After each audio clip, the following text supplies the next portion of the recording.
Good evening, everybody. It's Thalan McRom, and we're back in our vintage story game. This is my vanilla playthrough, continuing from where we left off yesterday. I hope everyone's having a good evening. Alright, so we're actually quite literally where we left off yesterday. So, it is nighttime, the drifters are very active. And I think we're going to do a little bit of work on the fire pit here, where I make charcoal. And let's go into our thing here. Let's see here. Iron. Where is that kiln door? Might be under kiln.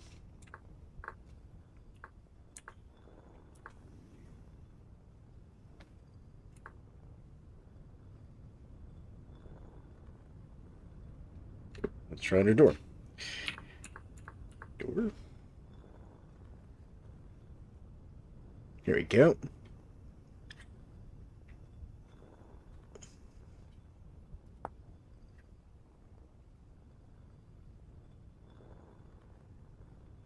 Oh, so I just need iron bars and some nails and strips.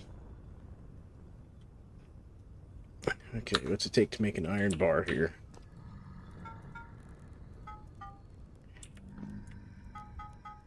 There we go. And we'll use some charcoal. Alright. This away. The dirt in here for now. Grab my tongs. Hammer. I probably need the other hammer here.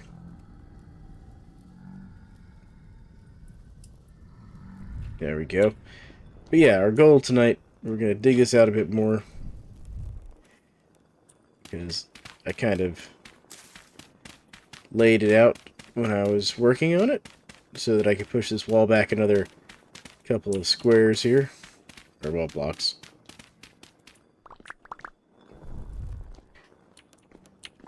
So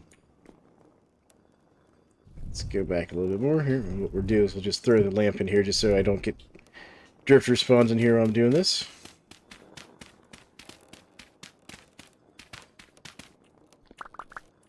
Yeah.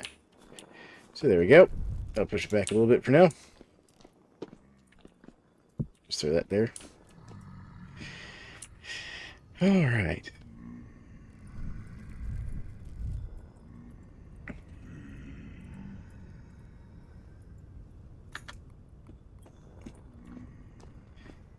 Because also, ideally, what I'm going to do is replace that block and this with actual, like, kiln doors and stuff.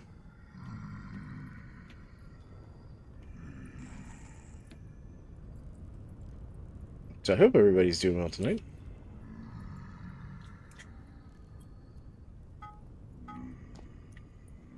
Let's see here. Iron rod. Okay, so that's just one. That is just one apiece there. Alright.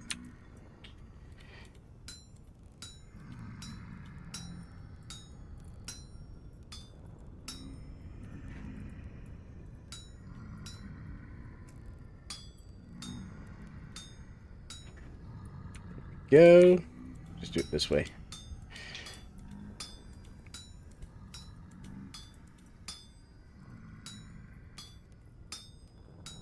So five ingots should get us there. Cool.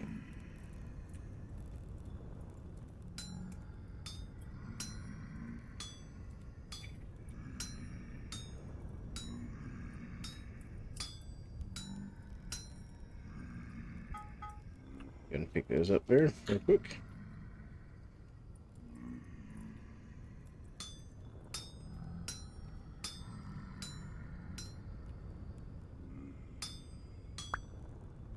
One.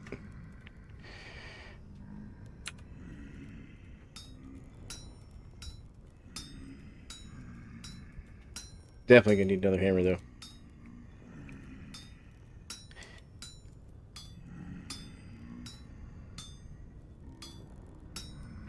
Alright. Yep, there he goes. That's why I always keep a second hammer. So, yeah. Oh, that's not what I wanted. Go. I forgot it defaults to the heavy hit if you're not careful. Go.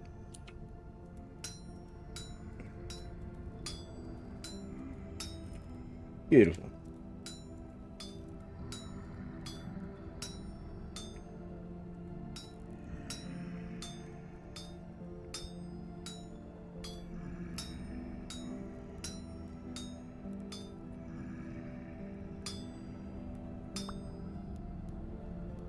There we go. That's 2 of the pieces we wanted. Let's go ahead and throw this in here, because I'm going to need at least 1 more.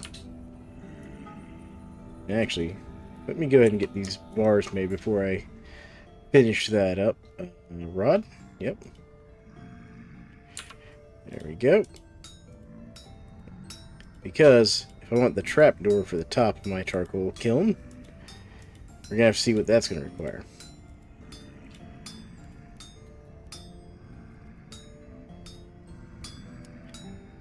So we're going to try that new and improved charcoal kiln layout.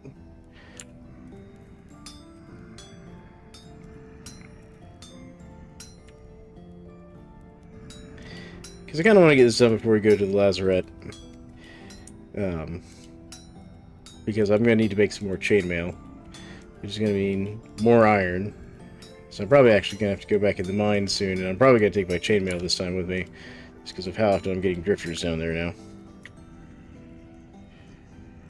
Yeah, becoming a real problem down there in the mines. A lot of unwelcomed helpers trying to help me in the mines, and by help me I mean kill me. So we're gonna have to start going down there a little better armed.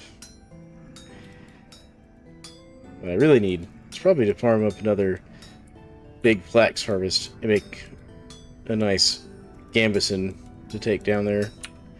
That way I don't have the penalties, or as heavy of penalties like you get from the chainmail. That I can save my chainmail for things like the Lazaret and stuff.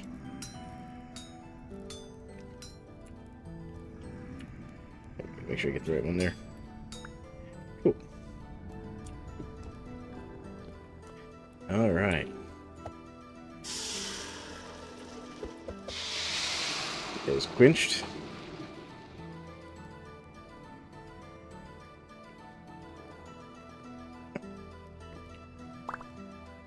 Yep. Alright, let's go check this other door I want. So, door. I think it's the iron hatch that we need.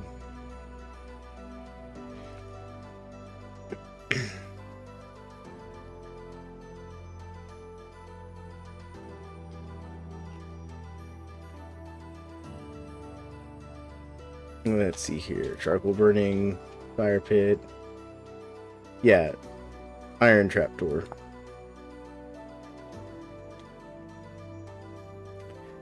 Okay, so wow, iron trapdoor is expensive with 2 metal plates and 2 nails and strips, so... Well, good news is we can do that fairly easily, so we'll do that real quick there.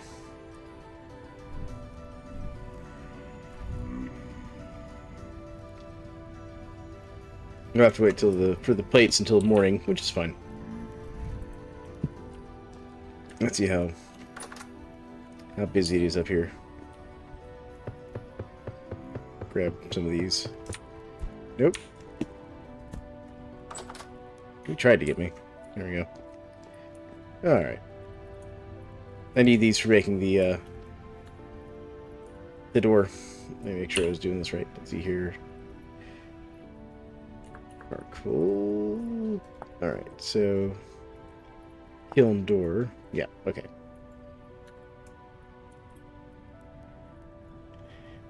So I'm making the right thing here.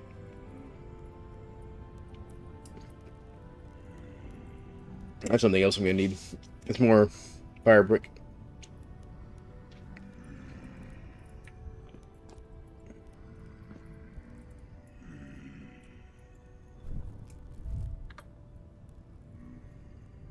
But we're gonna start mass producing this here charcoal with this setup.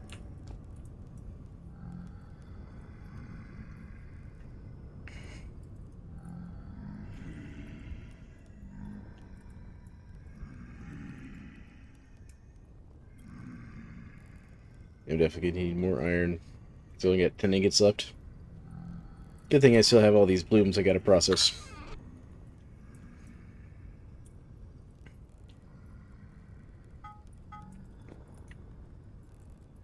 Okay, nails and strips.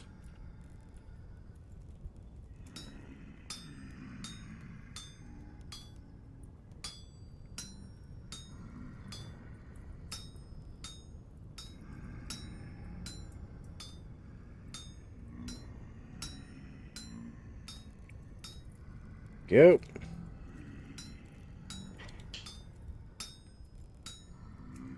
But how's everybody doing out there tonight? Everybody having a good night?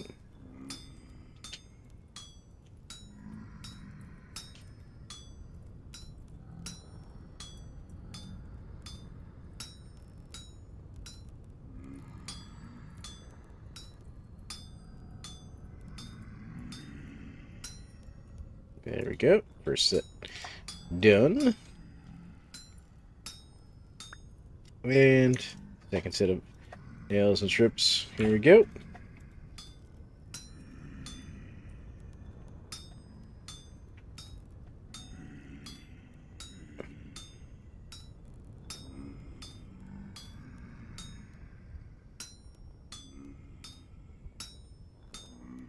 And there we go. Almost there.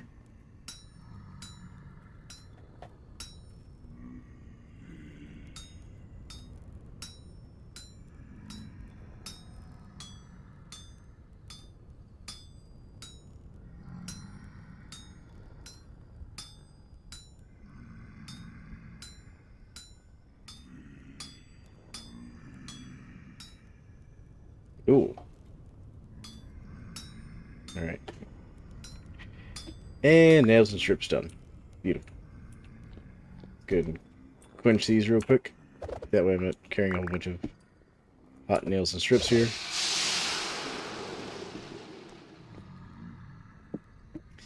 I know quenching's not necessary for using them, but makes working with them easier. There we go. Okay, so if I remember correctly, it was 1, 2, 3, 4. And then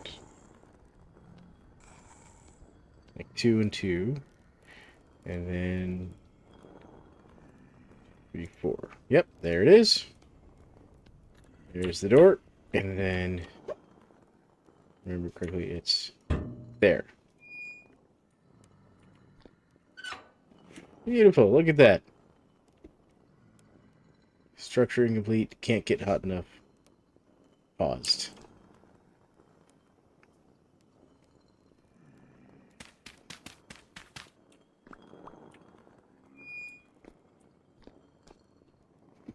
Well, one thing we're going to do is we're going to come in here.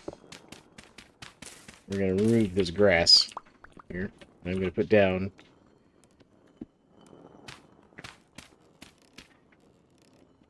that. Alright, let's see here now.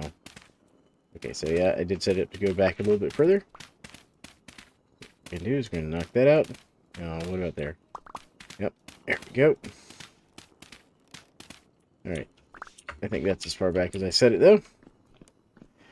So let me go ahead and get my pickaxe, and we're going to knock out that stone. Real quick. Where's my pickaxe? That's in my inventory. Sitting here going, where's my pickaxe? I'm carrying it. Don't blame me.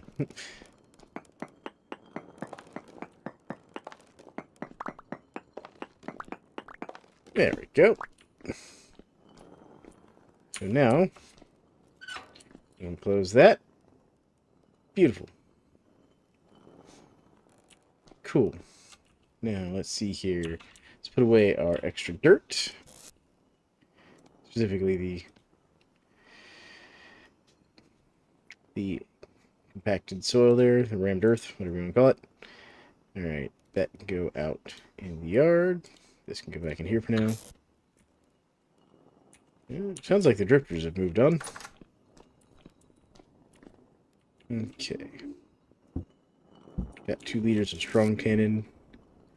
I do have 1 small prepared hide. No, I can still see 1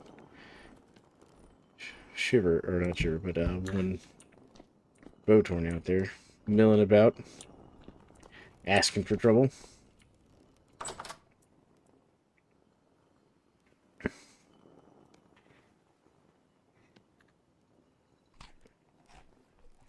Yep. I can hear my chickens this morning. They're very talkative. Alright, let's go put this stone away. There's my stone. There's my stone pile. Beautiful. Alright. So I don't need these boards on me right now. Yep, we're gonna put these in here. I'm actually gonna make some shelves here. Actually, I'll make 2 sets of shelves real quick. There we go. I'm gonna add some more storage to my cellar here. There we go. And voila. Alright. You still out here? Yep, there you are. Yep, you're not getting away from me. Come here. Stay out of my yard, Bertrand.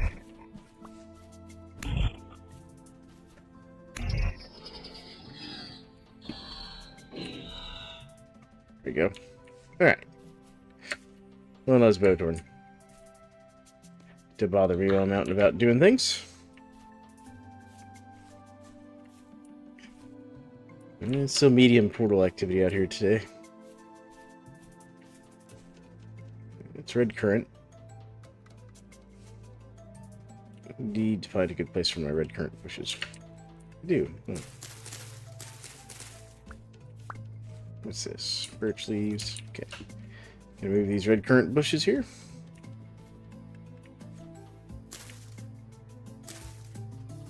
There we go. Alright. Let's check the pigs. Make sure they're doing well. Pregnant. Pregnant. Nice. Do you all have some rot that you all need to get rid of? Let me have your thing. Thank you, pigs. Nope. Pig. Okay. Can we move pig, please? There. Thank you, pig. There we go.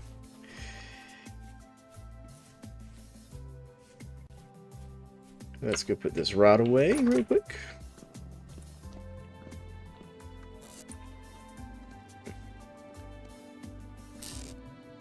Ooh.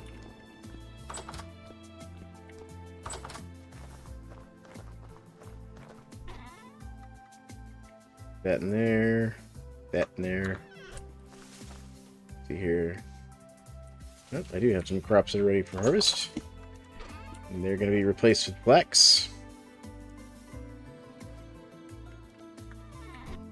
No, 3. 3 of them.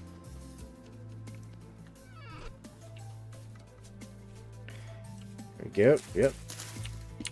Come here, Spelt.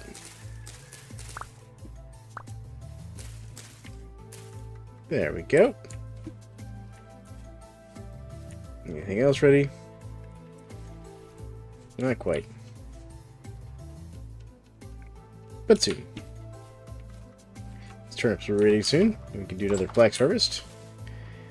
We're going to take this lovely spelt grain that I just harvested, well, the seeds for it anyways, and go plant it over here.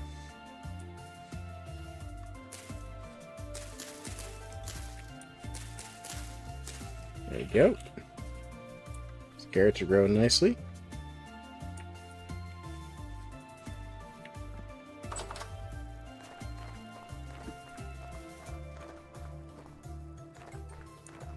Alright. Put this spelt up real quick. This one. There we go. Cool. I'm going to put away my nails.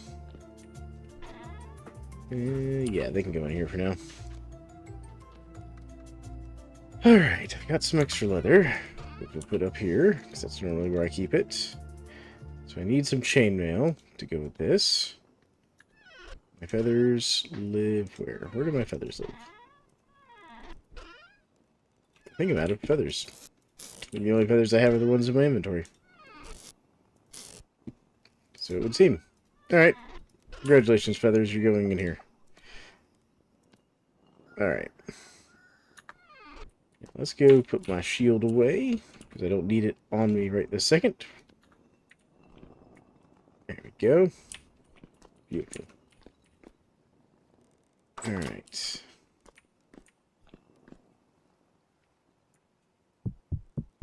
Gonna grab up a nice stack of charcoal here. And some tongs. And my lovely iron looms and chainmail pieces that I have.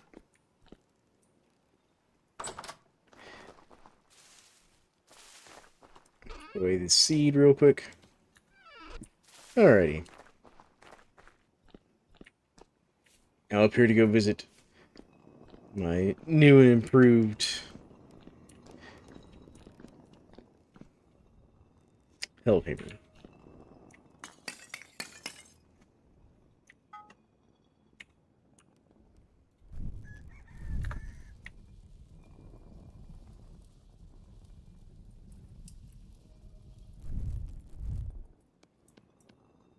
Go. Cool. And soon it'll be even more improved once I get an extra bit of windmill on there. Because we're gonna refine all that iron that I just brought up here. And then we're going to make, is what I'll go ahead and do here, is I'll go ahead and knock this out. Oh, hello.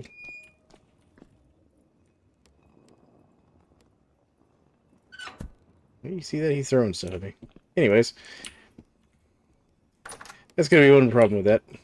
But we're going to put down an iron, what do you call it, trapdoor there. That way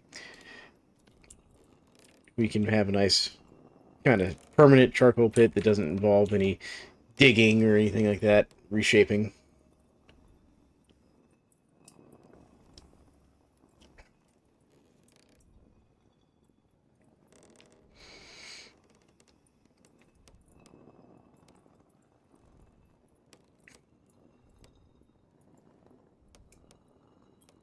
Alright. This bloom's good. Put down the next one. Put you here. Turn that on. There we go.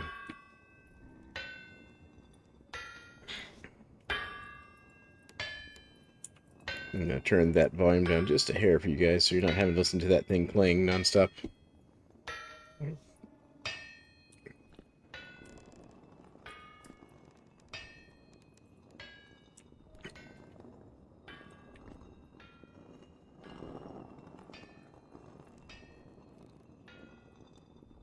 Let's see, whatever graphical issue was going on with this windmill is stopped, and it's not working properly now.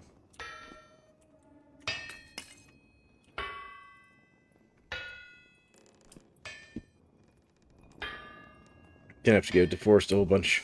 Get another big thing of charcoal made. And deal with my unwelcome guest. There we go. Because basically what I'm going to do is probably use an angled gear to run some power over here, and that's going to be where my pulverizers are just going to be, over here in this area. So I've got my pulverizer there.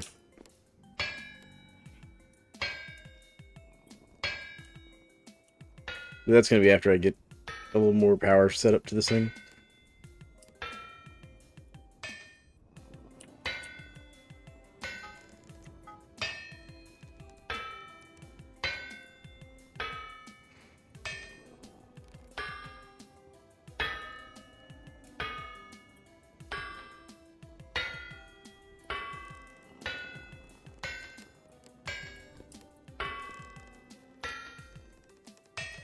Come on. You're so close.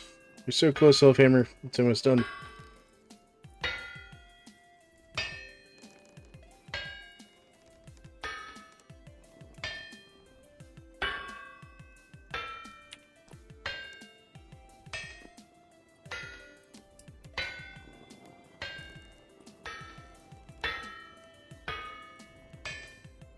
There you go, wind's picking up nice.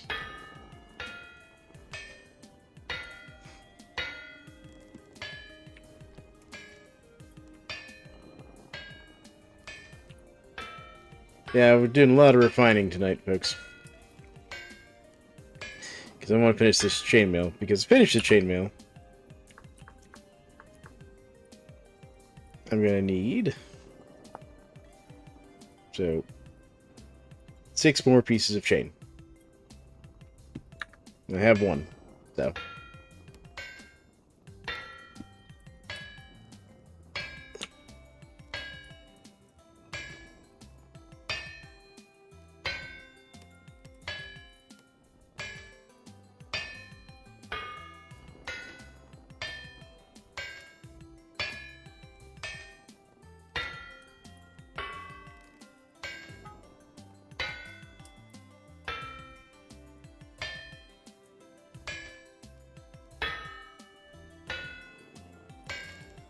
It seems to be a little bit of a slow process with just 1 hellhammer, but...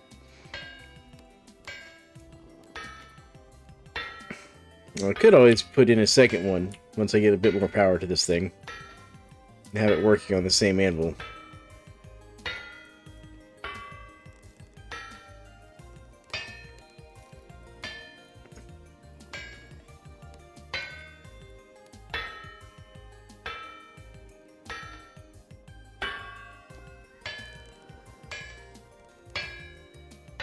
You can watch it moving the voxels individually as you put them on there, or each time it hits.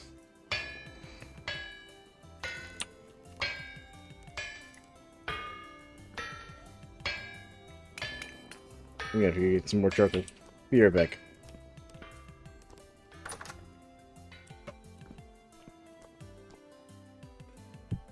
There we go. That should be enough charcoal. Grab my lantern. And I'll just leave it down here.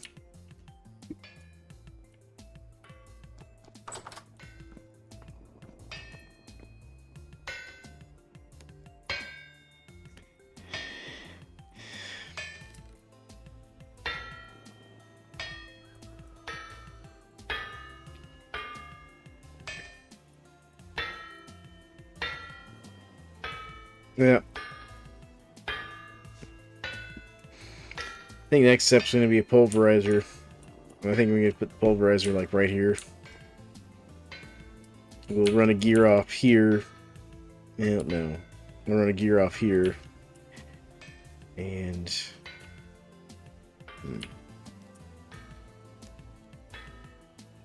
trying to decide how I want to do this, actually. Actually, that's what I could do. Here's what we'll do.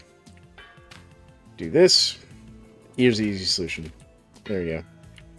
That's the easy solution. Because then I can just run the gear off here, come straight this way, and put the pulverizer, like, over here.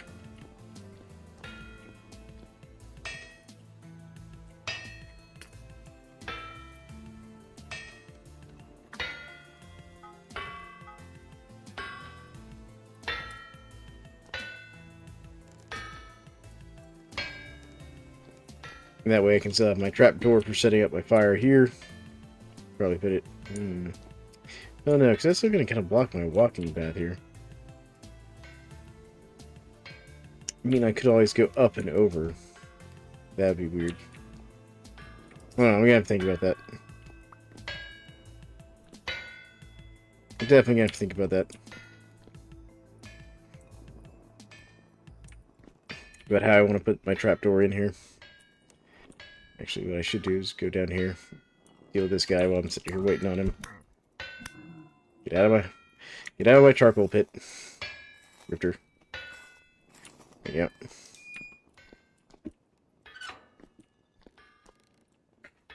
For those who just joined, I did make the kiln door for my charcoal pit.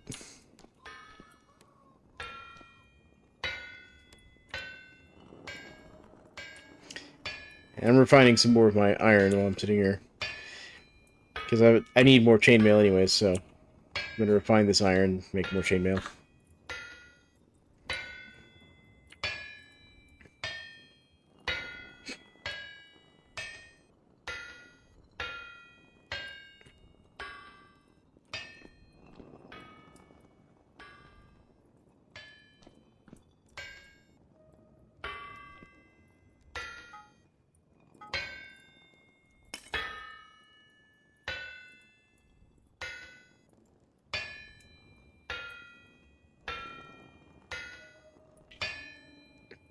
Then we're going to test out the new and improved charcoal pit here in a bit.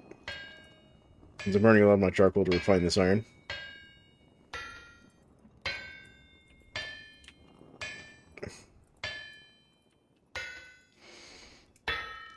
Then once I get the pulverizer up and running, we can start making refractory bricks.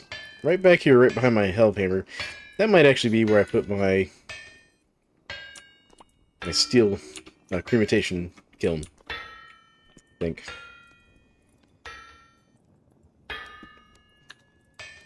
That's what I think. Yeah, I think I'll flatten this area out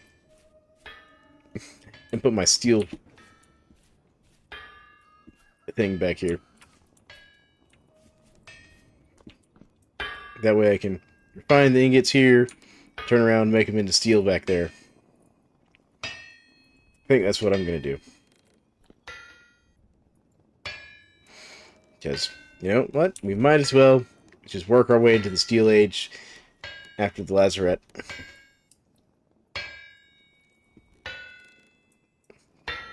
That's what I think.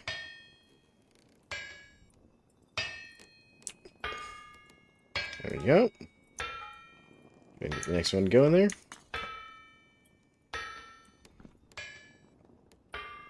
The main problem is doing it this way generates a little bit of like delay in between putting each ingot on there. You know, it'd be amazing. Actually, I'm sitting here wandering around with a 1100 degree piece of iron. If like a drifter walked up to me, I could just like poke it with it. It'd be kind of hilarious.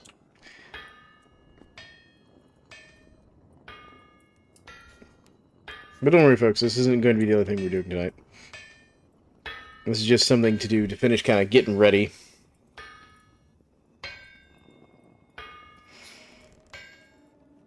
Got a few things we're going to do. We're going to finish up getting the iron trap door here. We're going to finish up making my chainmail. I've got most of the food ready. And then once that's all done, we're going to head over to the Lazaret.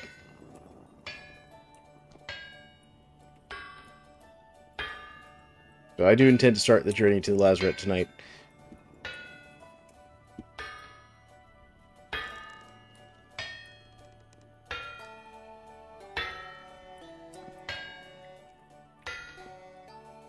There we go. So, since I need 6 pieces of chainmail, I basically need 12 ingots. Because I want a couple extra pieces of chainmail. And since I need 2 plates to make the iron trapdoor that's going to go here, that means I need another 4 ingots there. So that's going to be 12 or 16 ingots total that I need. Got 5. Plus 10 downstairs.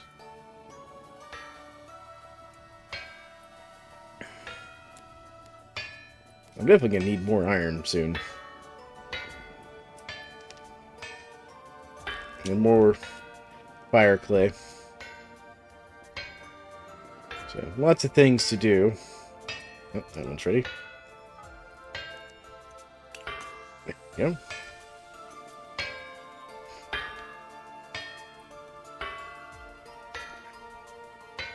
Especially if I'm going to make factory bricks. I'm going to need so much fire clay to make factory bricks. If we go into here, because I have olivine, which I need the pulverizer to crush. And I have bauxite, which I need the pulverizer to crush. And I have quartz, which I, again, need the pulverizer to crush. So I just need more fire clay. So once I get all that, I can start making tier 2 refractory bricks. And then we'll be able to start making steel.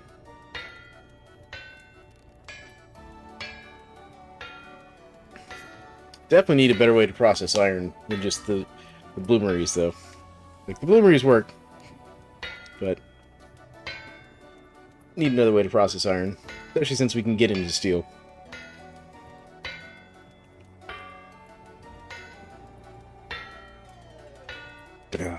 Alright. Come on, Hellhammer. Like 3 more hits. There you go. That's 6. That's 3 pieces of chain.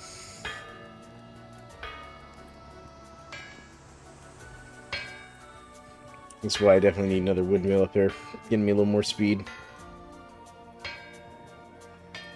Actually, what I probably really need is a bunch of... Well, no, because it has to have the big gear. I don't know. I don't know what my answer to increase my speed on that is.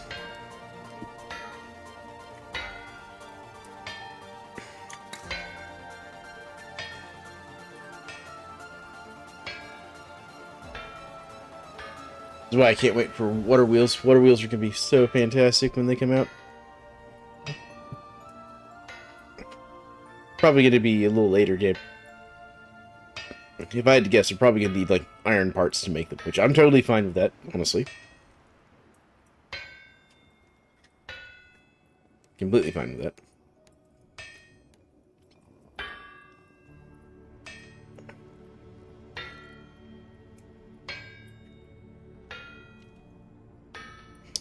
Alright. Come on, hammer.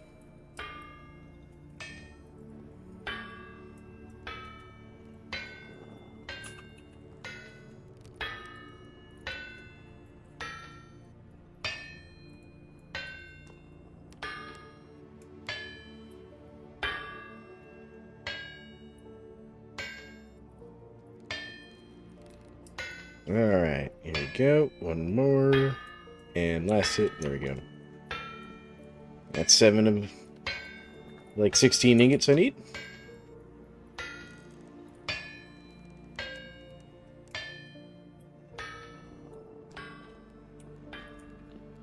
And there's all the bauxite I'll ever need for making refractory bricks over there.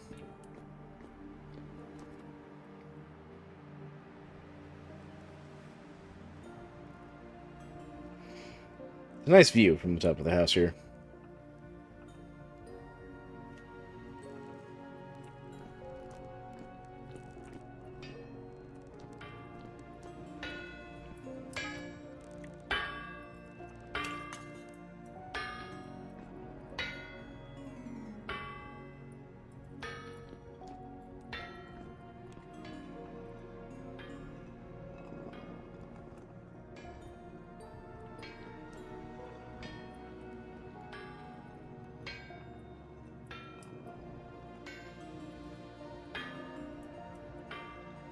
Ooh, medium rift activity.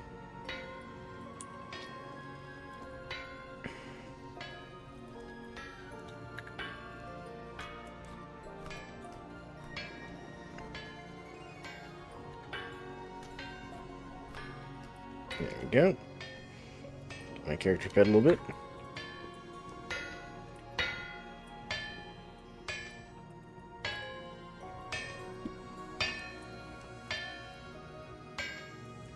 This one should be almost done.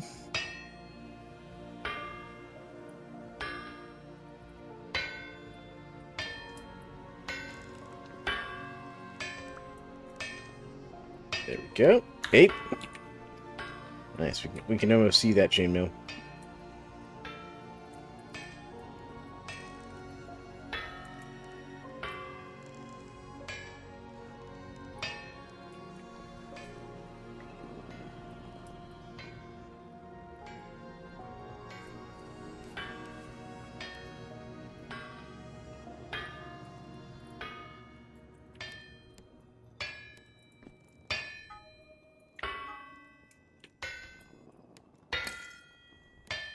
Yep.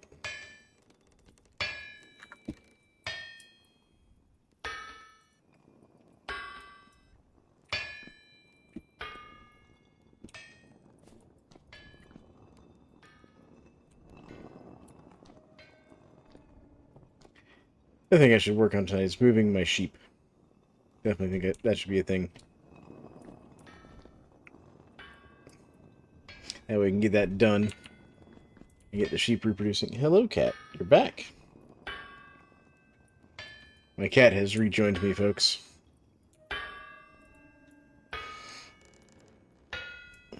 Yes, I see you, Fluff. You're being adorable.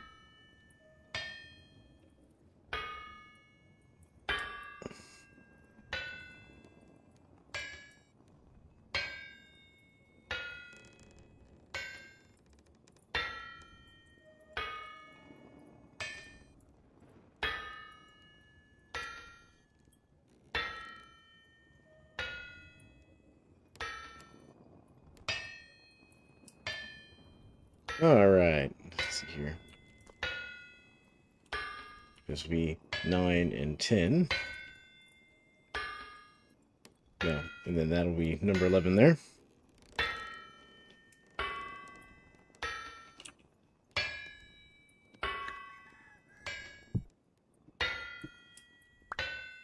There we go. Yep. My phone is buzzing. What's going on? No, just random messages. Nothing important. Yep.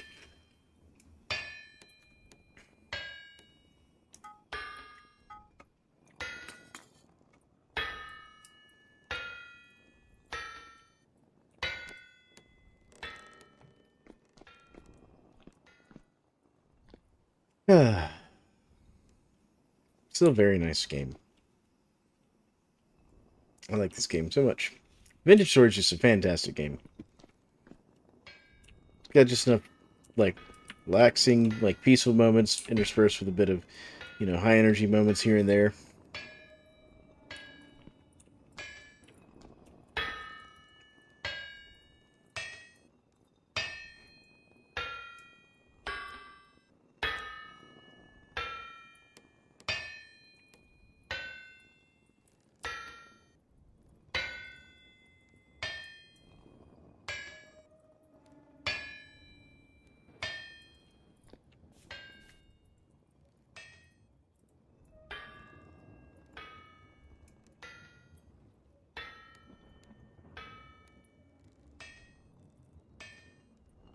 Maybe I should head out this way looking for light. I haven't done any prospecting over in this direction. Gotta think about that. Gonna have to think about that, folks. The search for highlight will continue. There we go.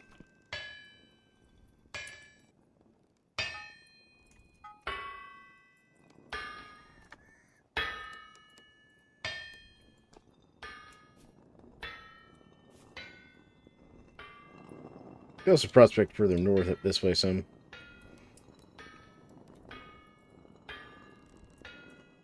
Decent native copper up there, so we could probably find some more copper up here in this area. I don't really need copper. Could use a better iron strike. I could use halite.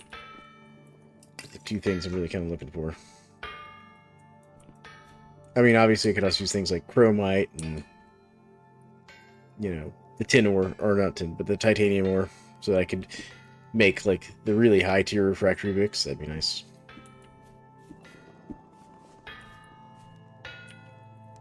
I'm gonna need to get into steel for that. You have to have steel to mine the titanium.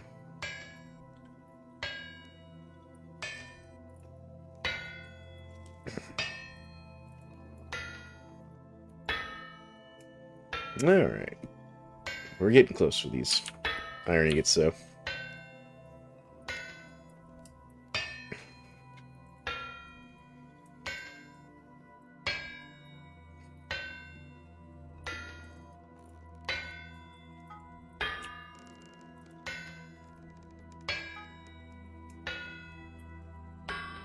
Yeah, definitely gonna need a faster help hammer setup. I'm starting to outpace it on my heating up my blooms here.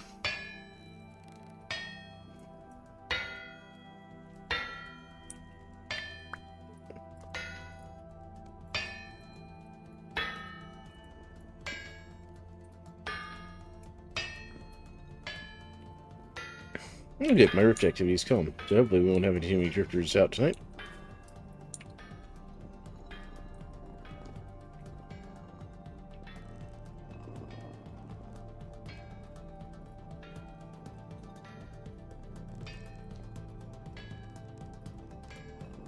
Let's see here. How far away is the Lazaret going to be? So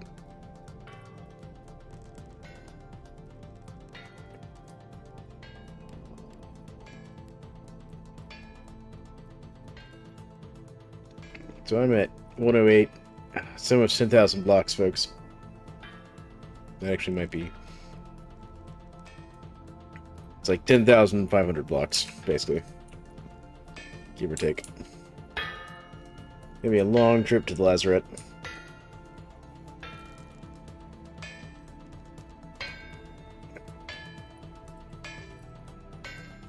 I'm gonna have to find a way, so I'm gonna sail around here. Yep.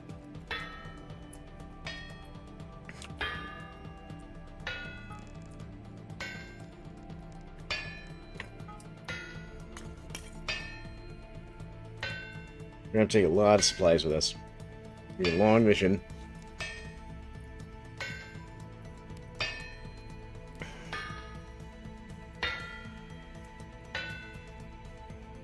So we want to take cooking gear, medical supplies,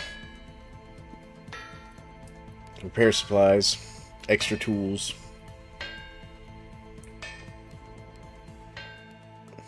Just because we're going to be out for a long time. If we're going to be out that long and that far, we should definitely take some time to look for other resources we don't have.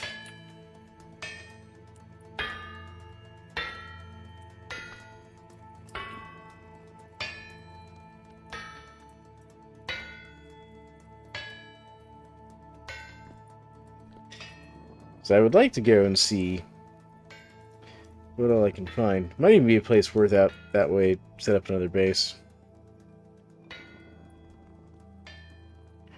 That's treasure hunter. That's treasure hunter. That's where I get my olivine right there. I can delete that. That's an old marker.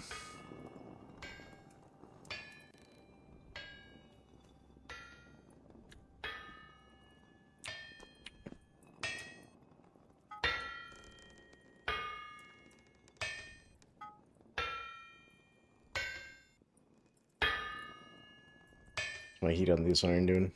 It's alright. Can top off my charcoal there.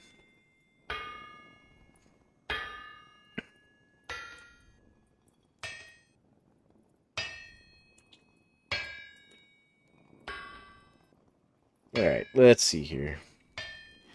I'm gonna turn down that volume on this here list here for you guys. Yep.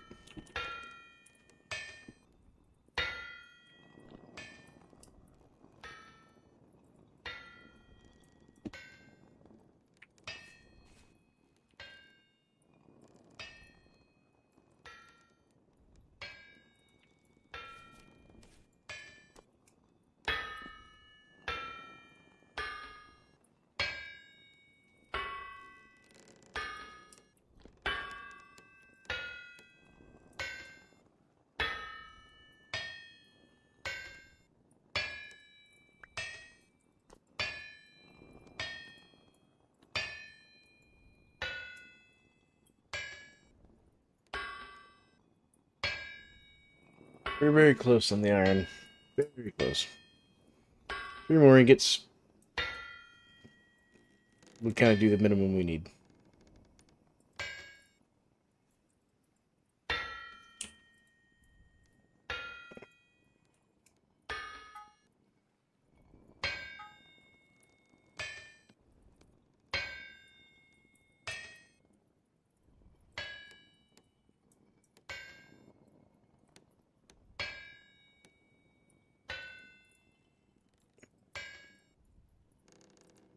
Man, the wind's really slowing down.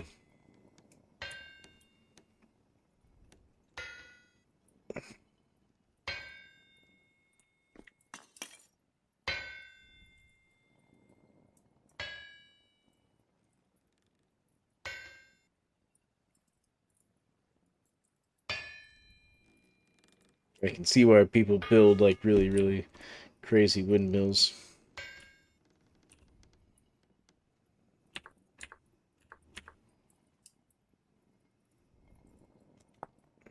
Okay.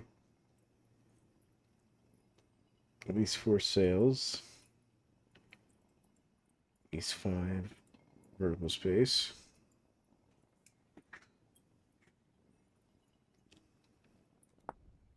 Okay, but I want to see how many sails can I put on a windmill.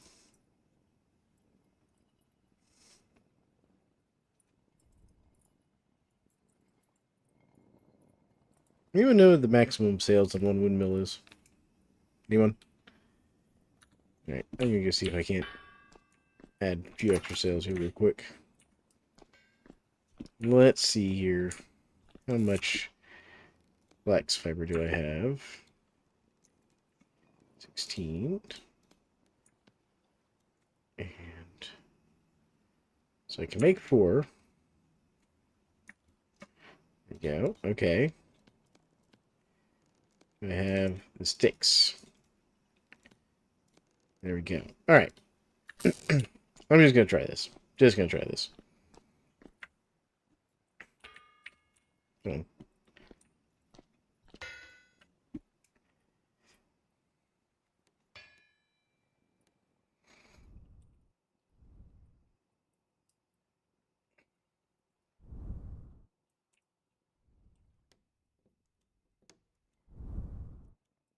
Yeah, yes I can. So I can put another set of sails in there. Okay.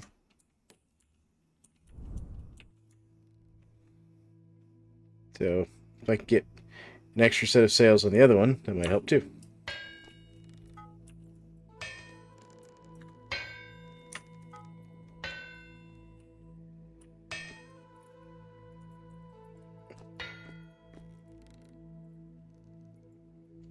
Yep, more flax. That's what I need.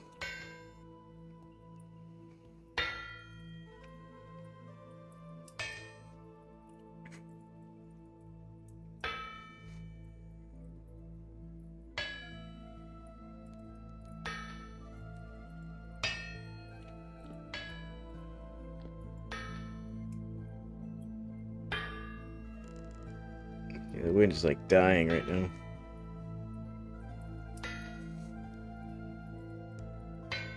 That is really hindering my ability to use the hellhammer.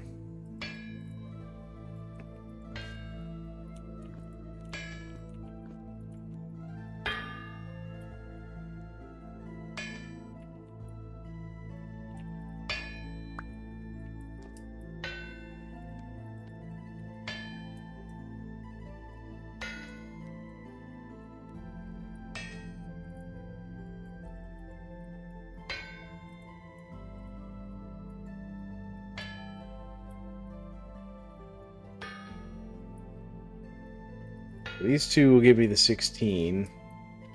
We are so close to finishing up this iron, though.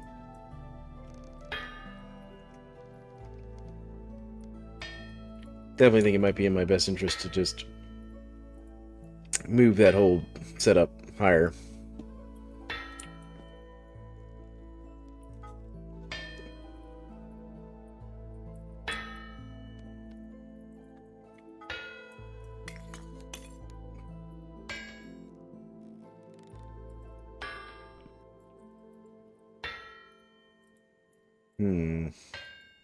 Definitely gonna think about that.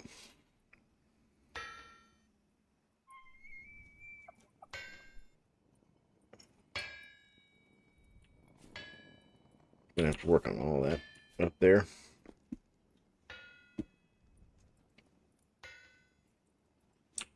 Because if we go all the way up to the top. So, I was talking to one of my chatters last night. They were telling me that about 150 is where you get maximum wind. And I'm right here at 140-ish. So I can go up basically 10 more blocks to get the best wind output effectively.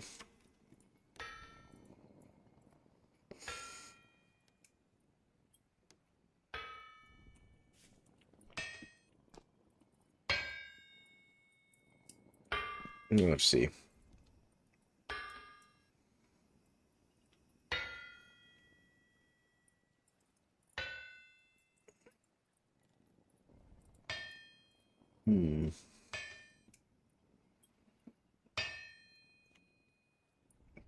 I just need a good, like, storm blowing, like a windstorm, not a rainstorm.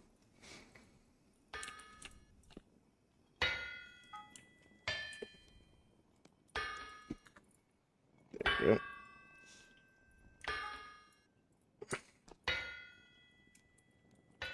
That's 4, so that's 5. Yeah. So this would give me a nice even number of ingots. I just like even numbers. I'm weird like that.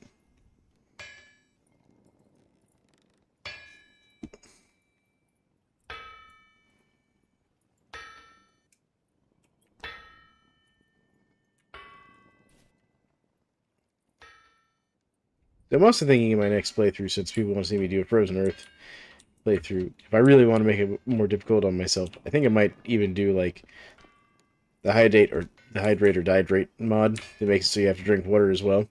I imagine that's going to be a difficult thing to deal with in a Frozen Earth biome.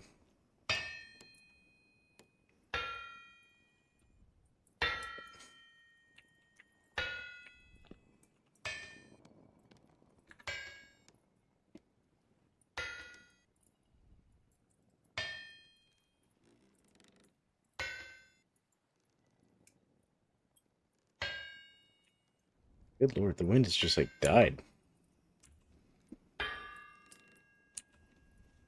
That's what I wanted. Glass of the stew I've got that I've been carrying around. There we go.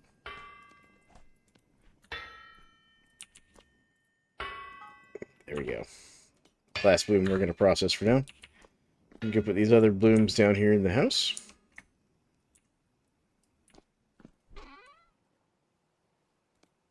There we go.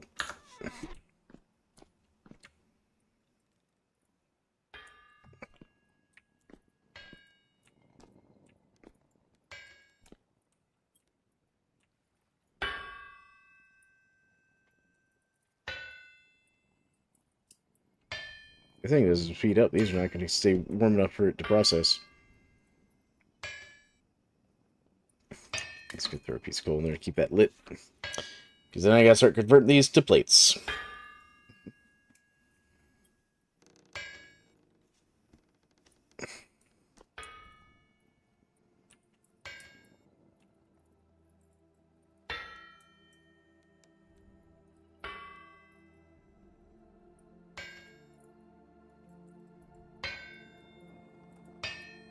Oh, thank goodness, the wind's coming back.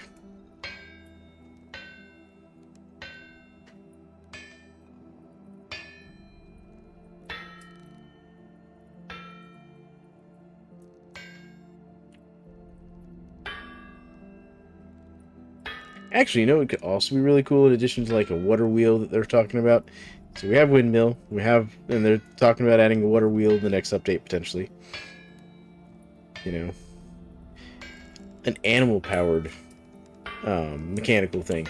Because they had donkeys that used to walk around on big, you know, harnesses, basically, to power things. If we have a tamed elk we could totally set up like a little animal wheel where it walks around in a circle to generate mechanical power. That'd totally be a cool thing. Tie your elk to it. And as long as it's got like food or whatever, it'll walk around and generate mechanical power. Or even add like a mule or something that you could use for that. That'd be super cool. There we go. This one's almost done now.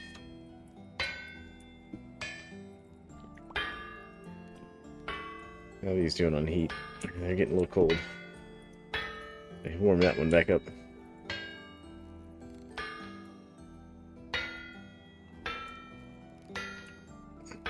So there's our 16 ingots that are kind of our minimum.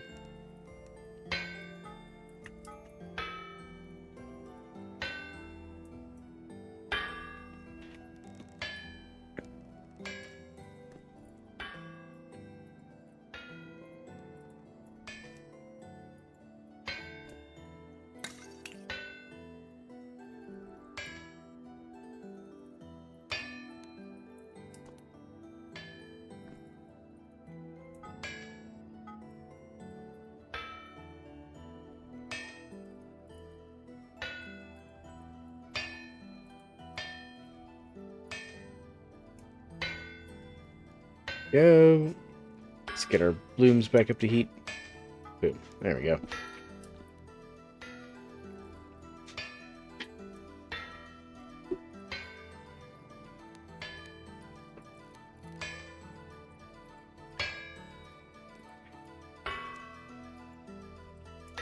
Let's go ahead and throw a couple ingots on here. Because that's going to be the start of our iron plates. Once this one finishes.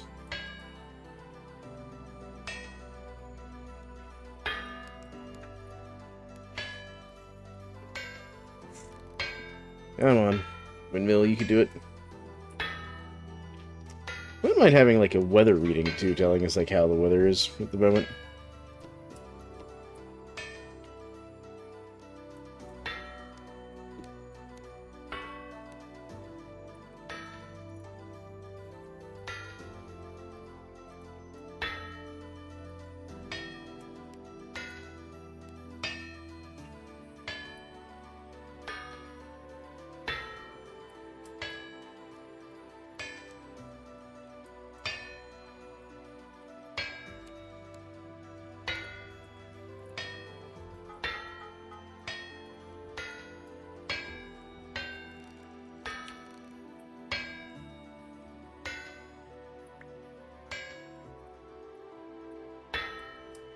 Yep, go and get first iron plate done.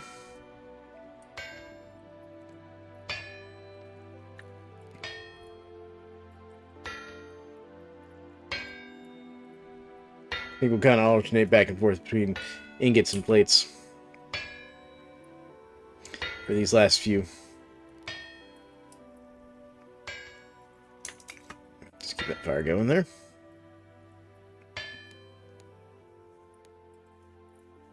Alright, don't die on me now, wind.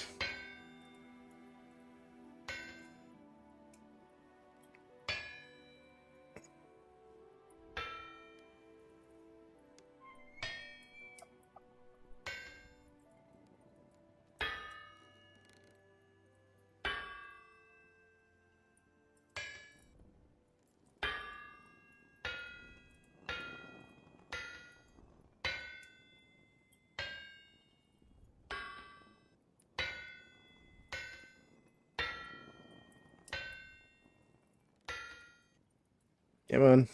Come on, wind. Keep blowing.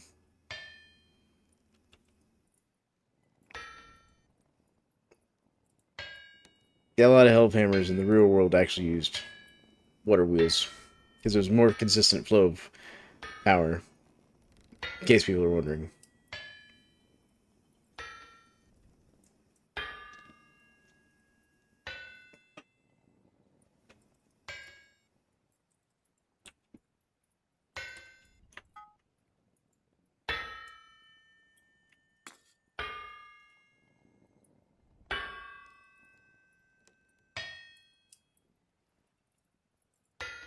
Get so close, help hammer.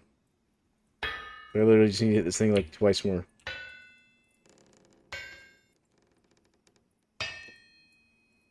There we go. Beautiful. Alright. So I'm going to go ahead and grab my nails that I need to make my iron door. Where are you, nails? I put you over here, didn't I? Yes. So we need 2 of these. There we go.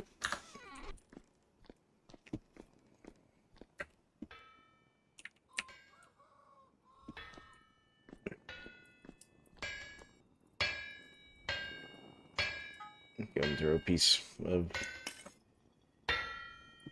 iron bloom in there just to get it back up to speed.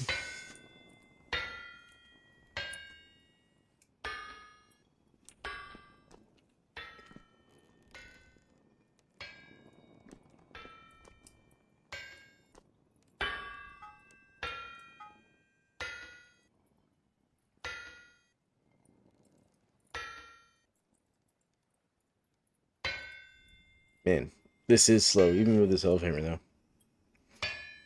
Kind of almost wonder if I could hammer these out faster myself.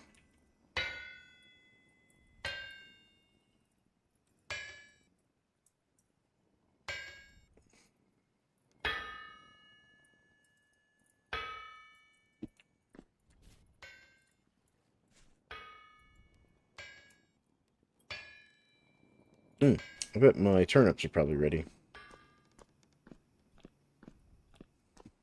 Maybe not. I don't think they're actually ready yet.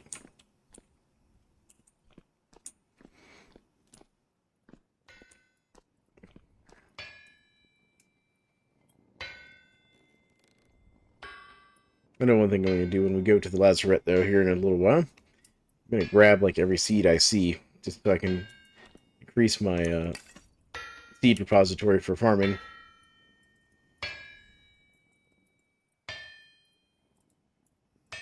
I mean, I already have more food than I know what to do with, besides feed it to my animals, obviously.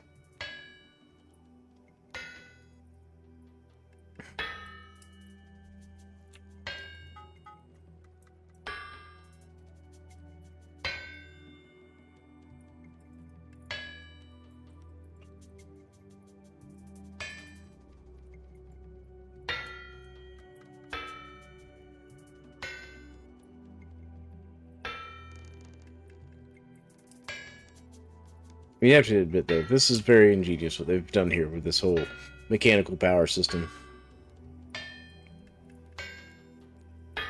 There we go. There's that one. Actually, let me go and get these two. Plate. There you go.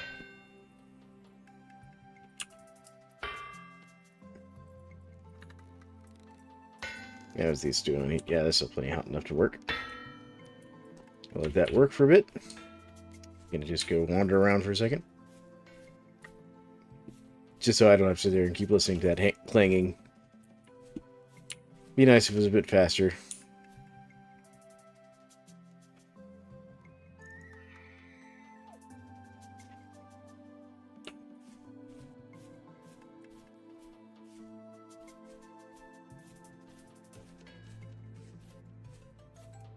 Because it's been what?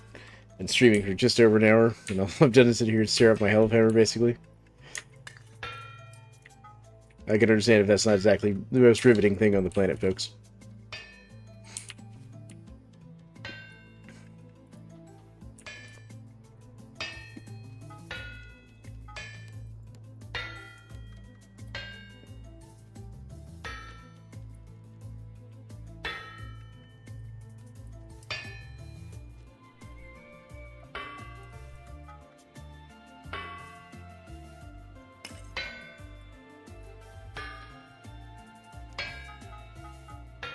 Yep. Go ahead and heat up the next few plates.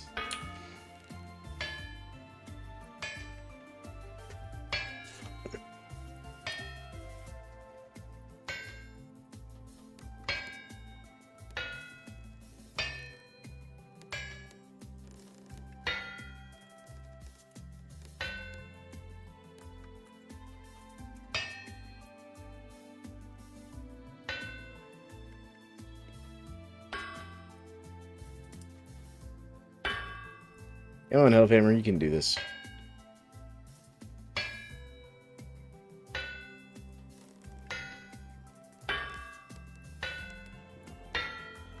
There we go. Alright, so now we do iron plate, nails and strips. There's our trap door. Beautiful. And I should be able to do this. There. And now, if I do that, my charcoal pit should be a charcoal pit. When I put charcoal in. See, there we go. Now, it says it's a kill and can't get hot enough. That's okay, because it's not a kill. It's a charcoal pit. So that's fine. I'm going to throw a little more charcoal in there just to keep those hot. There we go, folks. That should be my new and improved charcoal pit. So, what we're going to do at some point here is we're going to go cut down a whole load of trees and make a whole load of firewood. Load this sucker up. It should be a huge charcoal burn. And then I should just be able to come up here, build the campfire in it, close it up. Boom, instant charcoal pit. At least that's the goal. Never actually tried this before.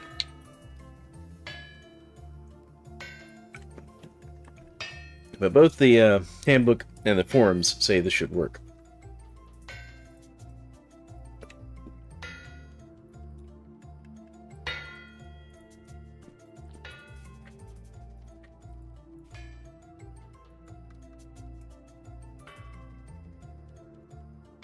Let's see here.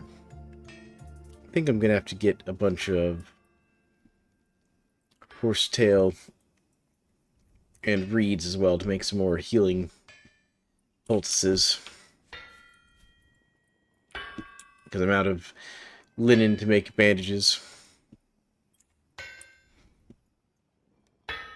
Thinking of it, I actually need to repair a lot of my gear. Wait, what hat is that? Oh, that's Lackey hat. Never mind. Second there, I thought I had a merchant hat, because there was a merchant earlier that wanted to buy merchant hats. That was almost a disaster. Yeah, heat that up. Gonna go grab some food, because my character is running out of food in his inventory. It's going to take it a minute to finish up that hellhammer anyways. Oh, that's full. There you go.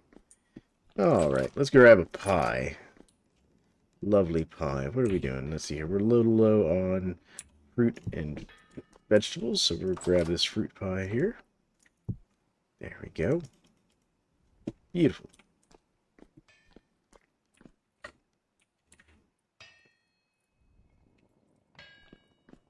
What kind of pie is this? Red currant. There we go. Let's have a little slice of pie.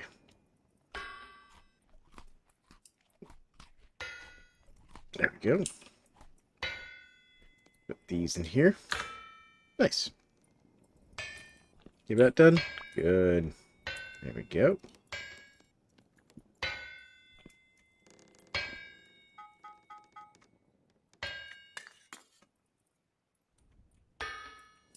There we go. That's the last one of those blooms we got to process for the moment. And then the rest is going to be plates. Or, well, just refined, I should say. We're actually going to make 6 plates. Well, maybe 7 plates.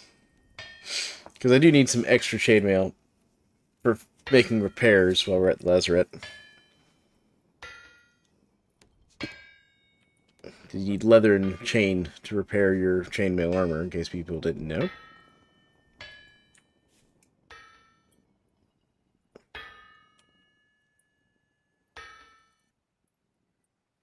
Come on, wind.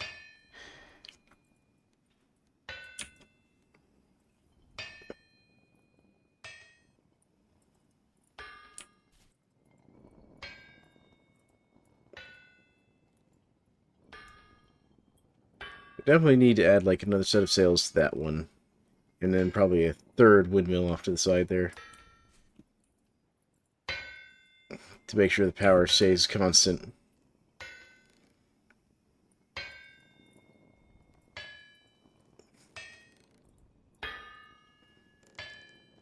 Theoretically, I could also just go up higher, stack another set on top of it. Increase power that way.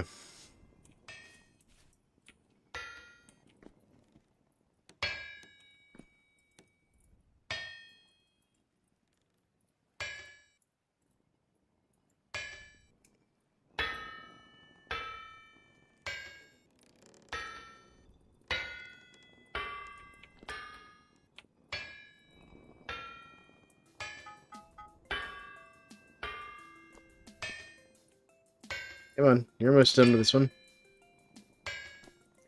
Got one more piece of charcoal in there, keep the fire lit. Don't stop on me now. Windmill.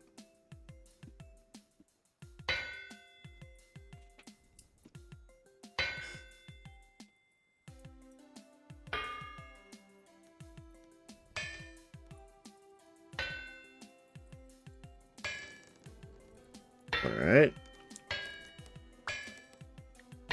There we go.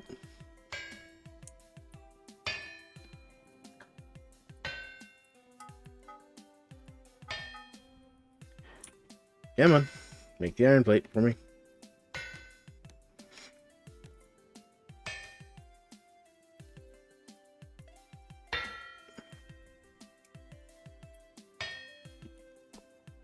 This windmill is gonna drive me nuts. Well, that's sitting there thinking about it itself. I'm gonna go over here and check crops real quick.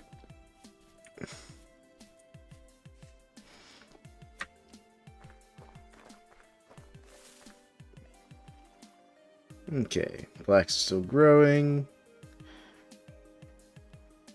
Turnips are not happy because of the heat. That's fine. Let's go check in here, see how things are looking inside the greenhouse. Carrots are unhappy about the heat as well. Spelt's fine, though. Onions are also fine.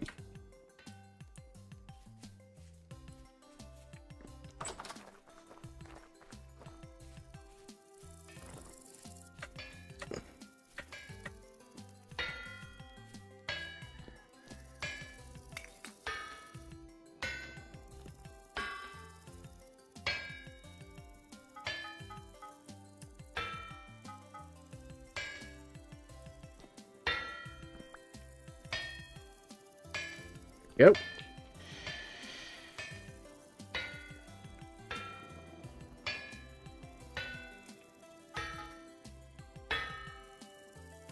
Alright, so that's going to be one more plate, so that'll give me 2. I have 2 more plates in my thing, so let's go ahead and get another round of plates going. There we go, and I think I'll save these 4. I have 1, 2, 3, 4, 5, 6. So actually, there we go.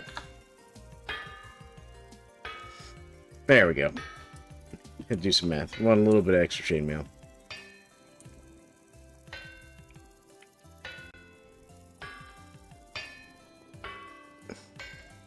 There we go. We're getting close.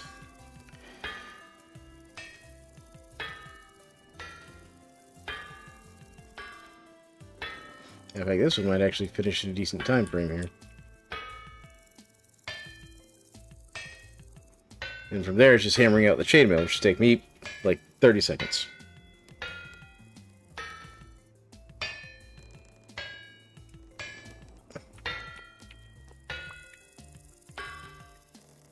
There we go.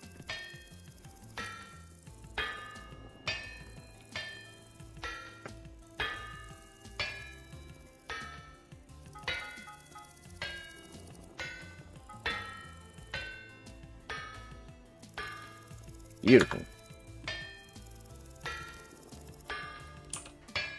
Get stack up these plates.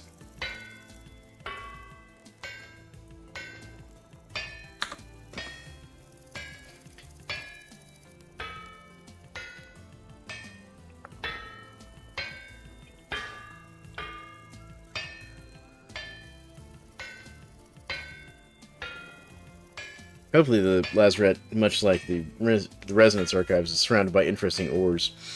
Because the Resonance Archives is surrounded by, like, galena and malachite stuff. I could go up there and just mine for days if I wanted to. Be glorious.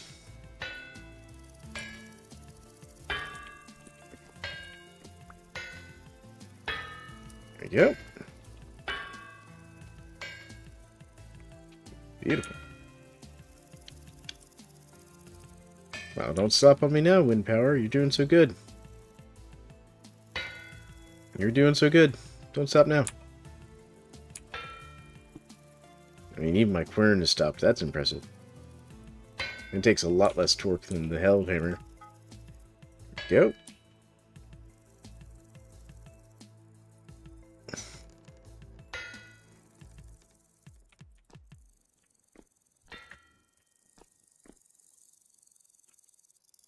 Don't have my axe on me.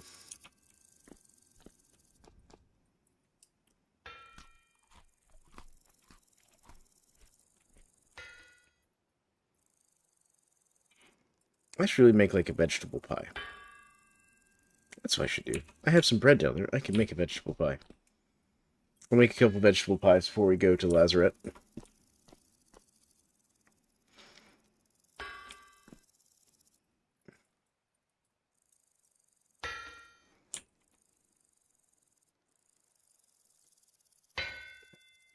I was gonna let this fire go out, but I might need to keep it lit since my windmills decided to slow down on me.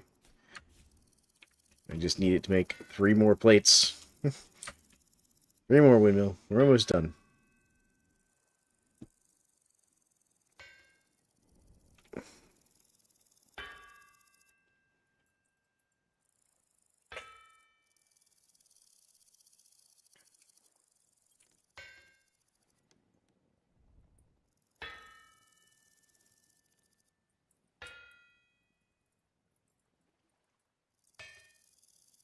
Alright.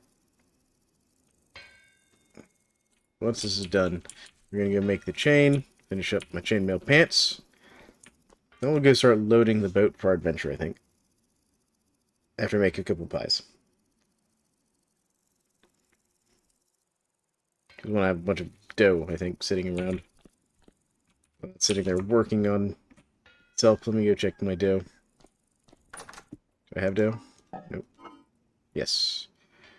And it's almost spoiled, so we need to use it anyways. Oh no, our red meat's also spoiling. Gasp.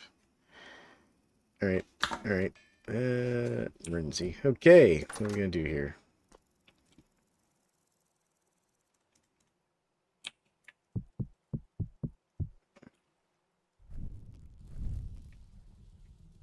Light this up here.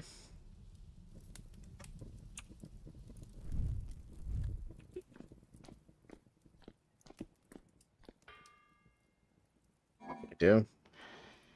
Take this stack. Nope. Oh, my red meat was in the same thing. Alright, so I need 8. Actually, you know what? Do 2. There we go.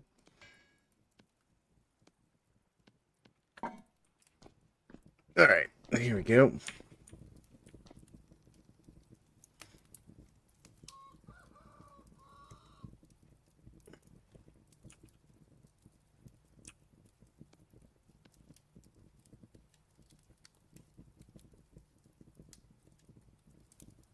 There we go.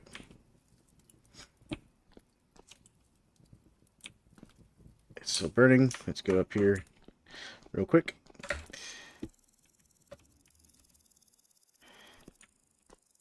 Come on. This one out. Let me light this back up real quick.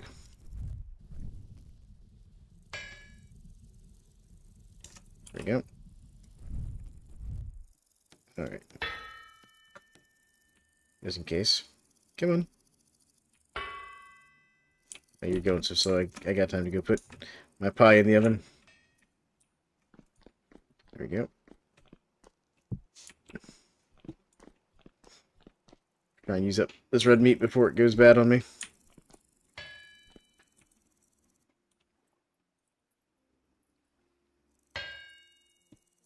Come on. Come on. One more. There we go. Wait. Wait. There. There we go. This can warm up.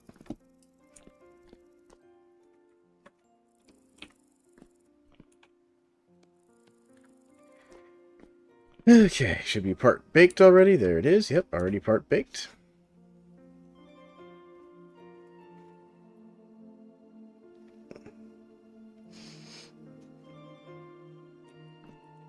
Could go get a little bit more of this here stuff. 1, 2, 3, 4. Boom.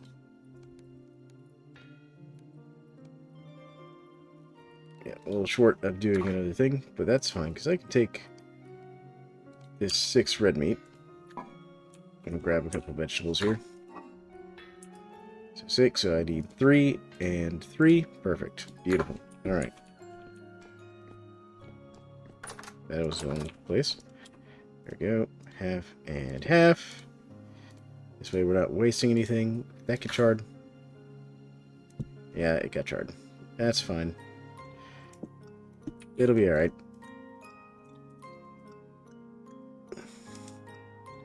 That's not what I wanted.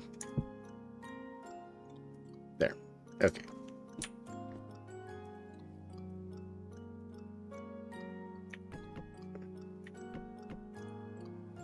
You know what? If it gets charred, it's alright. It'll make it last longer for the trip to the Lazaret. So we'll actually char these. Alright, let's go upstairs and check on my iron plates. Yeah, you're still thinking about it. How's this doing? Yeah, that's all out of charcoal, so...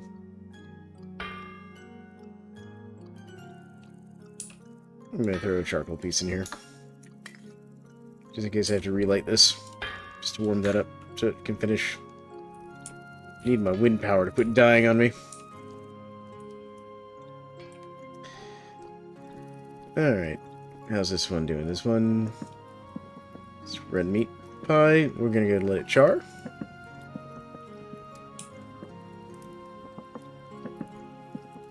Come on. You're almost to charred. Because if we char it, well, yeah, we lose a little bit of satiation. It'll last a lot longer.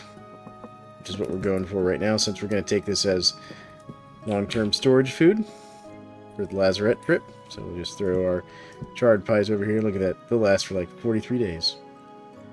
I like that one. How's my stew doing? Yeah, it should be alright.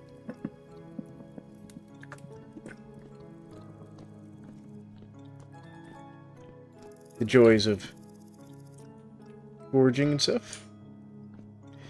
Alright, come on. Hope this isn't too cold. No, it's not. Okay, it's still working. I'm gonna need this hell hammer to go a little faster, though. This is definitely where the water wheel update will be nice. Get a more consistent stream of power for your mechanical needs.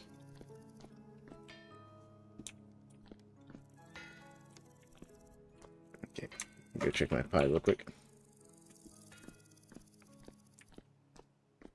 And it is cooked. There's our stew. Nice. Put this down. Put that in it. Throw the pot back on the thing. Pick that up. There we go. Just take that with us. Yeah, I know it's partially spoiled. That's okay. There we go. And there's our charred pie. Beautiful. And throw it in here. Here's our travel rations for the trip over. Oh good, it's finished. Another plate, please. If you would, be so kind, Mr. Hammer. Alright. There we go. Well, that works on that. I'm actually going to go work on these plates. Are they still hot enough? Yes, they are. So let me grab my hammer. The cool thing is, for these, it's just snipping. From plate to chain, it's just a little bit of snipping.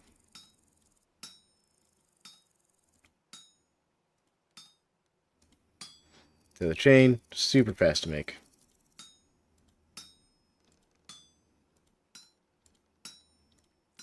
There we go. I almost snipped the wrong piece there. Chain for you as well, my good sir.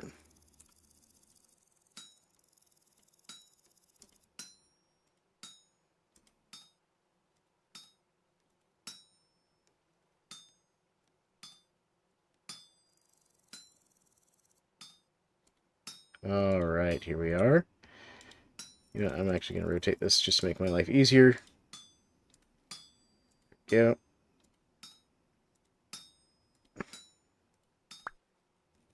I'm going to do the same thing with this one. Chain for you as well, mister. Yep, good. It remembered that I'm using the snipping tool. Nice.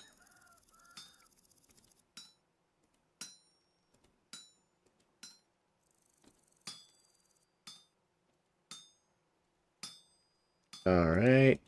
Rotate it.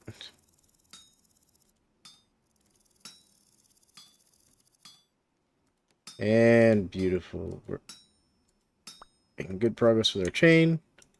Okay, so this one's not hot enough. So we'll throw these two in here. We'll light it up. Get ourselves a little bit of heat on these. There we go. Chainmail's about done. Let's go up here. How's this one doing?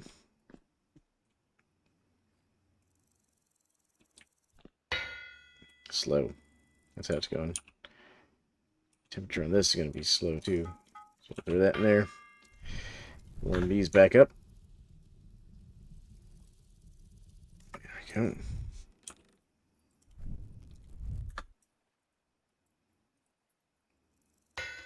Wow, it's going slow. Alright. Good. Got our plates ready here. You're becoming chain. There we go.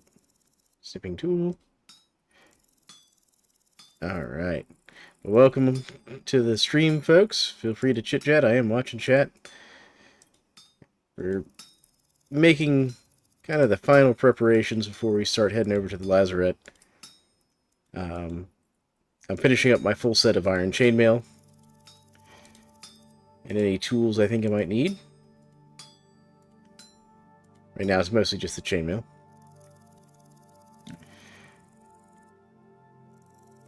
And then I've already got the food basically ready to go.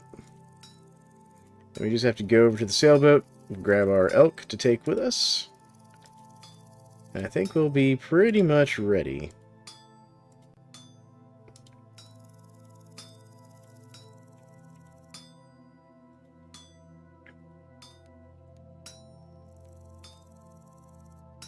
Go.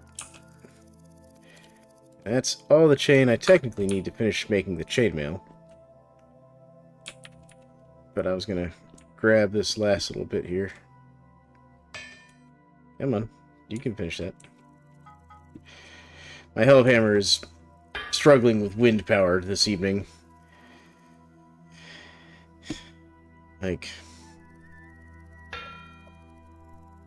at this point, I'm just going to let it sit there and think about that. I'm going to go make an extra hammer with one of these ingots. Because my iron hammer is getting a little lower on durability than I would like. So we're going to go ahead and take care of that.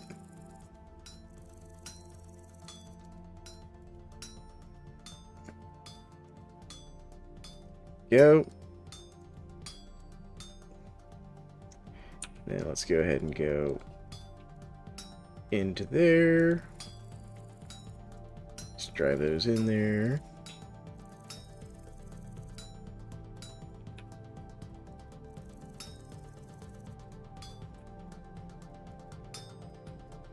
There we go. And bring that one in. Nice. And then this one, this one. There we go. Nice simple hammer pattern. Boom. Replacement iron hammer ready to go in case we need it. And the other thing I'm going to make is I have axes. So I have 2 iron axes. I have the sickle. Could use some more arrows. Probably use like an iron spear, but I don't know that I want to make. Oh, that's right. That's the other thing I was going to make. I almost forgot. Not the hellhammer. Where is it? Yep, the pounder cap. There we go. So we're going to move these down. Move those down. Move that down. And then over. And over. There we go. Now I'm doing this because I'm going to make a pulverizer soon. So that I can get into making refractory bricks. Because I want to get into the steel age at some point. There we go. Cool. And this can go with my other one. Which is right here. There we go. There we go. Beautiful. Oh, good. This actually finished. Beautiful. Let me turn that off. Because I don't need to listen to that pounding all the time. What was it? The shop? Right. I forgot my lantern. Lantern.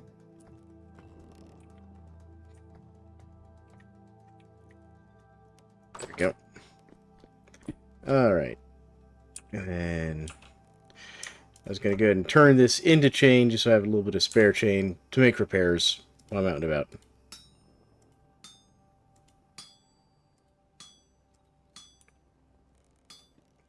Because I don't know how heavy the fighting is going to be in the Lazaret.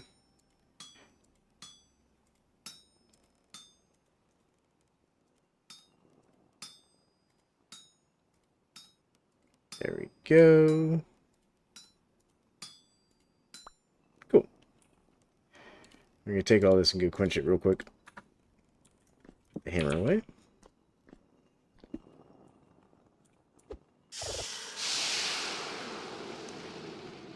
But welcome to stream, folks. I hope everybody's had a good day so far. Go. Alright, so it should be 1, 2, 1, 2, 1, 2. And then, nope. Pants. Chainmail. Then if we come over here, take, nope. Put that back. Nope. Okay.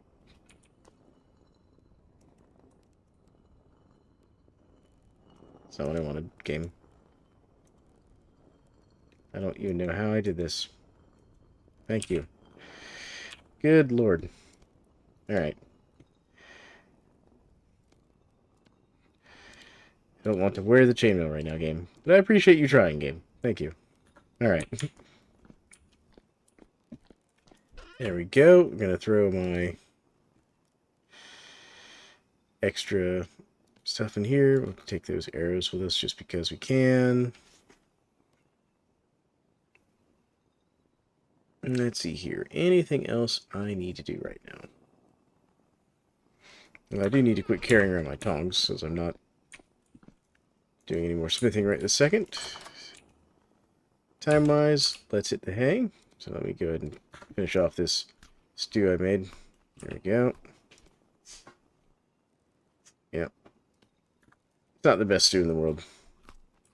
I made it with some spoiled ingredients because I didn't realize I'd let them get that bad. So we're going to sleep through the night. And then we're going to go load up the boat.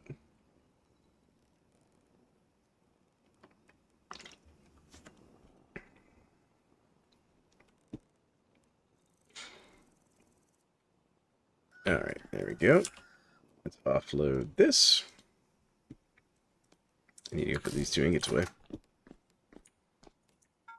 I didn't realize I still had them in my inventory. Alright. Chainmail is good to go. I do not need the charcoal with me. Charcoal can go in here. I do need my lantern. Do need my shield. Don't probably need the shovel. Shovel can stay. We'll take the pro pick. Take the iron pick. Take the extra iron pick. Take the torches. We'll take the bow and arrows so I can use them and get rid of them. Nothing going on there. Got some scraped hides. Congratulations, scraped hides. You can go. You can go in there. That way, leather's making while we're out and about. Okay. Got still a bunch of days left on that. Let's grab the food. So we're gonna take this pie. We're gonna take no, come on. Take those. We're gonna take this red meat stew. So I got some sealed crocs here. Which one's this? This is stew. Yep. Hearty chicken of the woods and onion stew. Yep, we'll take that. Take this spelt porridge. Yeah, we'll take both. We'll take all these. There we go. Because those are my oldest ones. And that should keep us, hopefully, fed for the whole trip. That's kind of my goal. Anyways. Alright. There we go.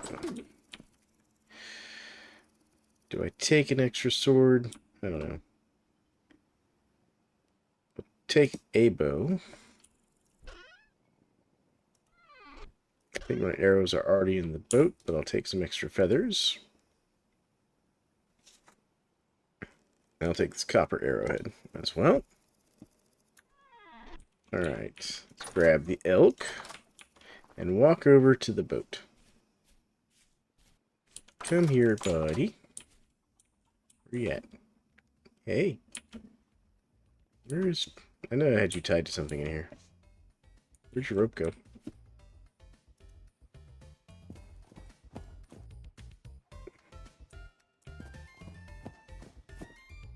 I forgot I got you toggled.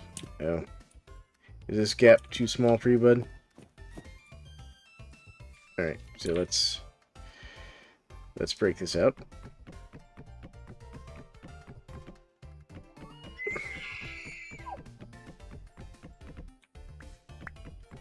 Should grab an axe too. That's what I was forgetting. Axe. There we go. Alright. Let me go put these away for a second. There we go. Alright, let's see if you can get out this way.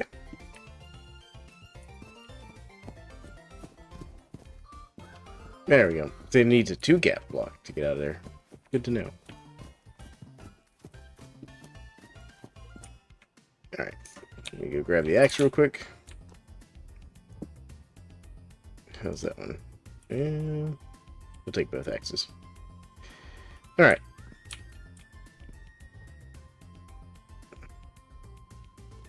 Nope. That's not what I want. There we go. Alright. Let me close the door. There we go. To the boat. Nope. To the boat. Okay. Running on elk is a little harder to steer.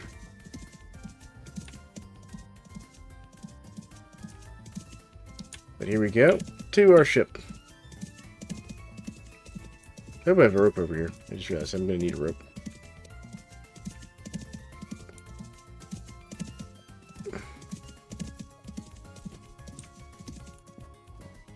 There we go. There we go. Good elk. Stay. Alright. Okay, so axes can go in here, along with my extra feathers, extra arrowheads. Alright. Let me move this back.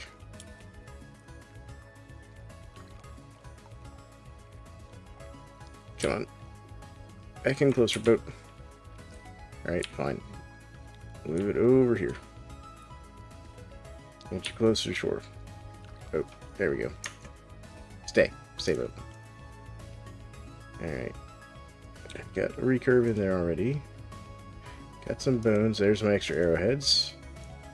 But I definitely don't have any rope. Alright, elk. Come on. We gotta go get ropes.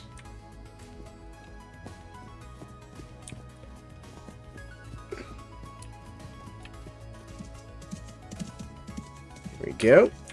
I'm gonna grab some cattails to make rope real quick.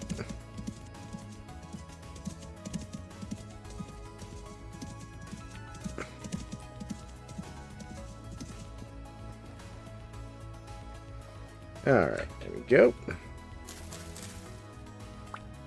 think we only need like 6.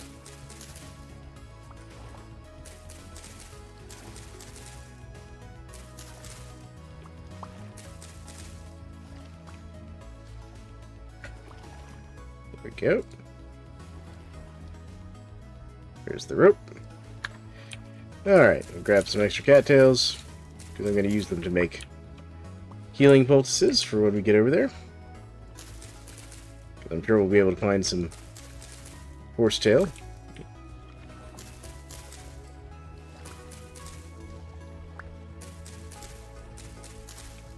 There we go.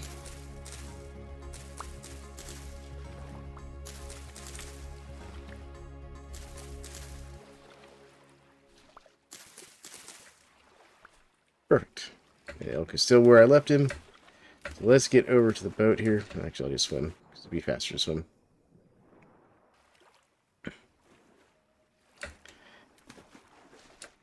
I'll just grab these last few cattails right here. They're right next to us. There we go. Alright, elk. Back to the boat now.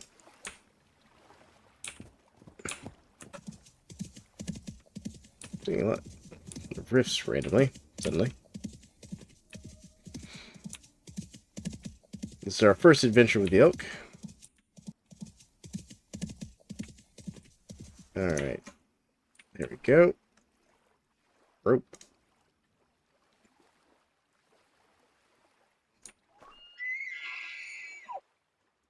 Come on. Good elk. Now, what is the trick, if I remember correctly? Mount with a rope. There you go.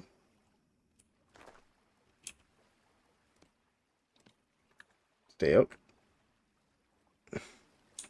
Do I have a cooking pot with us?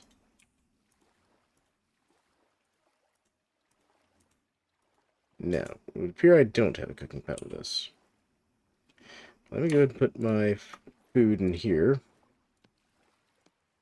This will be the food storage for my sealed containers.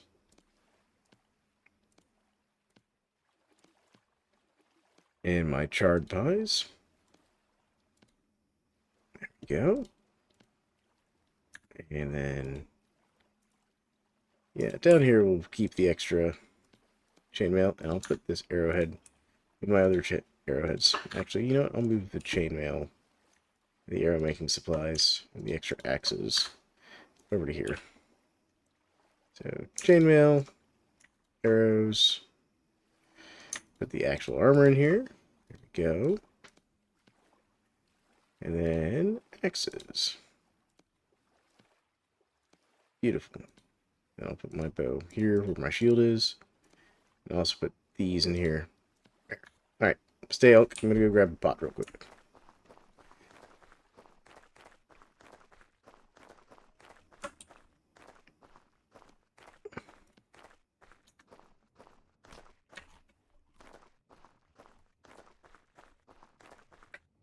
What is the medium rift activity? Okay.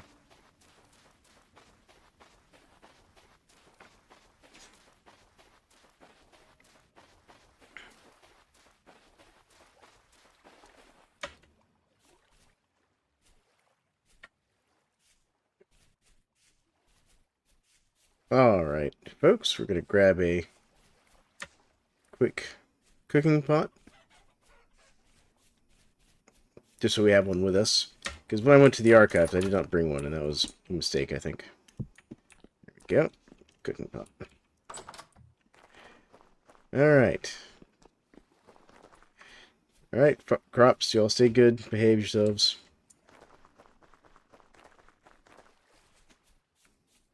I hope I'm not gone so long that they die on me.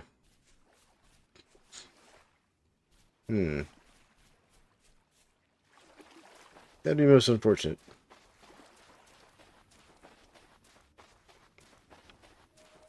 But alright. Back to the boat to get on the road. Oof, oof. I nearly made a terrible mistake. I nearly left without taking a temporal gear with me. That would have been disastrous if I died. With my luck, I would have died.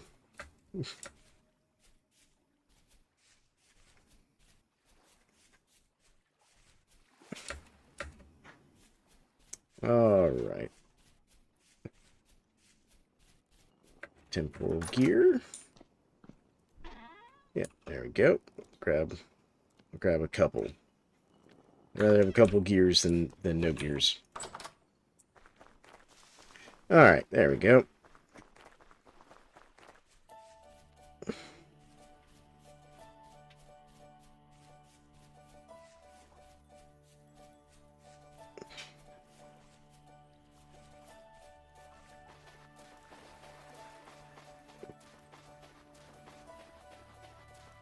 Back to the boat to head to the Lazaret. Hope I don't need the glider for the Lazaret. That would be most unfortunate, as I did not bring the glider plans with me. Alright, there we go. And Elk, you gonna carry my pot? Can you attach urns to the side of these guys? No. Anyways. Good enough. Okay. Gonna back out. And away we go.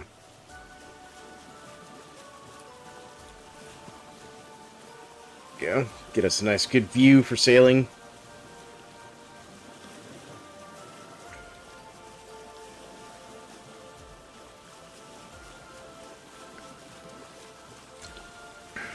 Alrighty. There's still that wolf pack over there. I'm gonna have to hunt them at some point. But this is a great time to chat, folks. Because, you know, we're just sailing around. So not a lot to do on my hands here. There we go. Blast this spoiled stew out of my hair. Let me get into my boat here for a second. Let me open the chest here. Yep. I don't want the trade box. Nope. Well, I guess we'll just put them in this box. There we go. That way they're not on me. I'll put the empty thing in there. There we go. Now we'll go back out to this. Let's see here, map-wise, making the right line. Yep, we're going to have to turn south here in a bit.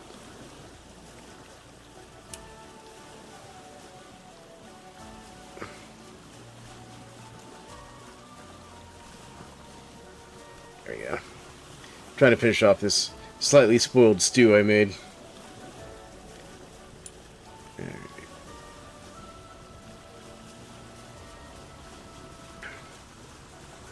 Sailing's one of the fun parts about this game.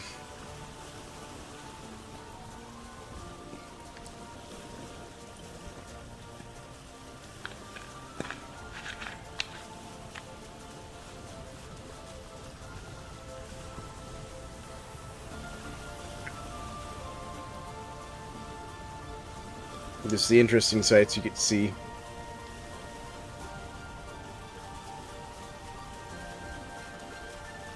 Now, granted, this is all area I've explored before, so, you know. But once we get past this point down here and make this turn, that'll be all, like, new area. Once we go along that way. Gotta figure out if I want to go south this side or on the north side of that island down there. We need to turn further south now.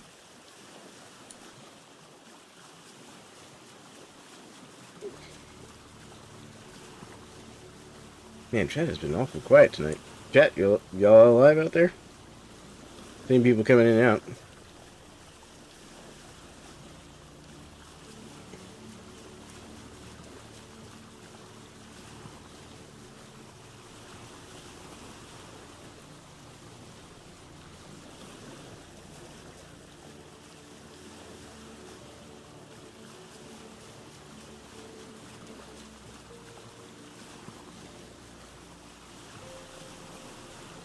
Anyways, I was just checking, see. Yep, y'all are out there, just quiet night, I guess. That's fine. Alright, how are we doing? Gonna have to veer to the right a little bit. Go between these islands here. I wonder if there's still sea ice out here. There's been places I've been finding ice late into the year in the game. It's like July in the game. I've been finding ice in certain places. Like, look, there's still ice ahead of me. It's July. It is 25 degrees Celsius. There shouldn't be ice out here.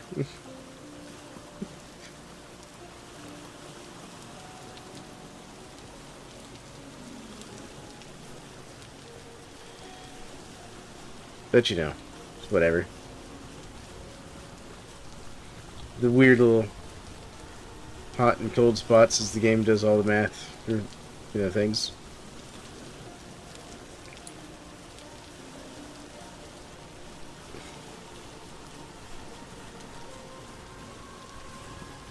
Alright. Shoot for this gap over here a little bit.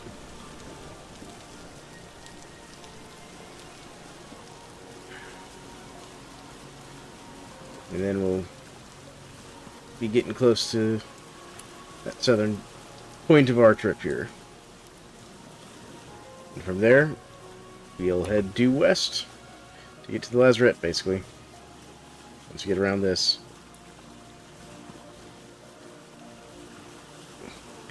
We're going to see how far I can sail before I have to switch over to traveling by elk, which is the whole reason I went and got the elk.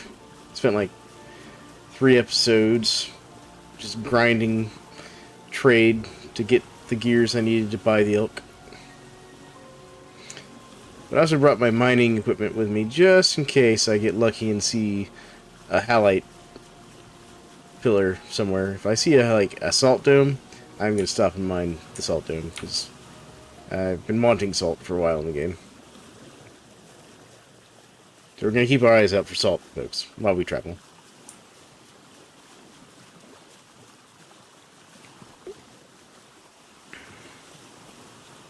So chat, if you see salt sticking out of a hillside or something, you let me know.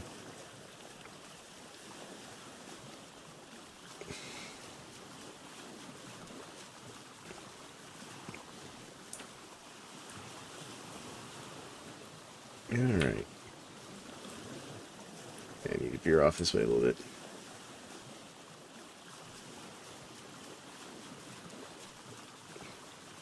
Should go check that fruit tree. I bet it's got fruit on it.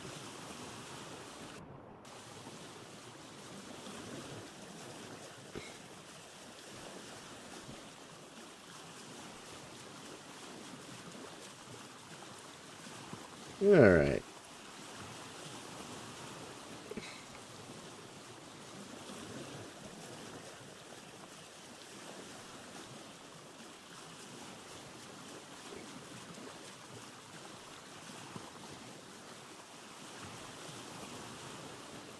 Oh, that's a neat little waterfall up there in the mountains.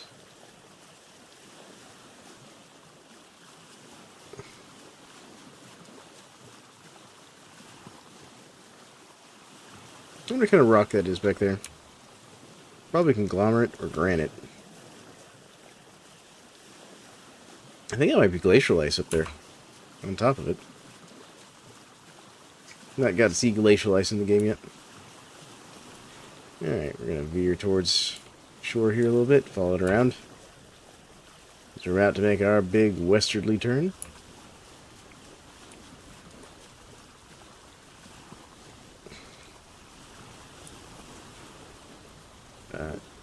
What's that up there? There's a slightly different colored chunk over there, I think. Either that or it's my eyes playing tricks on me, I'm not sure. Could just be a cave. I think it actually might just be a hole in the rock. Never mind.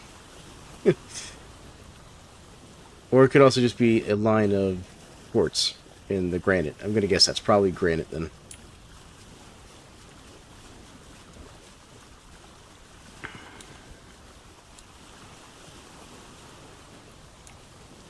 Alright. So here we start our westerly turn towards Lazaret. I'm just keeping my eye out on the coastline, see if I see anything interesting or worth going and poking at. Yep, got a storm blowing in. Eat some of this food here. Yep. Don't worry, elk, we'll be fine. The elk get service, you all know.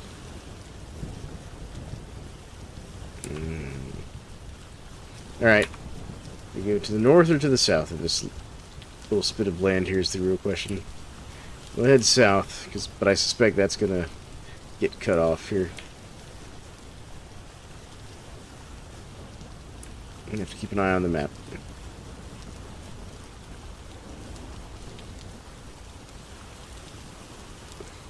I do like the fact that I've got my elk with his little icon right here, because it's kind of telling me where I'm pointing the boat. It's kind of nice.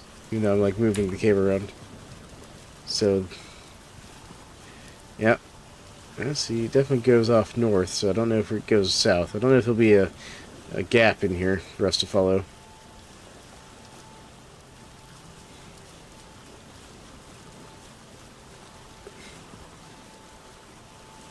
So we're going to find out. Some grains over there.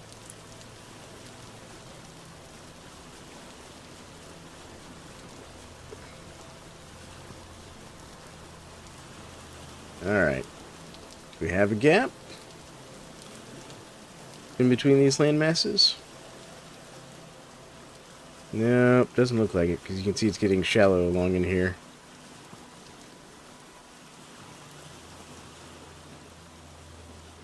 Get a little closer. Well, maybe. There's a trader there. There might be a gap down here. Looks like there might actually be a gap down there. Let's head down there and find out. As curious as I am about that trader, it's not our mission today.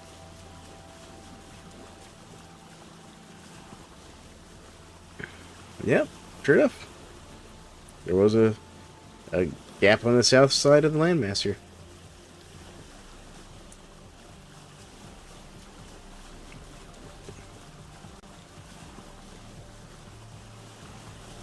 These giant pillars of stone here just alongside the water's edge. Keep hoping I'll get lucky, like some of the YouTubers I've seen, just see like a salt pillar sticking out of one. Alright.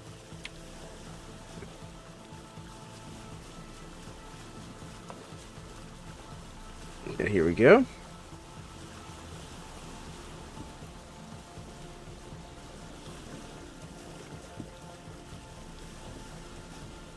Let's see here. Definitely stays open, so we should be able to make good progress. So the Lazaret is pretty far over, so we're at negative 2,000 here because it's this left number that shows kind of our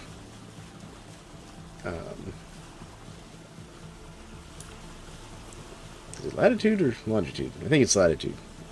Basically, where you are on the east and west point, and it's at like 10,000 negative. So we have to keep heading west here for a good long time. So we're going to sail as far as we can to get there. The closer we can get by boat, the better. Oh, there's a big ruin in there. Look at that. That's all ruins right there. That's a big old ruin. That'd be worth exploring.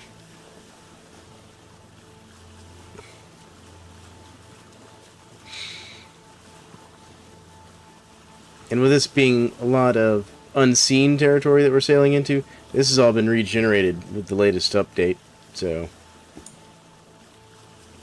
you'll have to see what interesting things we see. Got another big landmass. We're going to have to sail south of it to get around it, I think. Let's see here. How far south's it going? Got another trader over there.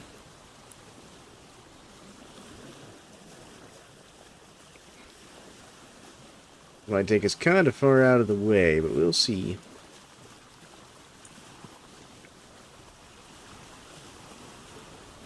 You know, all these little pillars of rock around, though. It's a good opportunity to look for things like that salt pillar being exposed. Potentially. I mean, I have no idea what the halite reading is in here. We haven't stopped or prospected or anything. So, I mean, there could be 0 halite in this whole area. For all I know.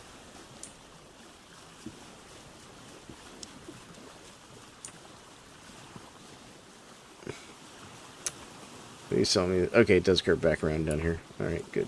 Good. I was gonna say, don't tell me I'm stuck on some sort of inland sea or some nonsense. That would be awful. Lots of gravel back in there. You can see it. It looks like andesite from the color, too. I love the andesite gravel. I use it for building.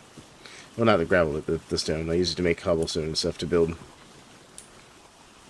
But the sand's good for making daub, for waddling daub. Makes a nice blue daub. Kind of a blue-gray. It's a little desert. Little sandy pine desert type setup. Be lots of resin in there if I was looking for resin right now. No. Oh, there's another big, decent-sized ruin right there. Not too far from the coast, too. That might be worth stopping and checking. What time is it? It's early evening. It's temporally unstable around here, too. That's interesting.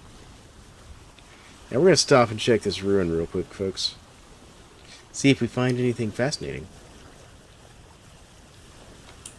We got plenty of inventory space. Shouldn't be a problem. Alright, let's pull in nice and hard here. There we go. Alright. Alright, don't stay. Don't run off with the boat.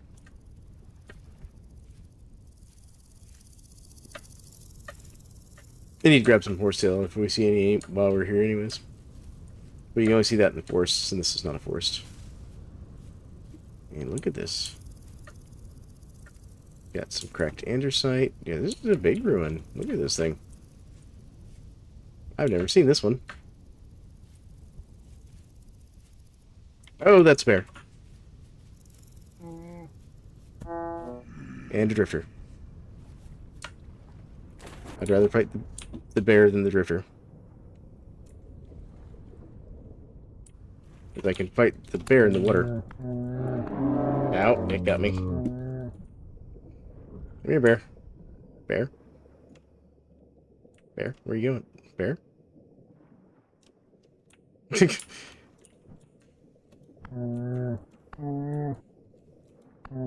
Come on, bear. Get a little closer to shore for me.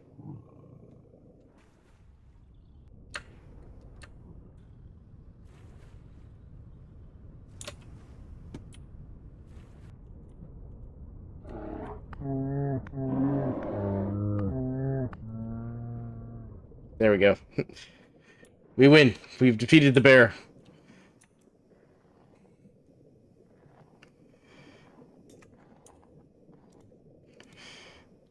There we go.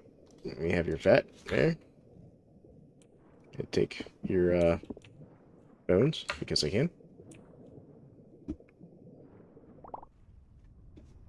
There we go. Alright. Wasn't my goal to fight a bear tonight, but we did. That is my trick to fighting bears, is lead them out into the ocean. And use the terrain to your advantage. And you, Drifter, for hitting me with a rock in the middle of fighting a bear. I want your flax. And you can... God, just a rude Drifter. Okay. Let me finish off this stew I've got. There we go. Put this back in the inventory. Is this enough fat to tan that? No, I need 2 pieces of fat. Okay. Alright, so... I can just go in here for now. And we're going to have to cook that soon. Do I have any firewood with me? No, I'll just have to stop and get some at some point. There we go, and then... Let's move that to there. And then... Oh yeah, good. That's where I get my bones stored. I'm going to throw my cooking pot in there. I do have some firewood. Hold on. We can cook meat. I'm going to stop and cook this bear meat. I want it to last longer. There we go.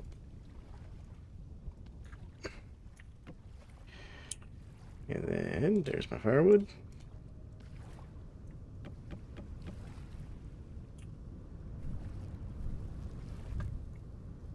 There we go.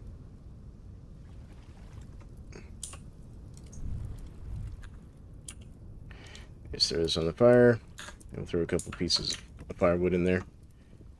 Alright. How's my activity? My activity's still medium. Hopefully we won't get another drifter going up to bother us while I cook up this meat I had to fight for. Alright, go ahead and eat one of these pieces of pie while I wait. I can hear that temporal rift around here. You're gonna make me use all the firewood, aren't you? Oh, goodness. Oh, good. Where are you? Back. That shiver startled the heck out of me. Come back here, Shiver. You started this. There you are. Circling around.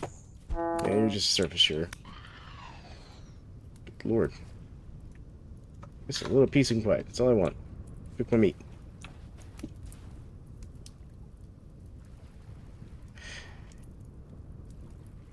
The natives around here are not very friendly. First it was a bear, and then the drifters and the shivers decided to come out and play. See that? Unfriendly folks around here.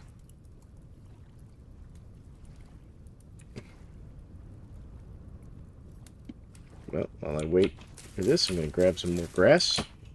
Oh, we got a boathorn. Now, I'm going to grab this and that and that. We're leaving now. I'm not saying to play with the boathorn.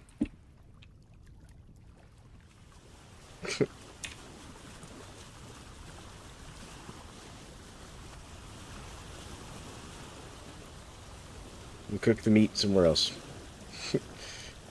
The boathorn can have that location. Alright, let's see if we can't find a way west around here. I wanted to explore that ruin more too.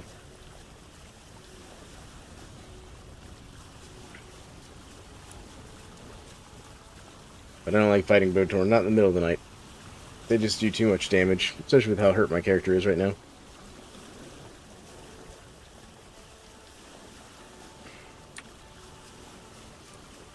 Alright. Wow. How big is this landmass? I really hope I don't just have to ride across this whole thing to get to Lazaret. That would be most unfortunate. Alright.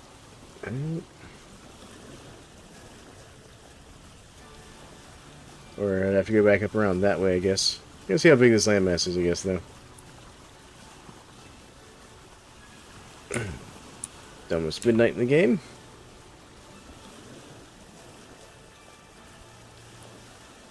Okay, spear slightly left here. I clipped it. I clipped the shoreline. Oh well.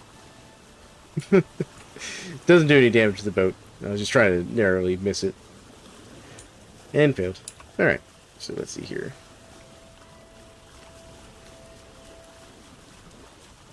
I need to start curving back west here soon.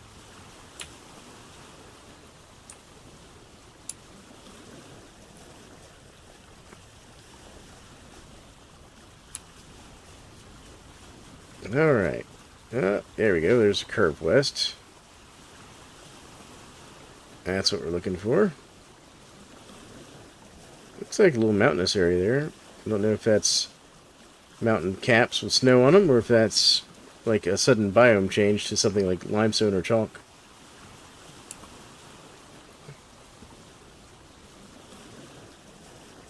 Looking at the altitude, though, I'm going to say it's probably snow caps up there. Some more ruins right there. A lot of ruins out here.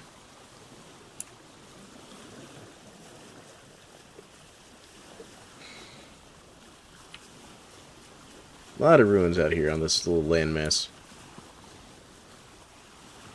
But welcome, viewers. I hope y'all are having fun. Hope y'all have had a good day. We're just out here traveling to the Lazaret. Poking around, trying not to get killed by drifters. Because they apparently did not like me stopping to cook a bear I killed.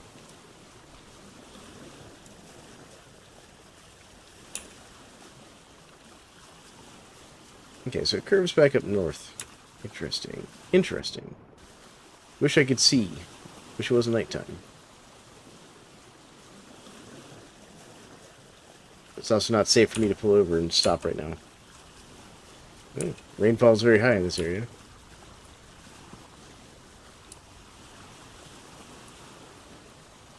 Okay.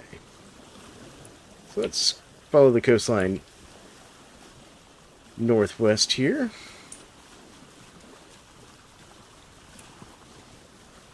Since we need to go kind of northwest anyways. See if it curves, if this is just like a little inlet and bay, or if it is two separate land masses here on either side of us. It looks like just a little inlet or bay. Unfortunately. That's alright, though. Making progress. Well, no. It looks like it might actually cut through over here.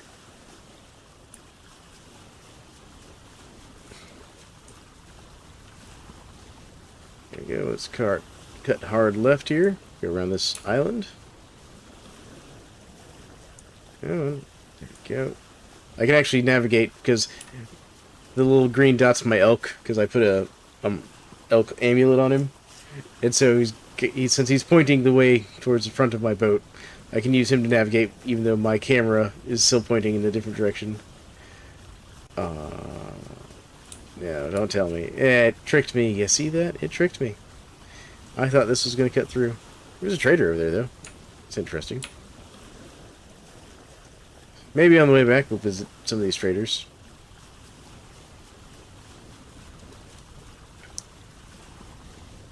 Alright, but we're going to sail back out. Thankfully we didn't go too far into this. We'll cut around this way. Alright, here we go. You also notice there's like this green tint to the water sometimes. I think that's supposed to be like deeper ocean area. I'm not sure. I've been curious about that. It'd be nice if I had like a little thing up here that would tell me, oh, this is what kind of biome you're in right this second, you know. Close the map a little bit so we can actually see. Look around. One aim in the game, so it's still a little dark out, game-wise. If there's a mod out there that lets you see like what kind of biome you're in, like in this little, you know, locational thing, just so you know, let me know. I'd like to know. I'm curious. I'm not going to use it for my vanilla playthrough here, obviously, but I would totally use that in my next modded run, or even add it to the game world my kid and I share that is modded.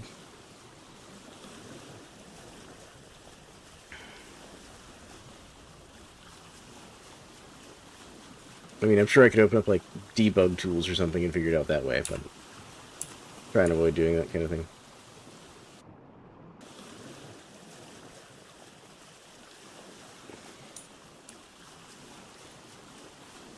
Alright. Tell me. Yeah, it's going to cut me off again. I have to turn hard south here. Again. I guess I should have gone on the north side. That's what I've learned. Should have gone through the northern route.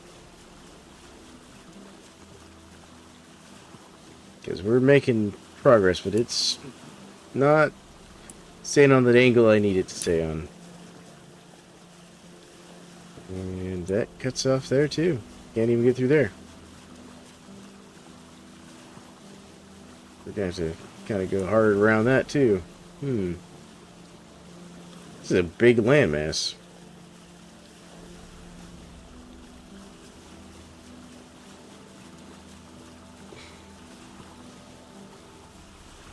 I wonder if the Lazaret's actually on this landmass.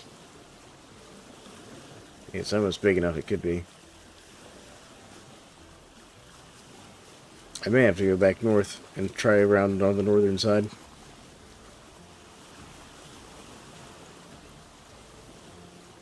This looks like it's actually curving back around here. I think it's going to cut me off down here too.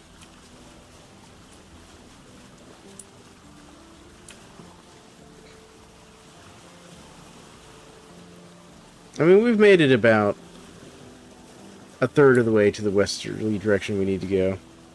Problem is, it's forced us kind of farther south than I'd like.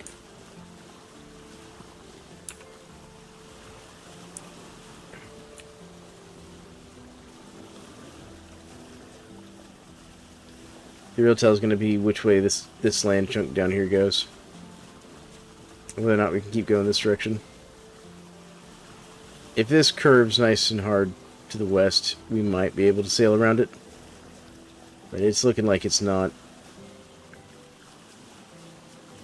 It's real archipelago-y looking. Look at this. It's like just little island chains throughout here. I'm not even sure what kind of terrain you'd call that. Sounds like a river delta. Except it's not a river, so.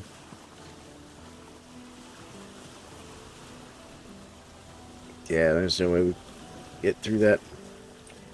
Let's head a little more south. Yeah, I see it's curving back around this way. It looks like it meets up with this landmass over here.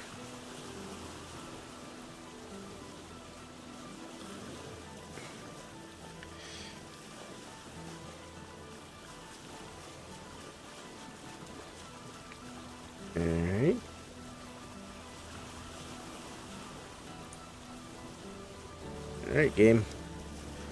What we got landmines? There's lots of traders though I'm seeing. Like, there's another trader right there.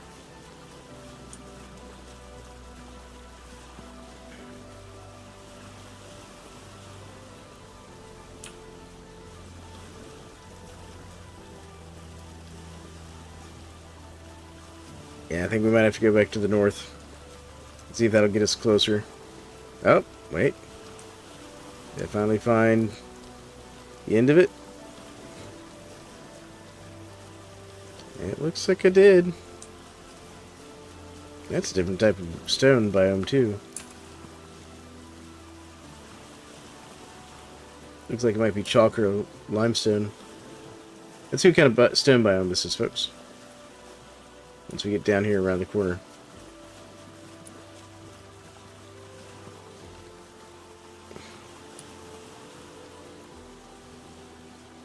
Nice to be able to see again, though.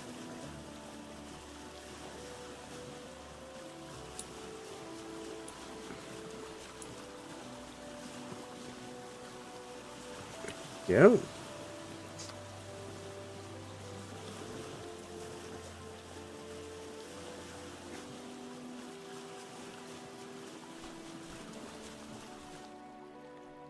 Are we not letting me stop the sales game? What the heck? How did I just get hurt? What the heck? It's a limestone biome.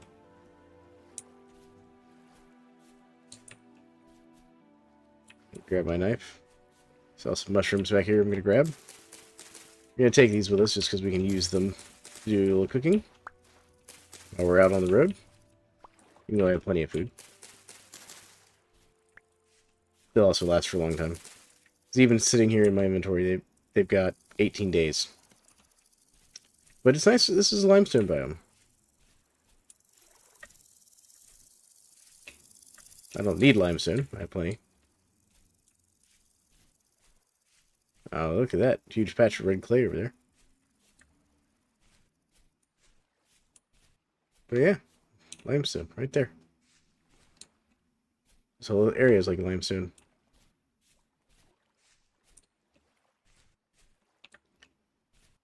Alright. Anything of interest around here? What's that? Is that a drifter wandering around? That is a drifter wandering around. Oh, shiver. Yeah, you tried. Alright, come on. One of you threw a rock at me. You did. Nope. It's a lot of drifter activity up here. Oh, yeah, I'll take that. That was worth it for the temporal gear, though. Nothing on that one. Nothing on that one. Take the field mushrooms. Or red wine cap. Up here. Okay. Oh, that's why. Look at that. There's a portal right there. Oop. I do want this flint.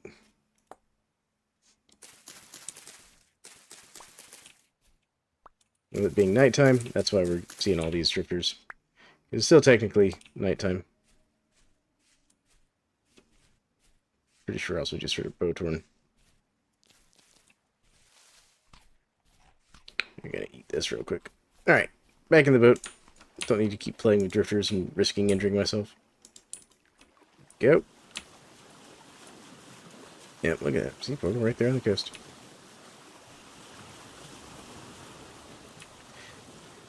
But it's nice to know that we found another limestone biome. Again, I have one much closer to home that I don't need to come visit this one. We got some ruins out here in the water.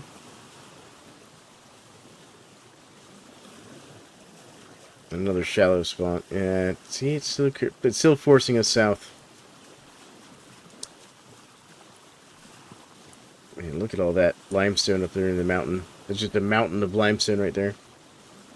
Living down here, you'd never have to worry about lime water for making leather.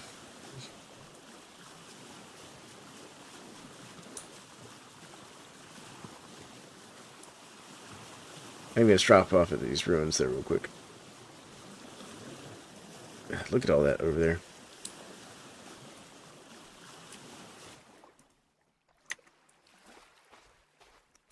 Stopping up here just to see if there's anything of interest. Oh, yes, I hear you, Mr. Elk. Yep, and there it is right there. It's a food vessel. And the answer was rye. It was all rye. Or flax grain, I mean. So you know what? I'm not going to complain about flax grain. You can still eat it. Alright, is that anything else around here?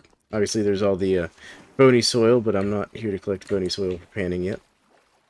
Shale. So this is all shale over here.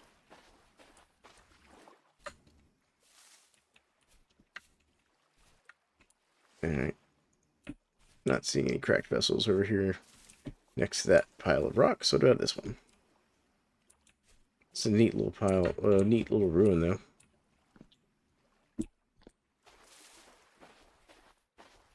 Not a small one either.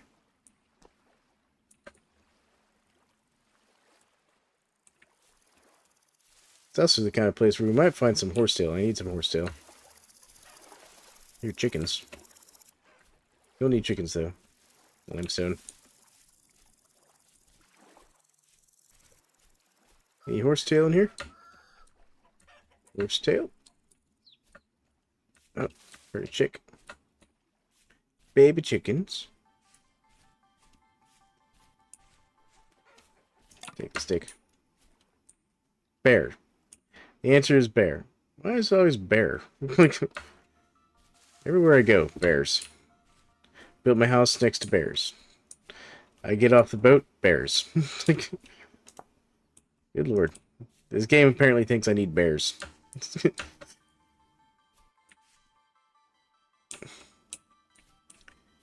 Alright. Still hoping to see a little bit of horsetail over here, but I'm not close enough to the forest. Mostly because there's a bear between me and the forest. Because the forest is over there. There's definitely be horsetail over there. And I don't want to get too far from my boat. So we'll head back to the boat. And see if we can't find a bit more of a path to take here. Oh, hello, what's this in here? Besides, obviously, like limestone and stuff. What is this? That's just flint and shale. It's tempting, but I don't need the flint right this second. This limestone. Ooh, hello. Do want that, though. I'm going to put this in my offhand real quick. Because I saw a bowthorn down here. I don't really want to fight the bowthorn in the dark.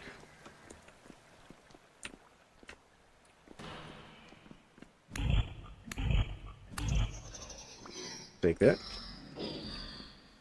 Heard something, though.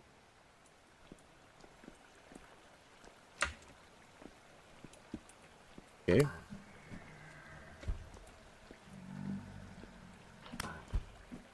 Come on, Drifter.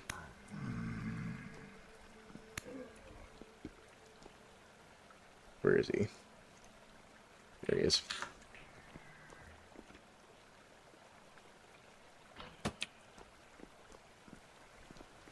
This is an interest. Come on, quit running. This glow stuff is interesting.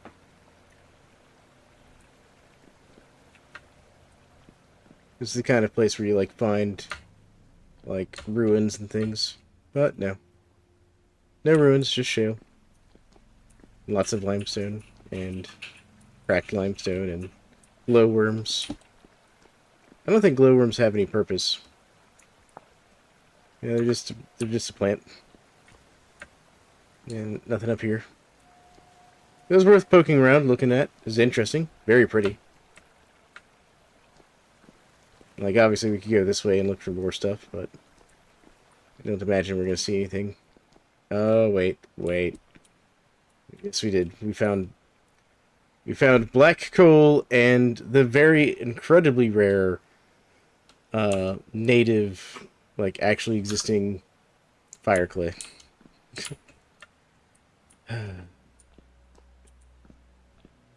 Oh, what's this? Slate. More limestone. This is a big cavern. I do want this gear, though. Rusted gear, thank you. Oh, what's that? Is that brown coal? Yeah, that's brown coal. This is a very big cave. Take that. And that. And we got black coal again.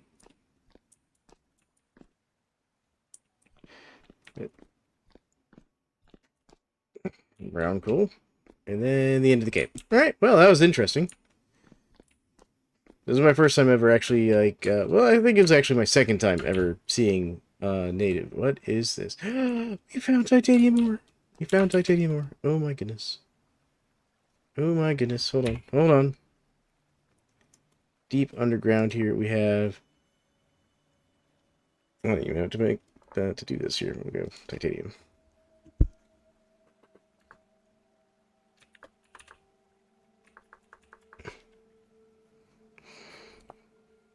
There we go. That was my first time ever seeing titanium ore. I can't mine it because I don't have steel. But you know, it's there. Oh, there's some more of that stuff. There's some of the fire clay. What's up here? Is this the way out? Or am I lost? I may have just gone the wrong way. Wait. Yeah, this will get us out too. Yeah, this will get us out. I think closer to the boat too.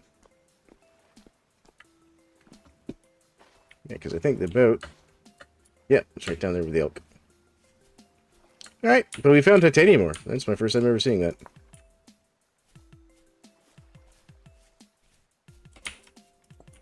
It is a rich vein too. So this cave, titanium ore.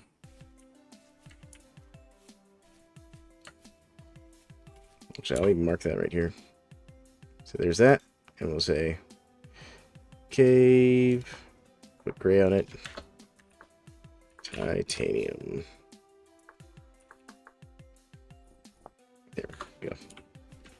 Really make it very obvious to me. Titanium there. Go there and get titanium. Alright, but I also need to get back to the boat to feed my character.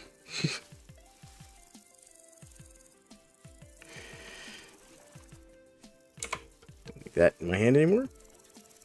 But we also found some gears, which is cool. Didn't get eaten by the bear that I saw. Elk's taking a nap. You know. As the elk do. Gears can go in the trade box. There we go. I'll put the lid in the trade box too for now. And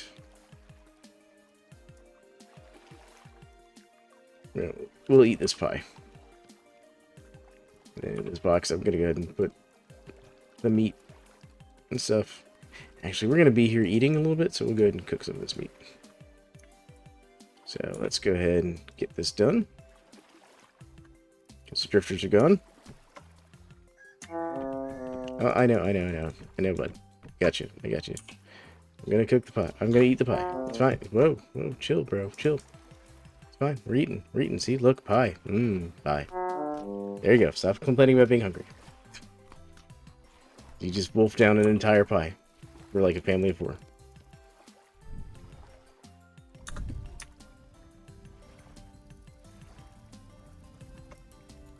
There we go. Cook up this meat. Beautiful. Alright.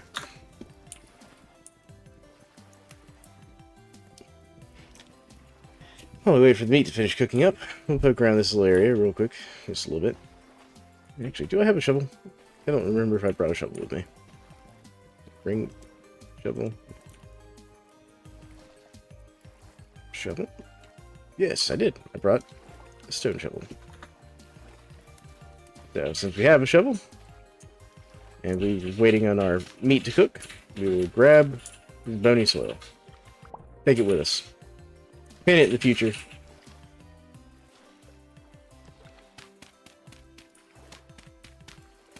There we go. I think when you have like a layout like this, I think I remember reading that usually means this was supposed to be like an old church that has fallen into disrepair. I think I remember reading that online. And while I wait for this to cook, I'll also grab some more of this, just in case I find some horsetail, so that I can actually make some bandages. Alright, so we got the bony soil from there. Campfire's cooking nicely. Let's see if there's any bony soil over here. While we're at it. I think there was some around some of these. Except the bear doesn't walk over here and bother us. Limestone there. Any bony soil over here for us to take with us? So for those who don't know, bony soil is very cool in that it's one of the few places you can get things like candles without having to make them. You can also get like gold and some other things out of it. A lot of the jewelry comes out of it. You can sell to the traders. So it can be worth your time to dig through it. Hailstones. Alright, I think that's all the bony soil. How's this doing? Good. Our meat's almost cooked. I just didn't want that meat to go bad and all that. And then there's also like the biggest limestone biome I've ever seen, by the way. Let me show you guys. Look at all that. That's all limestone over there. If I can get out of these bushes and not run into the bear that I saw. He was just hanging out at the edge of this inlet over here earlier. And this is all limestone. Look at all that. All that limestone. It's all the way around. Back over to there. Just mountains of it. Look at that. It's all limestone right there. It even curves around over to here some. But it's fighting kind of with this shale. I think I got a merchant over there. Just huge.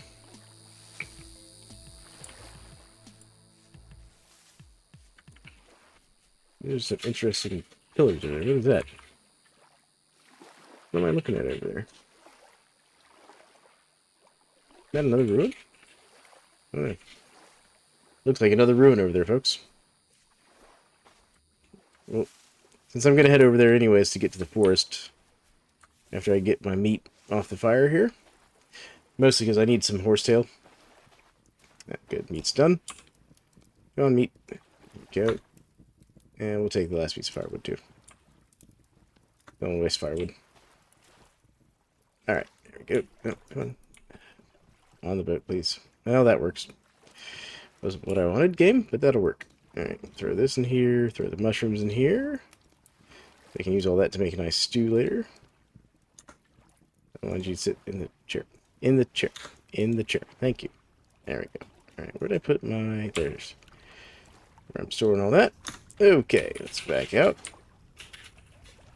Elk's just sitting here chilling in the boat. But I wanted to go over here to this forested area, get some horsetail to make some poultice. Anyways, what I might do while we're over here is take a couple little readings with the pro pick, just see what's in the area. We already found titanium ore, so I know titanium could be found here. There we go. Alright, let's hop out, and here's the horsetail I need right here. I'm just going to grab a bunch of it. If I was smart, I would have brought my scythe with me, but that's alright. Also going to grab... Always grab flint when you see it, folks, because you never know when you might need to make some more calcified flint. Alright, chow down on this bear that I killed earlier. Alright, look at all this limestone. And there's some flint in the limestone. And I have my pro pick. Go. Come here, pro pick. Okay, so we're going to do density search. So we'll do like this one. I'll do like that one. No, is that not far enough? There we go. Alright, then we'll do like this one. Bismuth. Wow. So like... Okay. Hold on. Lignite. Lignite. There it goes.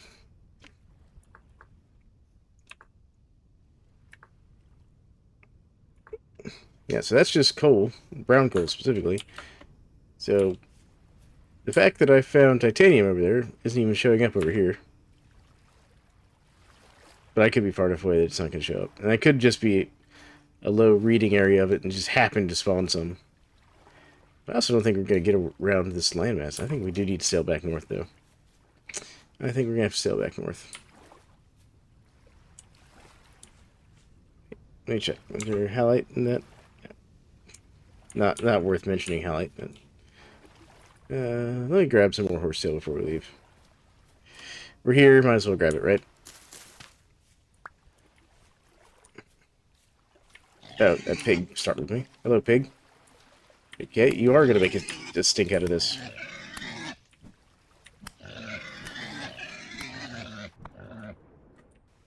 Okay. Not expecting to get jumped by pigs. Oh, I can hear the piglet.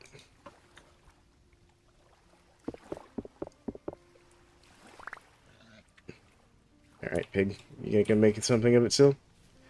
Or are you done?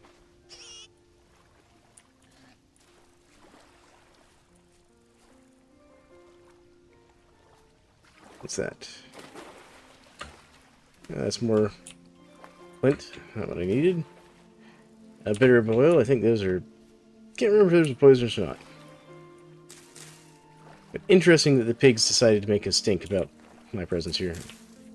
I mean, whenever there's a piglet around, they do become aggressive. That's perfectly... Like, that's just expected behavior, but... There we go. How much horse sale I get? 16? That's enough to make like 4 rounds of... Grab a little bit more. Alright. This area is very dense. It's a very dense forest.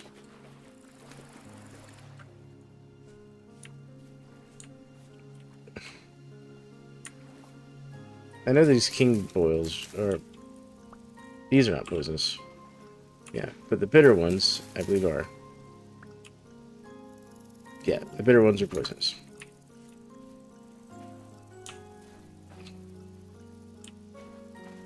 So it's interesting how some of them can be and some of them are not. Lots of horsetail over here. This is perfect. Oh, hello. Are you the same pig that attacked me? Yes.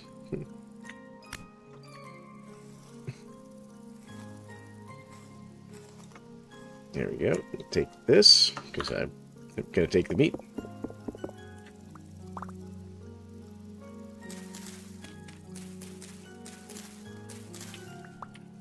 There we go. Lots of horsetail in here.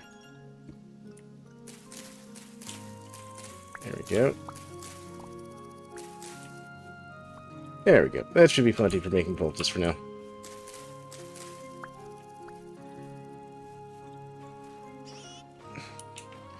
The piglet keeps startling me. There's another king. What? That's fine for eating. There's another one. Rather, the slightly redder ones are the bitter ones.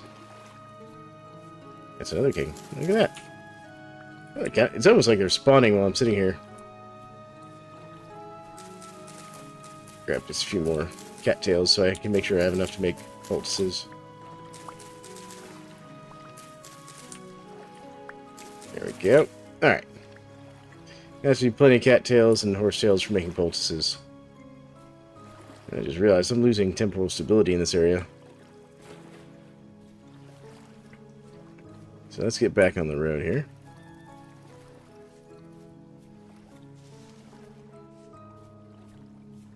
Oh. It's just forest floor. It's just a little dip. For a second there, I thought I was looking at a cave of some sort. Alright. So let's see here. Put the meat in here because I'll cook that at some point. And where'd my animal hides go? Where's my bear pelt? There's my bear pelt. That. There we go. I'm gonna go ahead and dry this bear pelt. There we go. Cool. Put my extra gear in here. And let's grab these because we're gonna make some poultices real quick. There we go. Let's Plenty of poultices for the moment. And put the rest of our mushrooms in here. Sorry, I'm just doing a little bit of loot management, folks. I know it's not the most entertaining thing. Where's my bones? Bones? Yep. Nope. Where they go? There they are. There we go. And then I can take this and heal my character up a little bit. Ah, I didn't know if we could actually heal sitting in the boat. Now I do. Beautiful. Alright. All healed up nicely. So let's set sail. We're going to head back north because I just don't think we're going to get around the way we want to go this way. Let's get back zoomed out here so we get a nice view for our sailing. It's very unfortunate that this southwardly route did not work out for us. At least we don't have to, like, follow the coast. We'll just do more of a straight shot.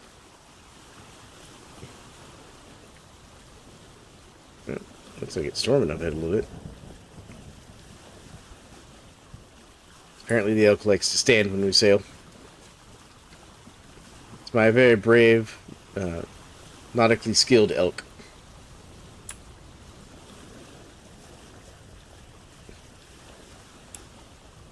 What am I looking at over there? Is that just that? I think that's just those land masses there. Not sure what kind of biome that is. It looks kind of like maybe a claystone biome, perhaps.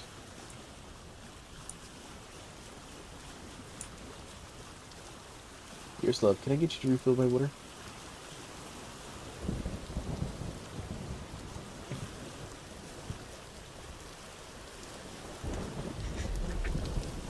Thank you, love.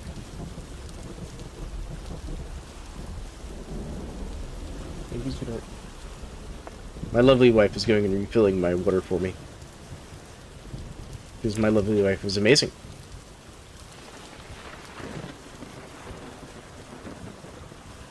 Alright. So yeah, we're going to shoot this gap up here. I think we're just going to cut more. There we go, because I think we'll aim for that. And heck, we might even be able to keep that line all the way back up to here. Almost. We're going to have to sail around to the north, see if we can't get around this landmass. Otherwise, I'm going to have to, like, ride the elk all the way across and build another boat or something to get to the Lazaret.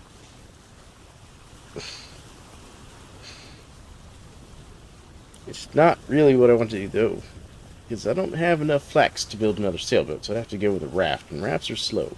And I can't put my elk on a raft, so we gotta find a way around.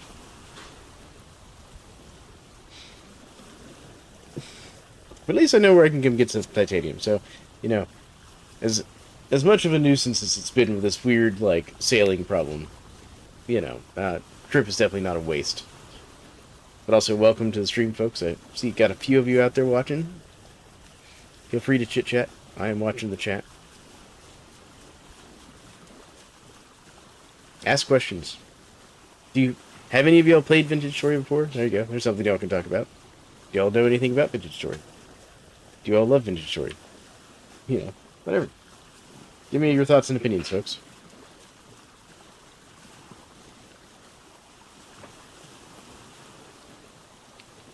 How do y'all feel about the new updates coming out?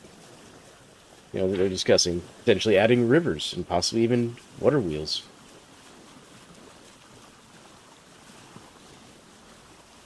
The speculations have been quite high. Welcome to the stream. Welcome. We're sailing, trying to find our way to the Lazaret tonight. I've finished getting my armor ready. I've stockpiled a bunch of food. And I've tried sailing south around this landmass here, and that has not worked out. So we're going to sail back north and try and go around it that way. The Lazaret is over here, about where I'm currently sitting, 7,000-ish blocks away. So we're going to have to sail north and around to see if we can't find a better route.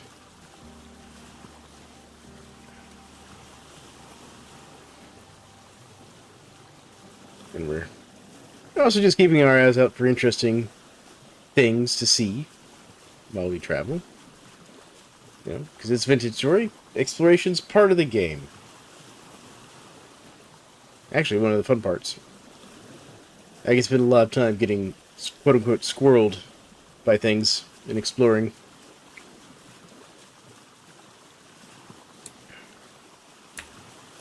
Is my map not working? Map? There it goes. My map had abandoned me there for a second. Alright, angle back up to go through this gap here. Alright, let's also get back into first person so I can find some food. Where's my food box? Food box? Nope. Food box, there we are. Red beet stew. Pretty good on food, on fruit and stuff. Yeah, we'll do the porridge here with the vegetables in it. There we go. There we go. That'll top me off nicely. Yeah, the Lazaret isn't too scary. Yeah, it's gathering all the lore bits. That's actually part of the reason I've got like 2 empty chests on the boat to hopefully have enough to carry all the lore bits. The main problem I'm having right now is just finding my way to the Lazaret, Keith. But good to see you, Keith. You have a good day so far, man?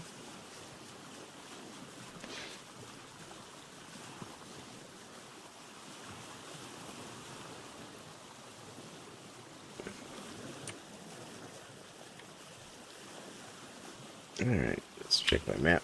See if my angle's good. Yeah, this angle will be fine. I'm gonna cut more to the east a little bit.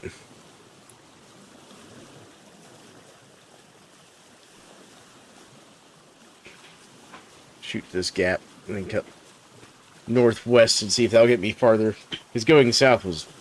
I don't know if you've been following my journey here, Keith. Going south has just not been letting me find a westernly path through. Oh. So, not really.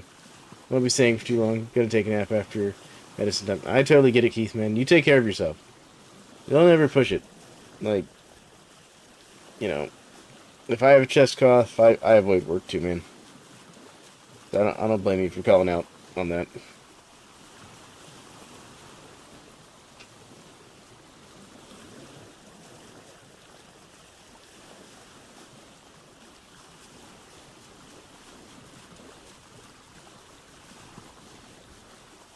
Yeah.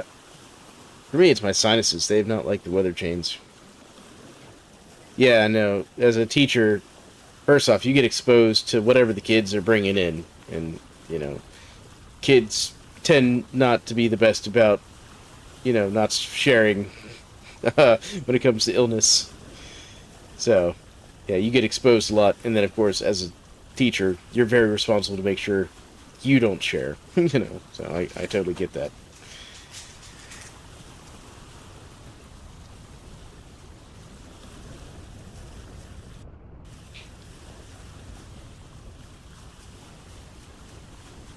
But I'm curious, where do you teach, Keith? Because where I'm at, it's Saturday. We don't have school on Saturday, so.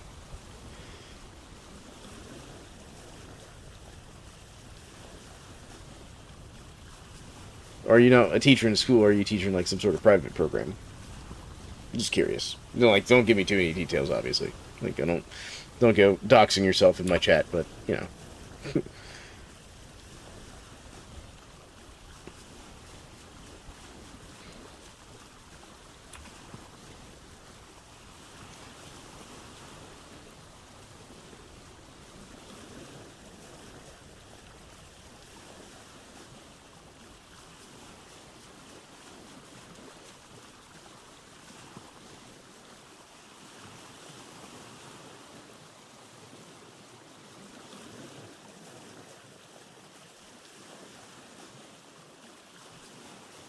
So you have 2 jobs: full-time private school teacher, and on the evenings and weekends you do personal tutor. Okay, that makes a lot of sense. Okay.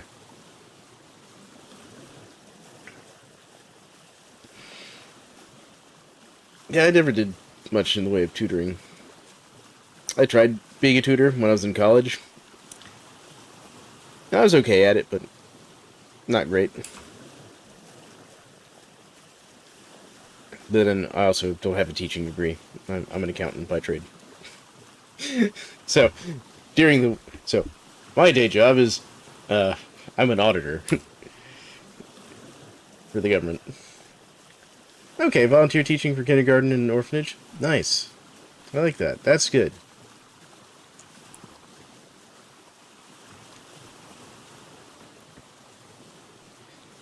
Good. So you have this, and you also have the special education background. That's cool.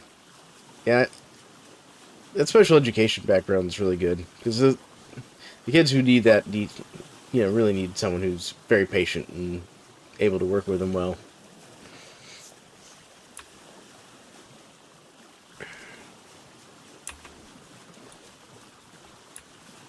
Assuming that's what you mean by that.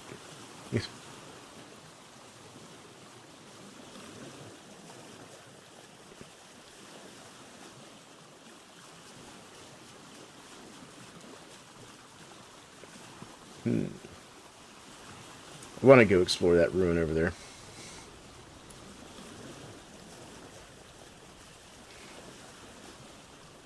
But every time I sail past it, it is nighttime.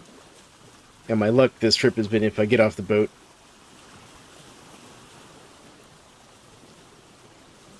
Well, that's cool.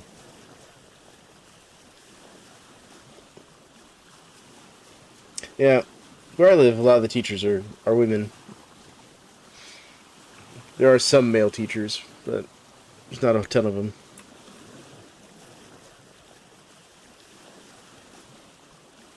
Although, interestingly enough, most of the male teachers I know of teach, like, social studies. Whatever that says about our education system where I live. Because they're like coaches and social study teachers where I live, for the male teachers.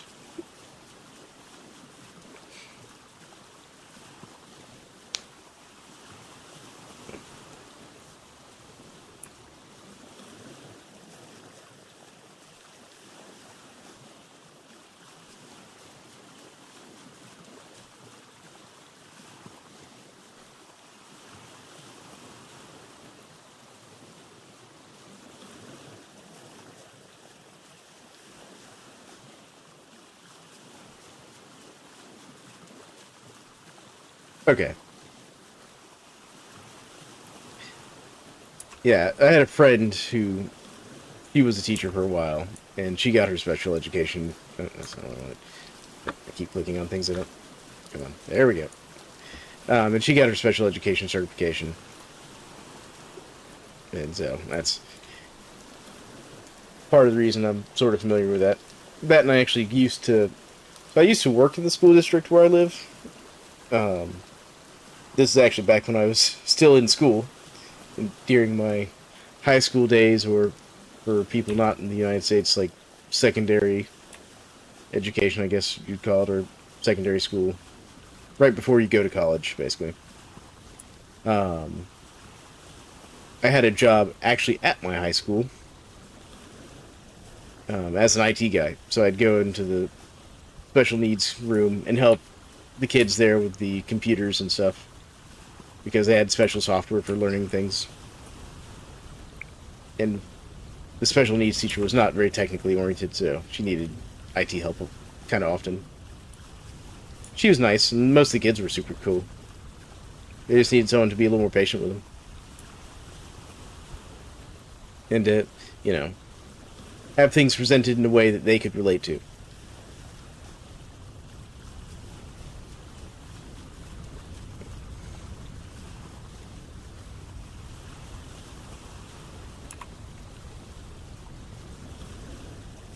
My cat, I think, just passed out on my laptop. Alright, no, she's awake.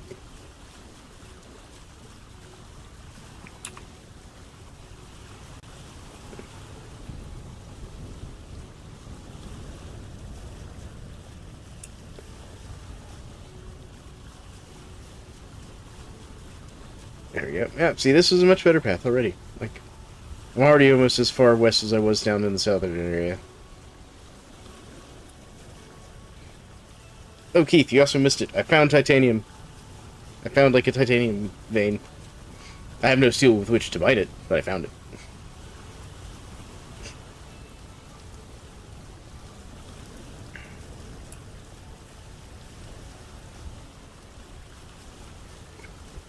There we go.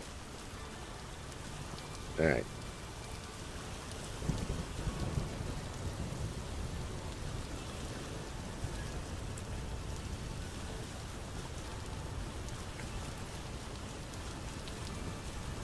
Go.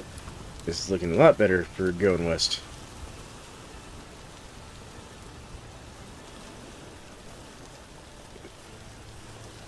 Although with my luck, I'll get to here, it'll curve back north and block me off again.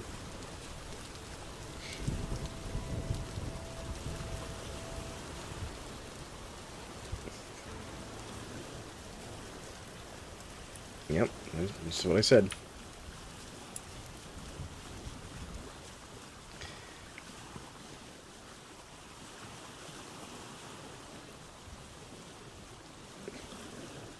Yeah, exactly, Keith. But, you know, it was interesting because I was like... So I decided to go explore a cave, mostly because I saw a rusty gear, like, near the entrance of the cave, in a limestone biome that I was exploring, way down here in the south. Yeah, see, it's curving off, cutting me off again, but it's, like, way down here. I just went into limestone cave to get a rusty gear, and then decided to kill the drifters and bowtorn that were harassing me in there. And then kept exploring. Yeah, no, you can't really make the electro vacuum smelter to make the titanium pickaxe currently. I would like to see, you know, more uses for it eventually, maybe later on. Like, as we get, like, some of the more weird technology that they were getting from the Rust Realm before it became the Rust Realm or whatever. I'd like to see if maybe that could come up with, like, some way that they could make more use of those things.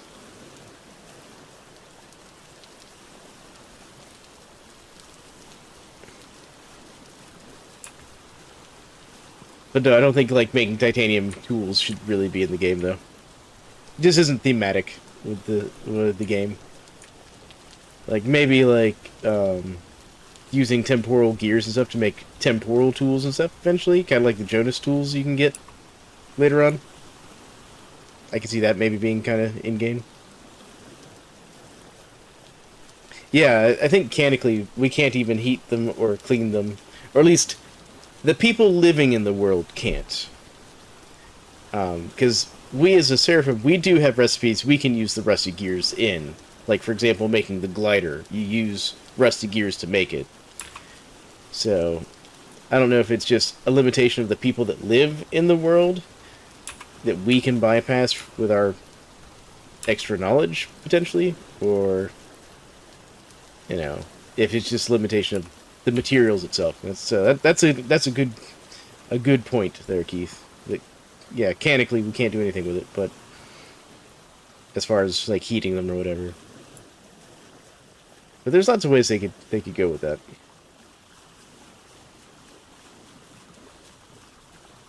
Okay, well, we're still getting further west, sort of.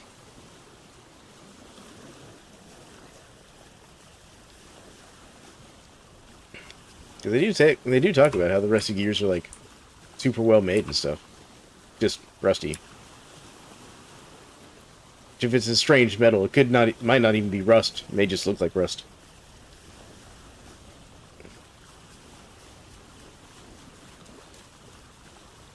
Yeah, this is gonna cut me off here. I feel like this is gonna be lying to me, and this is not gonna be a path through.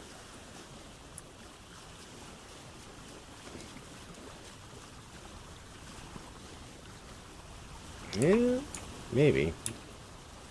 It's kind of deep for a little bay. Nope, there it is. There's the line, right there. I'm gonna have to ride my elk all the way to this Lazaret.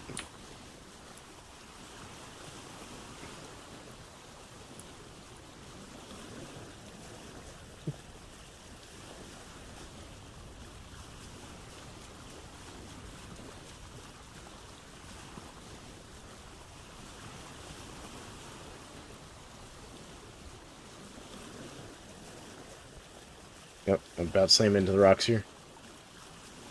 Is that another limestone biome that I'm looking at right there? I think that is.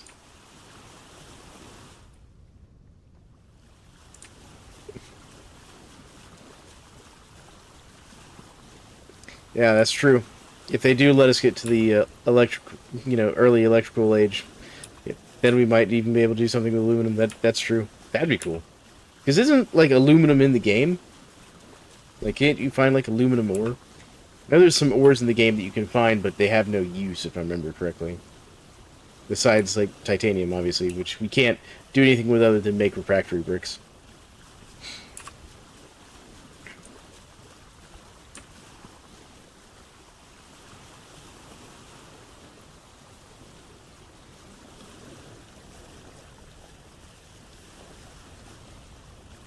I think that's blue clay over there.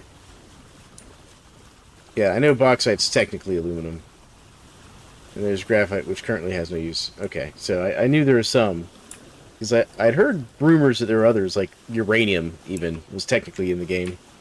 But I didn't know if that was true or if that was someone misunderstanding a mod they installed.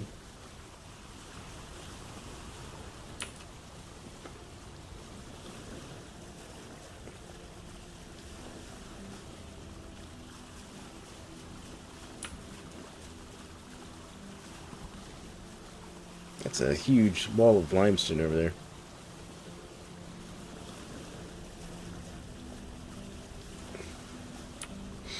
Yeah, it'd be interesting if they add the ability, like, later on as they advance the tech level, to be able to smelt, like, the powdered bauxite, the crushed bauxite or whatever, into aluminum. Or refine it.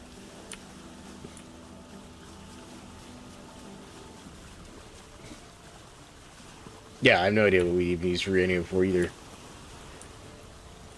I mean, generally speaking, like, just raw mined uranium out of the ground in the real world, well, toxic if you eat it, is not generally radioactive enough to damage you, so... Still technically radioactive, but, you know... is my understanding. I could be wrong on that. If someone out there is a nuclear physicist, feel free to correct me.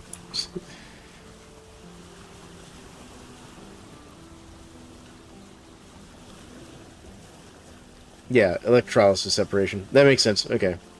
I haven't worked enough with aluminum to do that, and most of the aluminum I've worked with has already been smelted in the sense of it's already been made into pure aluminum, effectively.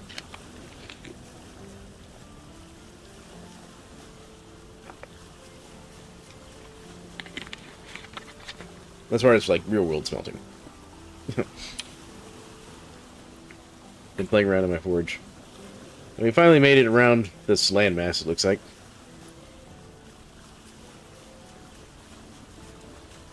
Oh, that sounds like it'd be fun. My physics class was not nearly that cool. Now, my chemistry class was exciting. My chemistry teacher was nuts. He was great. He blew up a bucket of water with some... it wasn't sodium. I think he went to the next one up that does that. Because there's, like, 5 different metals that do that, I think. And each one's stronger than the next as you go down the periodic table. So, it's like sodium. Might have been a small amount of cesium that he had. I don't remember. He got in mild trouble for scorching the roof tiles in his classroom with that stunt. But he was also a baseball coach. He didn't care.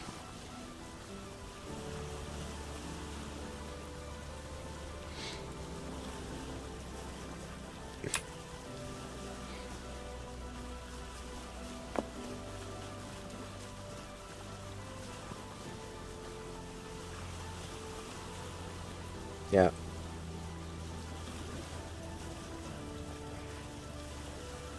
Man.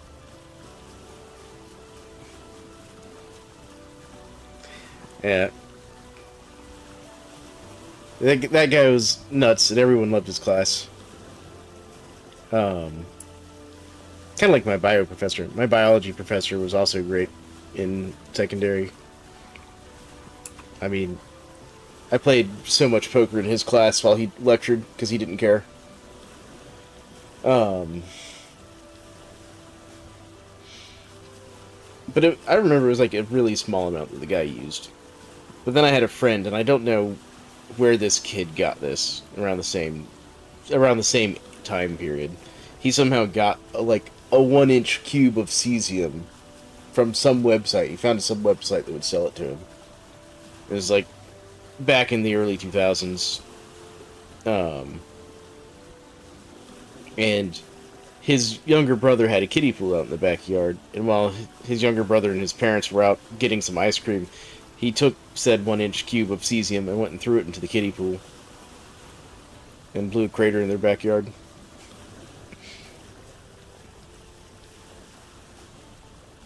Yeah, thankfully he didn't hurt himself too badly or anything. But when his parents got home, they found him like dazed in the backyard and basically knocked himself out. And they took him to the hospital, and then they had him psychiatrically evaluated for fear of his mental health for making such a boneheaded move.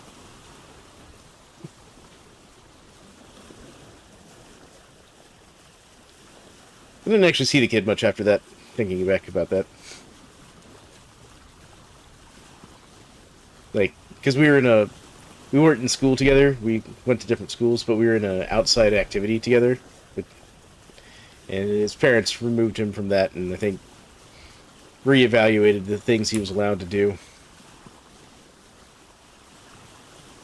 I think that's all limestone over there. And claystone. I still want to go check that for halite.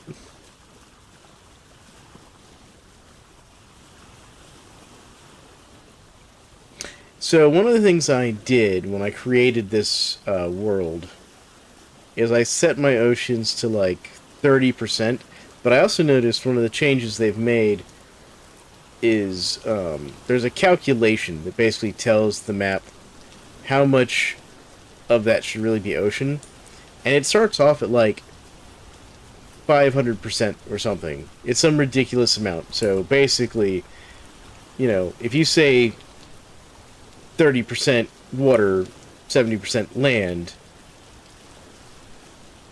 it'll do the math on that, and then multiply the water by like 5, just so that the ocean masses are large enough to feel like oceans, even though they're still technically representing only like 30% of the actual block space. It's some weird calculation of how it works in theory. Is what I was noticing in some of the settings when I was working on setting up this world. Because I messed it up with my kid and I's first world together. Because I didn't factor in that extra, like, it multiplies it by 5. And ended up with a world that was just an island. Surrounded by endless ocean. And the island was too small for us to, like, do anything with. I'm gonna see if I can't shoot that gap up there.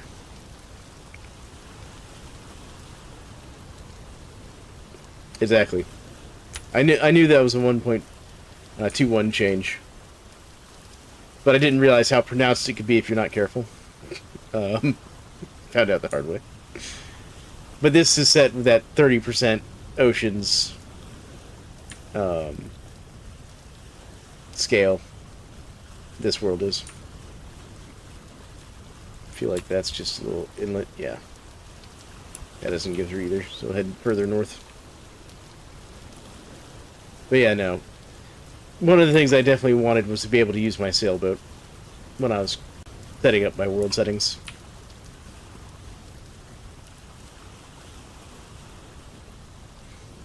It's because sailboats make life so much more convenient in this game.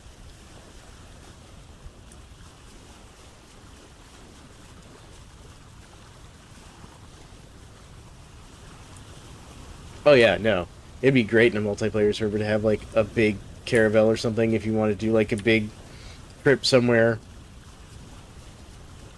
You know, be all kinds of fun. But even this one sailboat's not bad, because you can still carry either, like, 8 people or, like, 4 people in some chests. The main thing is you couldn't carry everybody's elk. That's where you want the caravel, like that. So you could carry everybody and their elk. Keep looking for halite, and all I'm getting is limestone. Just keeping my eyes out, see if I see like a random halite spire exposed. I know it can happen.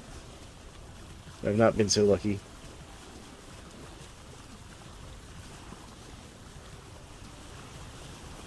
Wow, that's a lot of distance to not see any ocean.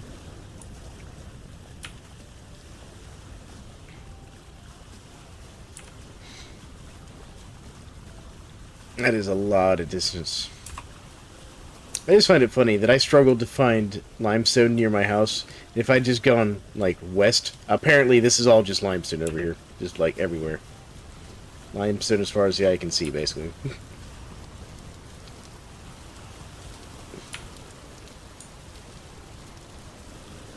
But yeah, no, that's crazy. To not find an ocean within, like, 30,000 blocks. That's crazy. It's gotta be something about your map generation. Oh, that was an interesting fish I just went past.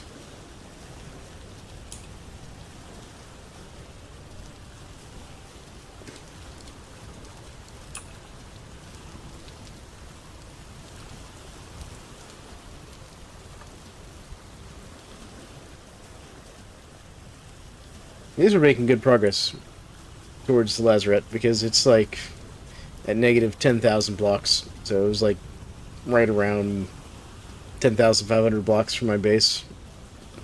Almost due west.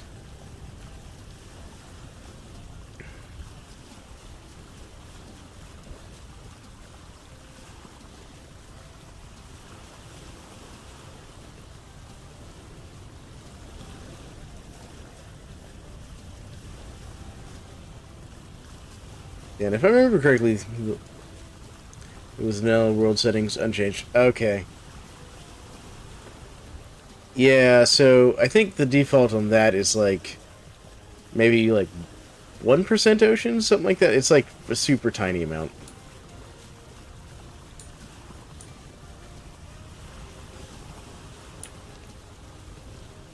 Go.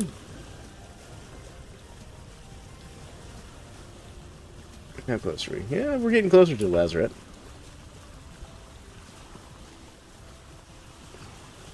Because I think the default settings might even set oceans to 0.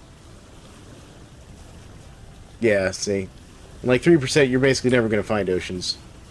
Oh, look at that ruin over there. Okay, I gotta stop and check out this ruin.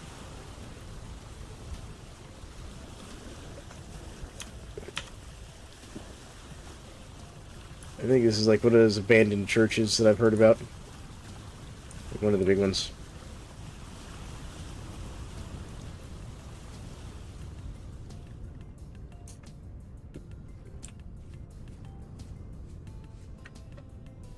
Okay. So yeah, that's probably why then, because if you started it in 1.9, or 1.19, I mean, then yeah. I want the bony soil. Give me the bony soil. Wow, there's a lot of bony soil here. Ow.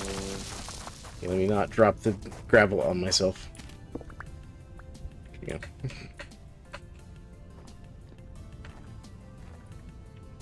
Okay, is there anything back this way?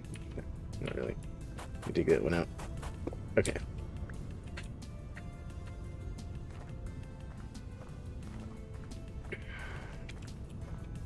Got a cave down there. Lots of caves. And a boat horde immediately spawns.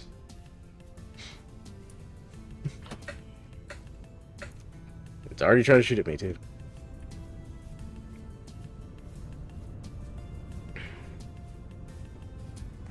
That's a deep hole.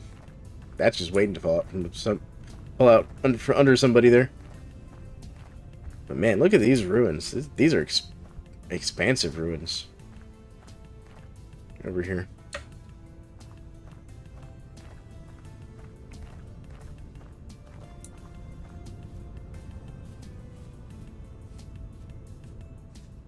Let's go to this one first. This looks like some sort of crazy altar.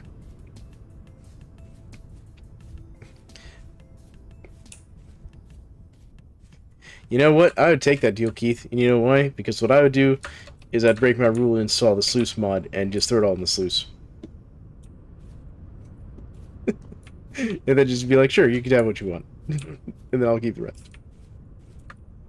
Man, this is just interesting. I don't even know what this is. This looks like an altar.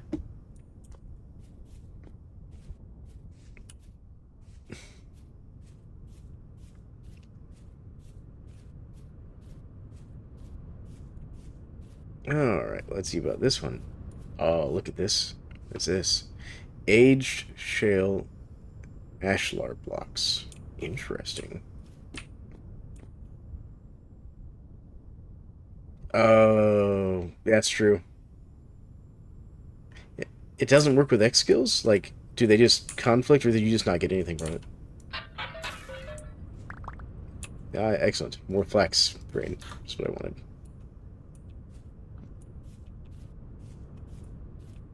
Is it, like, just some sort of conflict? I haven't checked, because I was planning to run X skills as well in my next playthrough, so if Sluice Mod and X skills are fighting each other, that's gonna have to make me make some hard choices.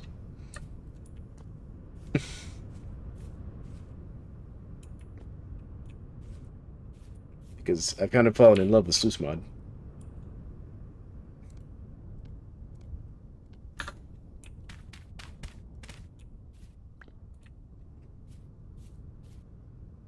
So the mod itself saying it clashes, so I don't want to install. No, I don't blame you. Yeah, you know what? I'll research that and see if I can't figure out what the clash is. I'm sure someone's got to figure it out. And there's a temporal low activity. Okay. Do you know what kind of ruin this is? Is it supposed to be like one of those ruined churches? Oh, hello. And what's this? This is a seed vessel. Am I going to get my first? No, that's turnips. Dang it. I was hoping to get cabbages.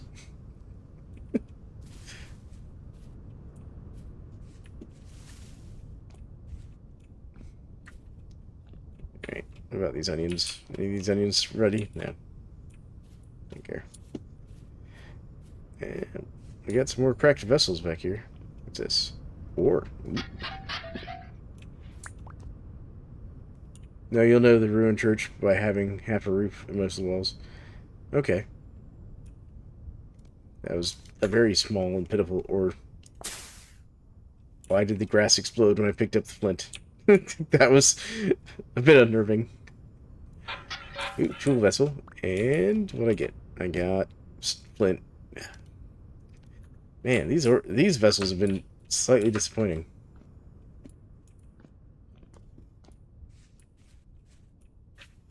Alright. Anything got back?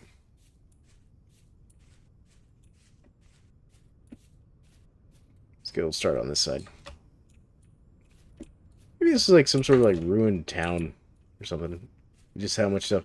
And the weird like central like altar thing.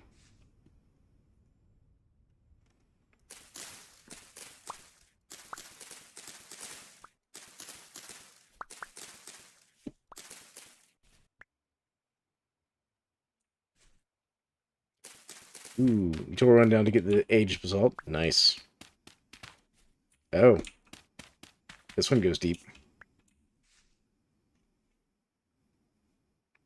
And we've got another seed vessel. And it's all rice seeds. That saddens me. Look at how much, you know, stuff is here.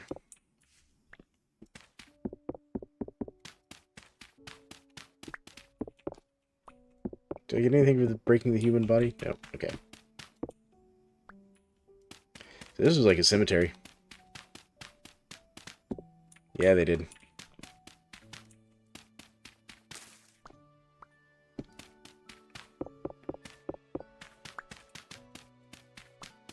I should feel bad for desecrating graves, I guess.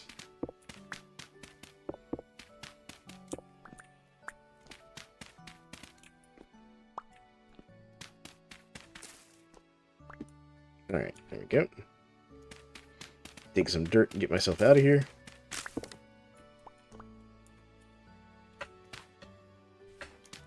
There we go.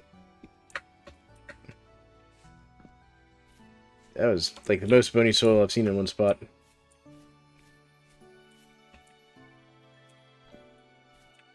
Alright. I think that's all the stuff at this ruin.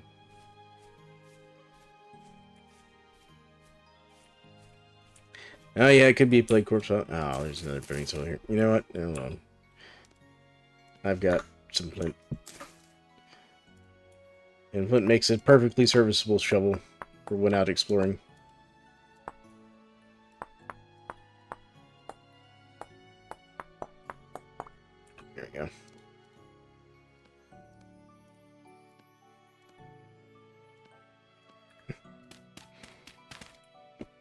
Okay, so this is just one boating solo there. I know I've checked this, because that's where I found the first vessels. Alright. Definitely been interesting. That almost looks like an aquifer maybe over there. Those little pieces.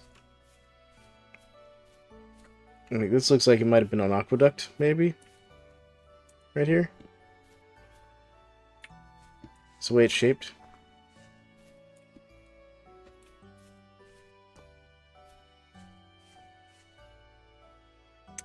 I have not tried digging in the middle of that weird formation. I can go do that in a second if you'd like. This definitely feels like some sort of aqueduct. Very Roman in design. I'd like to see what's on top of it.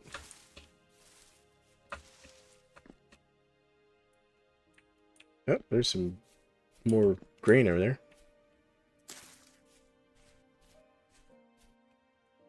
Yeah, that's the weird thing. I don't know where this aqueduct would have come from. Unless it was... I mean, it's kind of heading towards those mountains over there, but that's a long run for an aqueduct.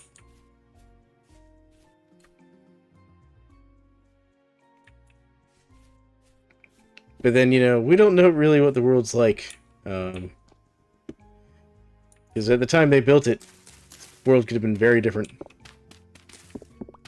Just seeing if there's anything under this. No. So let's go look at there. There's a surface shiver over there that I'm seeing. I thought I was seeing something that looked like an unfriendly sort. Yeah, let's go look under this thing. That's a good idea, Keith. I didn't think about digging down under the strange-looking altar. Yeah, exactly. The world's definitely messed up. Yeah. You know the whole, like, buckets multiplying water thing? That's clearly a temporal issue. I'm just gonna blame that on the temporal issues. Alright. So we got shale rock. Anything down here?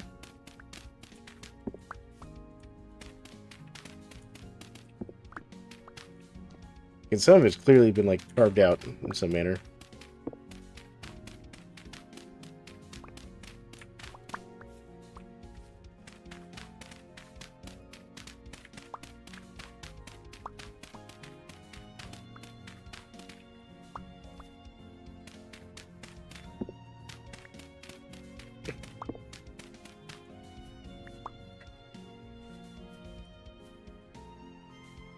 Yeah, the incident looks like surprisingly like a meteorite site impact. Yes.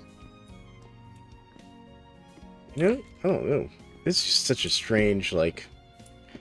I want to know what this is. I need the lore behind this place. They've hidden it from us. I don't know what this is. I want to know. What dark gods were they worshipping here?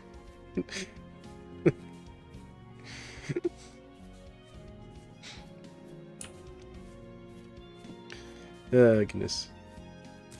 I'm gonna take this ride with me because I can. Alright, back to the boat. Where did I leave the boat?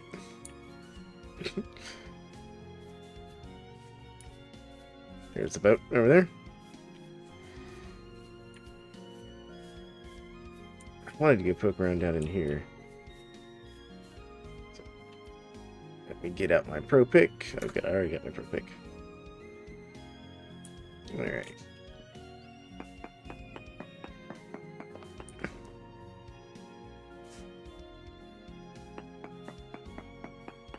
Oh yeah, absolutely. I love emergent storytelling. That's why I play RimWorld.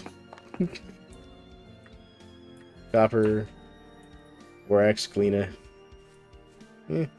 Nothing interesting. Yeah, it was probably a mass grave. You were absolutely right about that.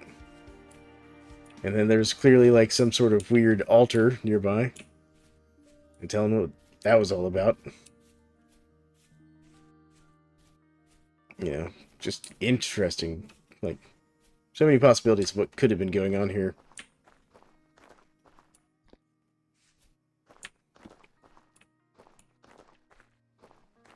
And then there's just a trader just living right over there. Look at that. Just a guy living right next to it. Like, yep. Oh yeah, that's the old abandoned place where they buried tons of people. Alright. I throw my bony soil in here. Where am I put my seeds? Yeah, I'll just put my seeds in here. And put that in there. And put this in here. That. Yeah, I'll throw the ore in here too. Sure, the gravel can go there. I'll use up these tools here before I use my good tools. There we go. Eat this. Try and finish off this before it goes bad. Oh, clay. I need clay. We found some stone formations like that. Like a rib cage, almost, but instead of rock formations, there was a cairn. And digging underneath, I found a rotten king outfit piece. Wow. Nice. I'm just gonna grab this flax because I always need more flax. That's kind of cool. I have to keep an eye out for stuff like that. Like that.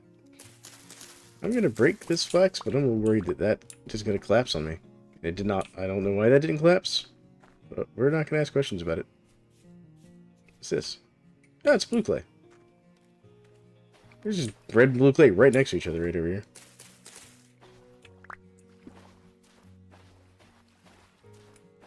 And a huge patch of flax. Not gonna complain about that. Alright. Hello, cat. Don't fall off my table. Nice. That'll be cool. Yeah, I don't have any of the cool sets like that, really. But then I haven't plumbed as many caves and depths as you have, so...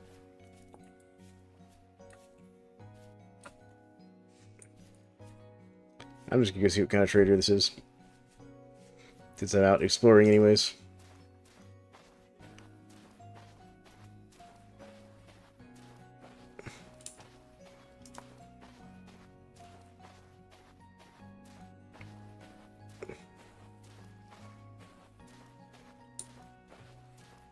You wasted me before I discovered you can repair them? Oh, yeah. No. Like, I hold on to the clothes just because, one, some of the merchants buy them, and I like to sell them things. And two, yeah, I realized you could repair them previously. That looks like quartz over there. Who are you? What's your name? You're a survival goods trader. Got anything to trade? Anything interesting? Anything I care about? No. Nothing I care about. I mean, if I really needed a sword or something, I suppose, but... Yep, have a nice day, man. Alright.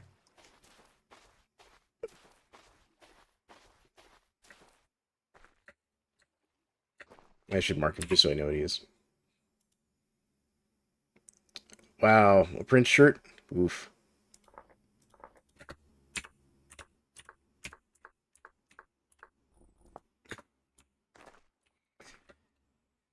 Yeah. Dear, what am I? I'm wearing like some stuff I found. Like I have a noble shirt, but I don't have like the Prince shirt or anything. I have the Forlorn Hope veil though. The Prince shirt? Yeah.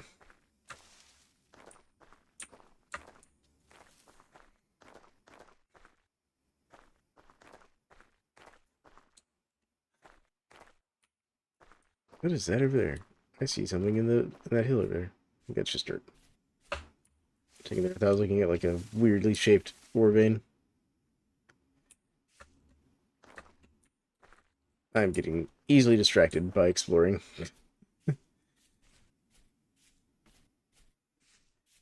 That's true. That is valid. Oh, look. Copper that I don't need.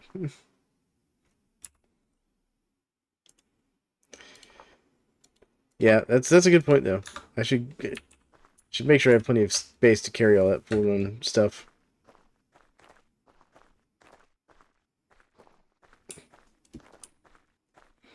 Because isn't like the full-run armor supposed to be like one of the best armors in the game?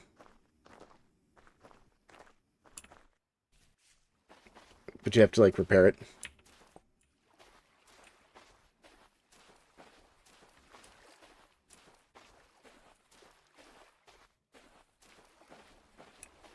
Rift activity still low.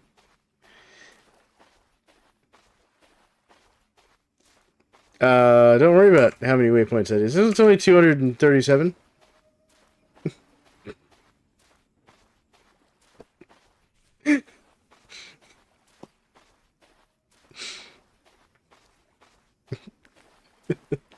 Yeah, I go a little waypoint crazy, I know.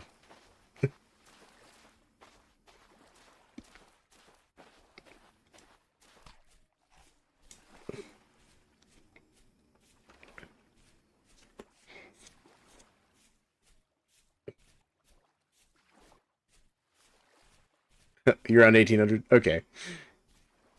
Well, now I don't feel too bad about marking, like, everything I find interesting. Like, if it was closer to my house, I would mark this blue clay. Honestly. Actually, I will, because I haven't seen a lot of blue clay. There we go.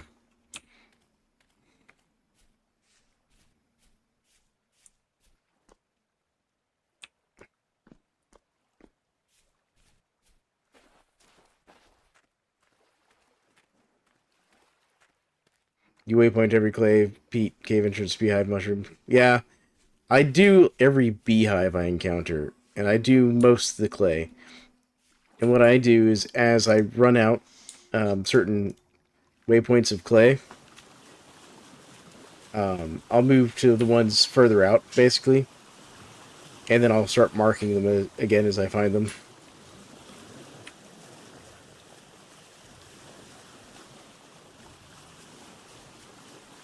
Oh. Lane force here. So I'd like... wow, if I can talk. I'd at least like to get to the Lazaret tonight. Don't know that I'm going to run the whole thing tonight. I mean, I know it's not... I don't think it's as big as the archives, if I remember correctly.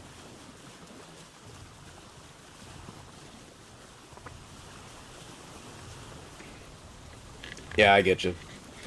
So I run into that because when I'm not playing vanilla, one of the mods I almost always run is the auto map marker mod.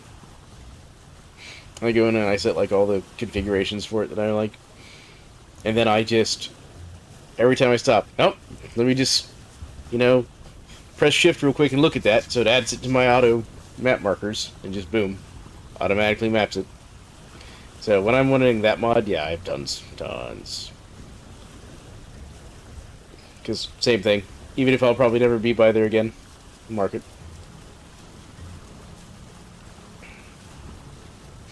The worst part is I do that with like wild crops I find, because I like to wait till they're mature enough to harvest to get something out of, even though you can break them before that for the seed. This is a weird quirk I have.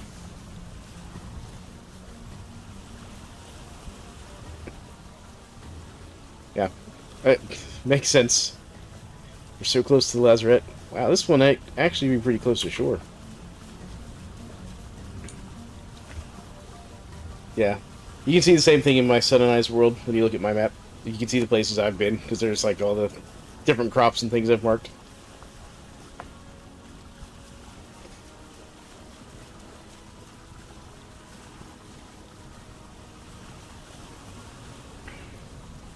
See, I brought the elk thinking the thing would be further away from shore than this one looks like it's going to be.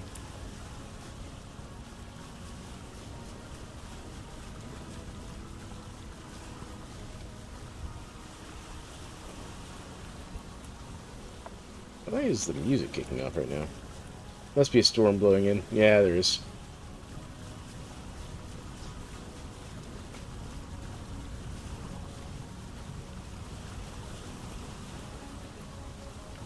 Oh yeah, I'm making the brewery still. You're probably gonna do that tonight? Nice, very nice. Yeah, because you need the solder, so if we go into the thing here, I've opened this up. Still. Where is it? Still? No, it's distilled, right?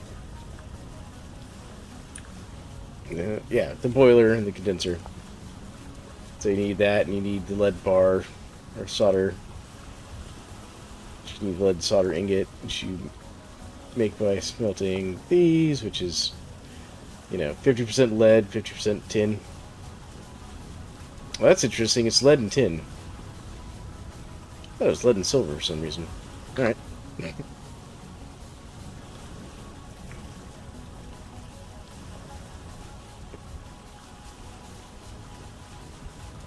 Yeah. I haven't gotten there yet. That'll probably be on my list after I finish the Lazaret and whatever. To make the boiler and distiller. Use the silver solder instead. I mean, it makes sense.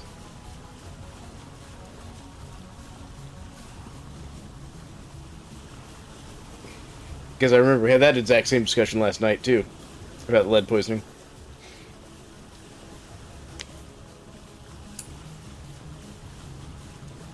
Okay, we're like halfway there from that point. This is going to be like right on the coast at this rate. Because I can't even see land. Or it's going to be underwater. That would be awkward.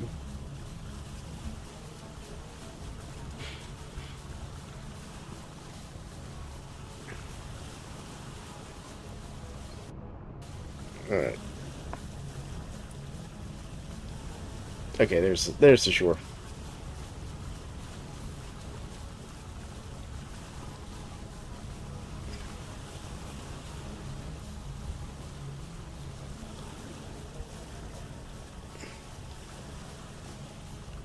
Well, maybe. We'll keep this line here. Oh, you found a bountiful silver seam in a quartz deposit? Nice. You can get a crystal chunk from it? Nice, very nice. Yeah, I've got some silver near my base in this run. I haven't mined it out yet to see if it's like bountiful or anything. Hello, Augustus. My cat's just walked up onto my desk to very forcefully say hello. Hi, Augustus. No, you can't have my hand while I'm controlling the mouse, though, bud.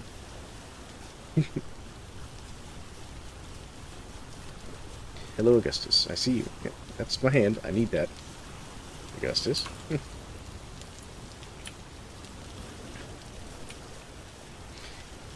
You have 3 age crates full of quartz from mining all that silver. Wow. I mean, I can believe it. Quartz also tends to be in fairly large chunks, too. Or very large seams, I suppose, would be more accurate. Or veins. Oh, sure.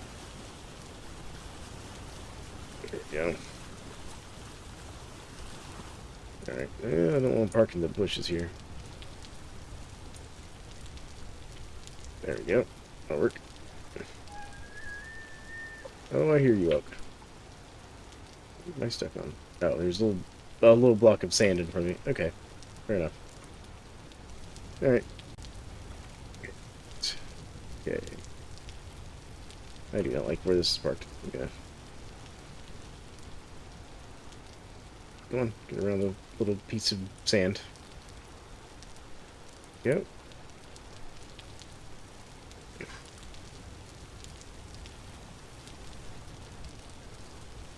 That's better. There we go. Now I can get in here, get my bed.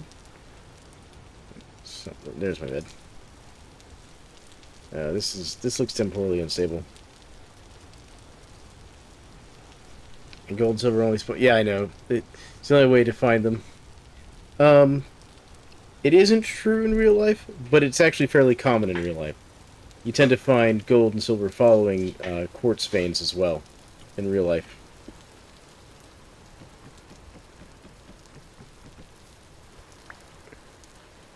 Ouch. Alright, where are you at, Boathorn? You just made me angry. Where are you at? I can hear you. Where is it? There he is.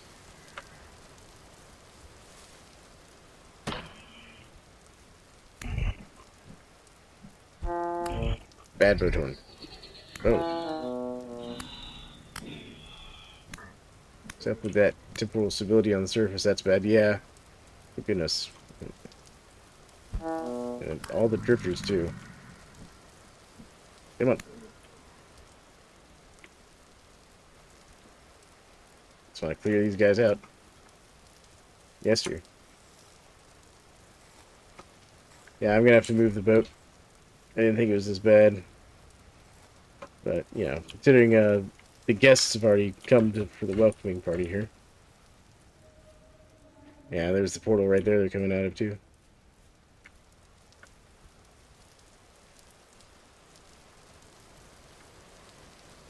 Yep. We'll move the boat.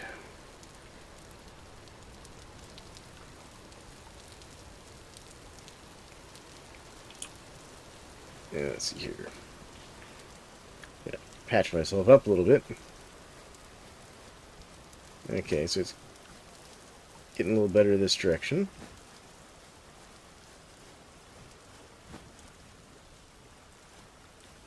Not the best bandages in the world, but they'll work.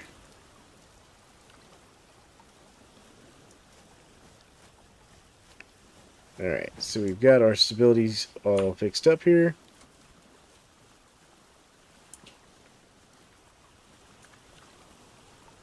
What I think we'll do is we'll park over here.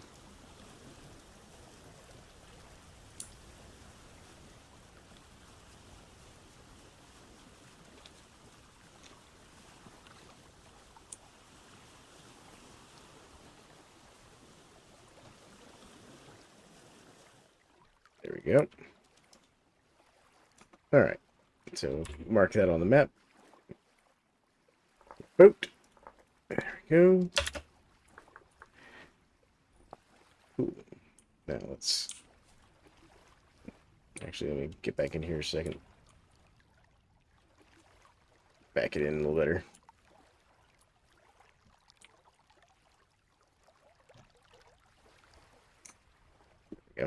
So, Lazaret, so the lore bits from the Lazaret speaks of actual places in the 14th century, like Constantinople, which might mean the world is analogous to the weird world. I think that's actually true.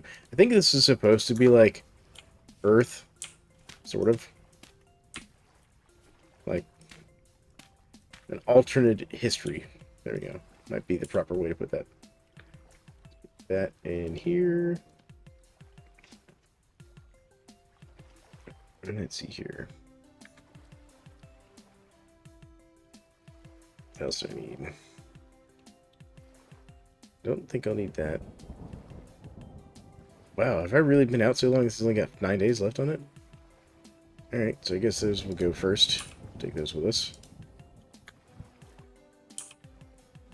These away. This meat's going bad on me. Where's my cooking pot?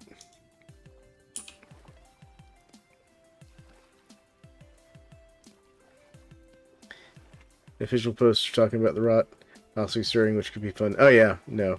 I look forward to seeing what they do with all that, because there's lots of possibilities there. So let's grab this.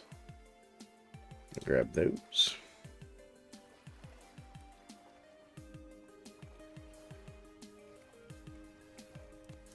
Grab those. There we go.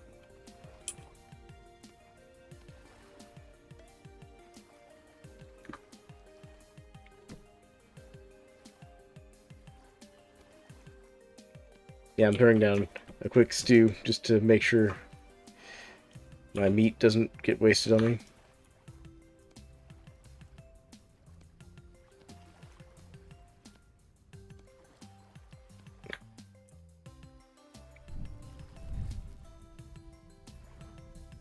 Yeah, so I'm sure that they're going to bring the rot back. I'm sure that's going to be a thing. Just personally. Oh my goodness, help. I heard you.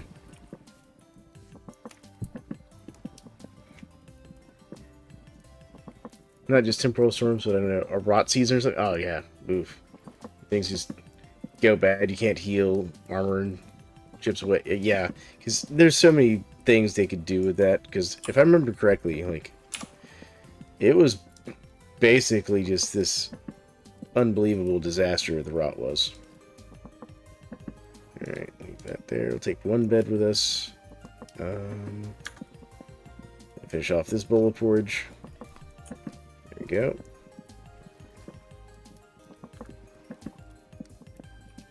Put that in there. I'm going to take one gear with me. There we go.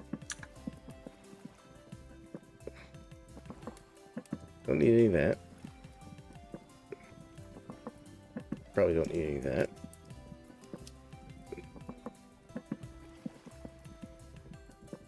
Let me make a fence post real quick. Okay, this is it for fence post. What is it, this? Yeah, that. There we go.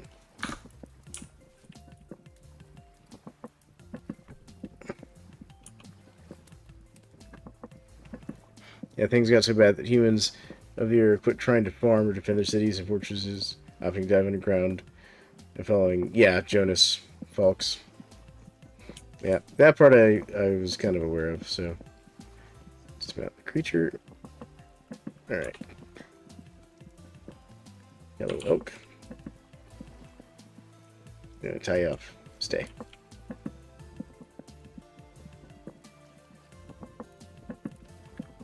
And next far we can go in here real quick. There we go. Oh god. Elk. Dang it. You walked through the fire. Yeah. This elk. Down here, elk. Quit running off.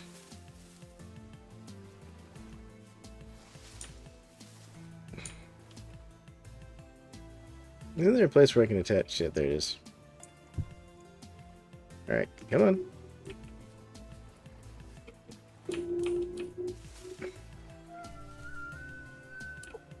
Come on. Yeah. Yeah, it was hindsight's 20/20, as they say. Alright. Get back over here, elk. Just stay. For a second. Stay. Just take this with us. I think I should be fine. Alright. Alright. There we go.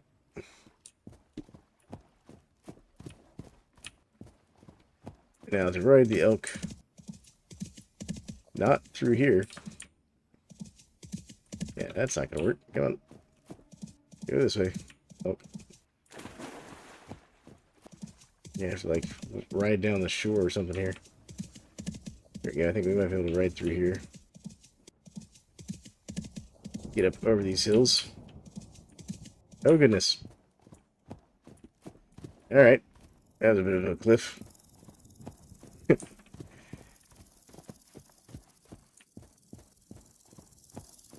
You know, I'm just going to ride the elk at a slower pace through these hills. Oh, he can go up 2 blocks. Elk has step up of 2 blocks. Good to know. Also, bone flutes. It's a shame one person can only have... Oh, yeah. Alright, let's stop here. We're going to look at this real quick. See if there's anything of interest. Besides money soil. I'm not going to take it with me right now. Nope, not really. Oh, I hear you. I hear you, elk. Alright, let's just get around this.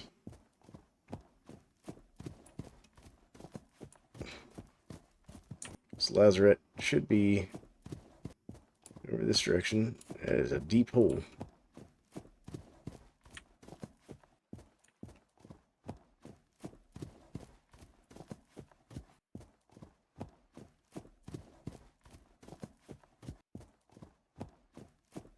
This is very, very treacherous terrain. Try to navigate.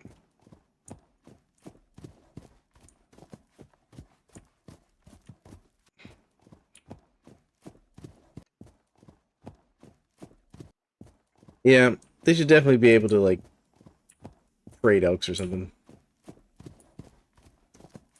But yeah, now I'll look into the whole X skills sluice mod thing. I might do that tomorrow in the morning. See if I can't convince the kiddo to let me mess around on the server some. I mean, I can mess around on the server without his permission, but, you know. Is there a Series A trader just sitting over here, like, next to where the Lazaret is? Alright. Yeah. Sorry, elk. You'll be alright.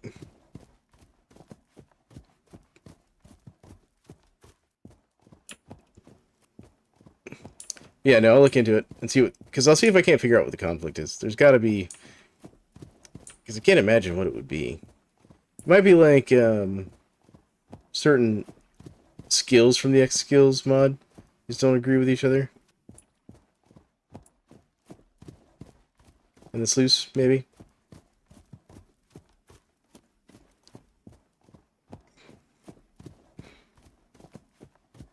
Because I also wonder if it's like, because there's two sluices in the sluice mod. There's the wooden sluice, which just acts like a wooden pan, basically.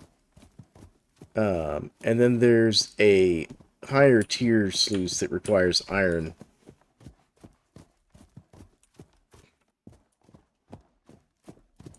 I mean, you know, we could go see what he's got. We've got a little bit of time here. Come on. Over to the trader, please. Alright, there we go. Stay. Let's see what kind of trader this is. It's a building materials trader. I mean, he sells fire clay, bricks, and shingles. Just, you know, everything you possibly wanted. The things you absolutely need to have for taking on the thing.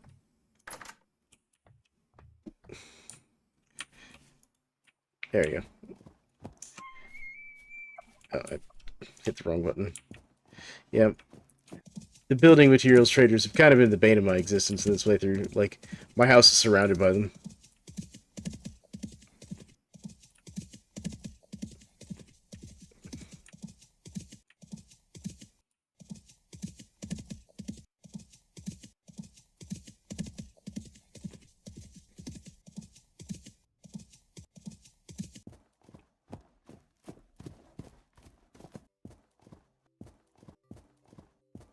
How close are we?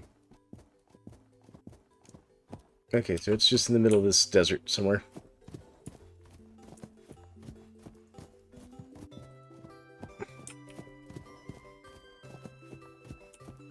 That's true.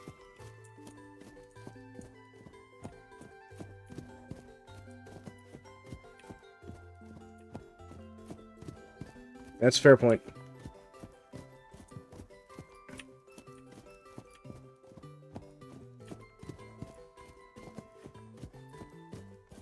Alright.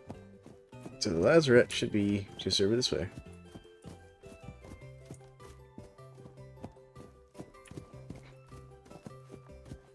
In the middle of this wasteland. Oh yeah, I haven't even tried making colored glass.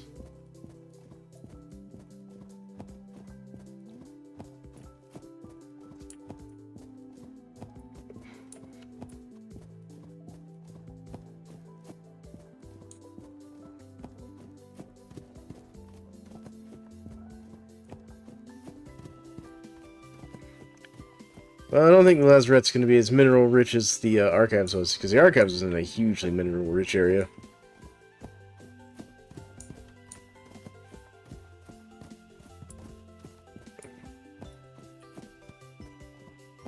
You can find smoky quartz in quartz deposit. I've never seen smoky quartz. I didn't even know that was a thing in the game. So there you go.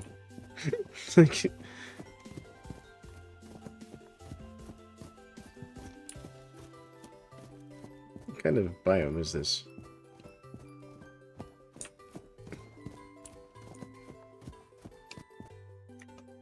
Granite. Okay. See what kind of sand this was. Keep forgetting I have it keyed, so it's just a toggle to make the elk walk forward. So I've been holding W this whole time.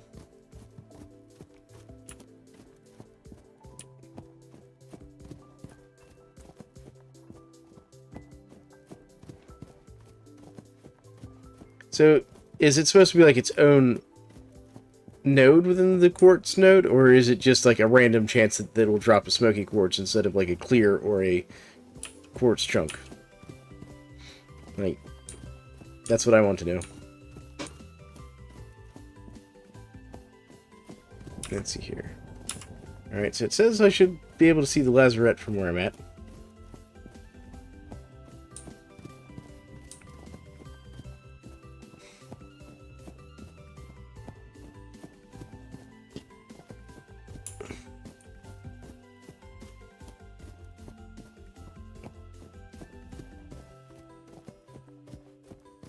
Okay, well, here's the Lazaret, folks. It's this giant opening in the desert.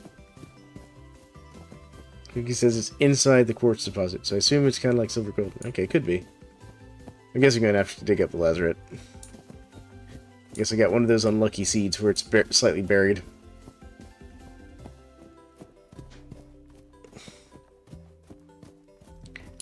Oh wait, nope, here it is.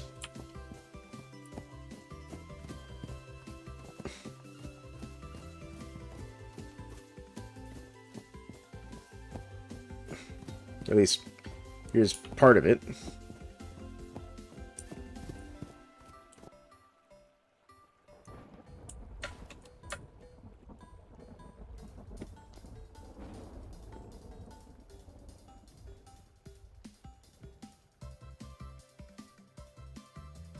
I'm gonna have to dig up the Lazaret, don't I?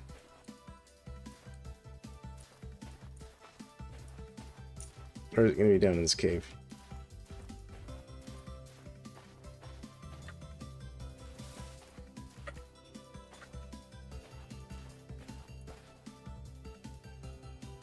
So this one here? This here? That what I'm looking for?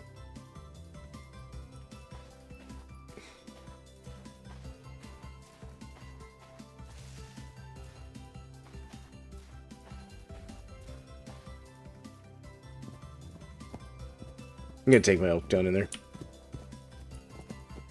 So he doesn't get too far away from me.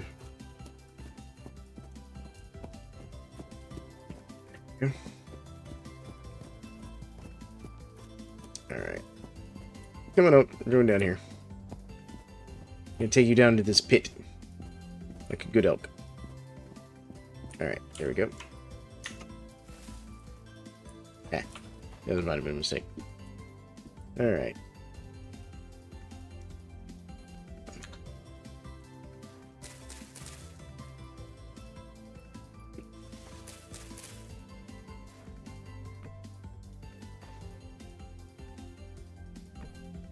So you don't go wandering off on me, elk.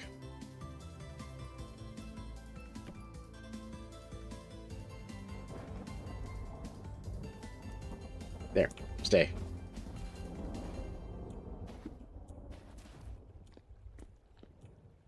Yeah, this has that look about it.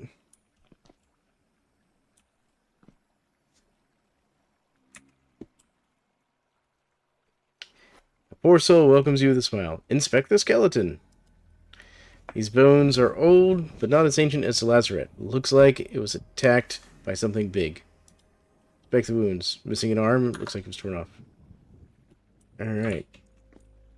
And I'm being attacked by drifters already. But let's put on the chainmail before I go wandering in there. I did finish my chainmail, by the way. Full set. There we go. And then we're going to come back up here to the elk. And I'm going to get this out.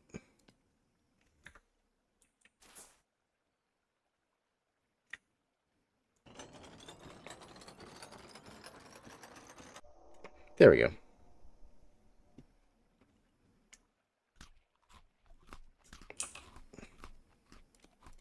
Go ahead and put this bed down too. Yeah, you can go right here. There you go. All right.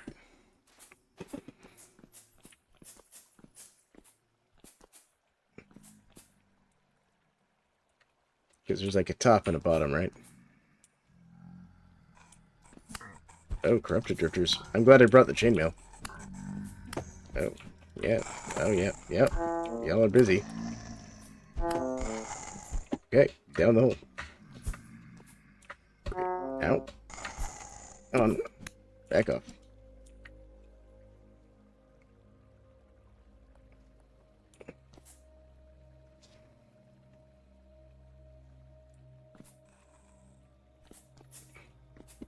Okay, let's back up a second.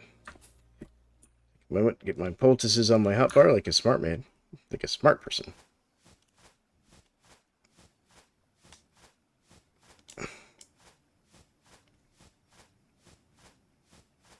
Yeah, without the armor, that would have absolutely been dead. That's why I went ahead and made the full set of chainmail before I came here.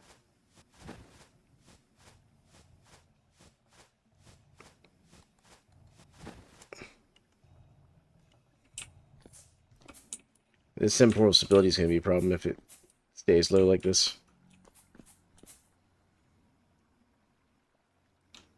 With the armor on, not great.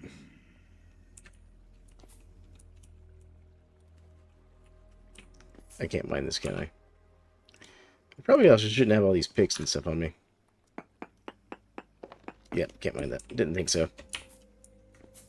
Alright, I'm going to offload some of this to the elk that I just don't need. Come here, elk. I need your saddlebags.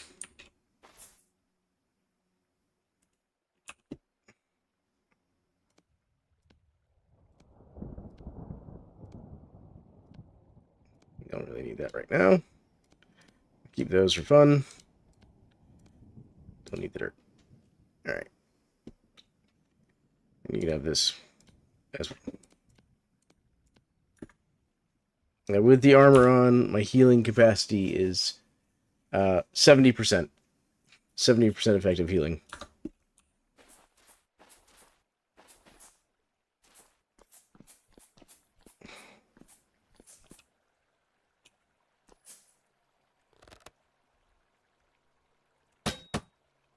No. Skeleton counts as an entity.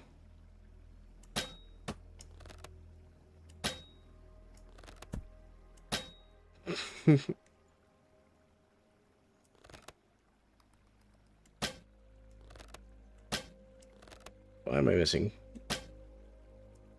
Oh well. Enough playing around with the bow. Alright. Go on.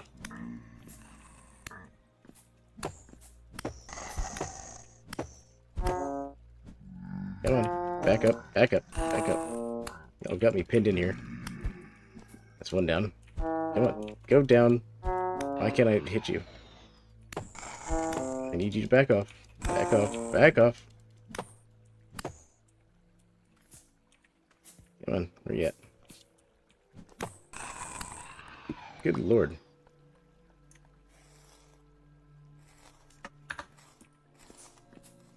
I hope these things don't respawn. But that's also why I chose the chainmail, just because of the fact that it does not... Can I just pick this up?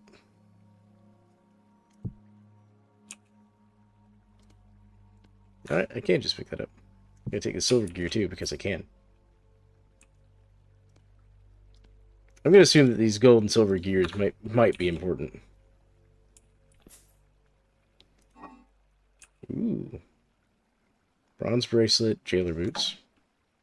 Can I can't pick it up with it to take with me.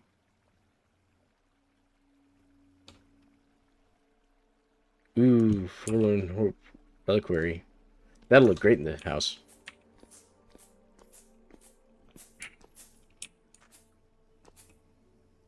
I got some aged firewood.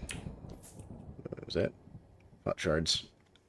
So many enemy spawning mechanics in dungeons. Dungeons and ruins can have preset spawns of entities, which is why you're seeing tier 3 monsters practically on the surface. Luckily, those don't respawn. Oh, thank goodness. Thank goodness that those don't respawn, because I left most of my healing back at the boat, which was foolish of me.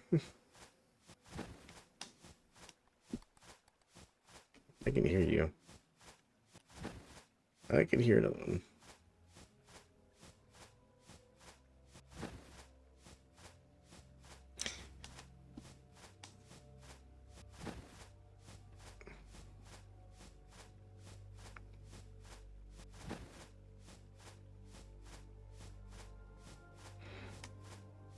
There you go. That's something. Alright, what's this got in it? I'll take the rot, weirdly enough. Rusty manacles, don't need the bowl, don't need the quartz chunks. I have a place for the 6 already. That's why there's always one bow, a saw locust in the noble's quarters and a bell in the workshop parts of the archive. That makes sense, I mean, to be fair. What do we have here? We've got metal scraps, clay jug, a king statuette. What about over here?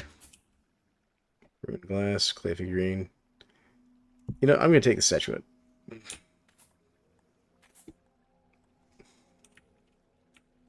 I don't need it, but I'm going to take it.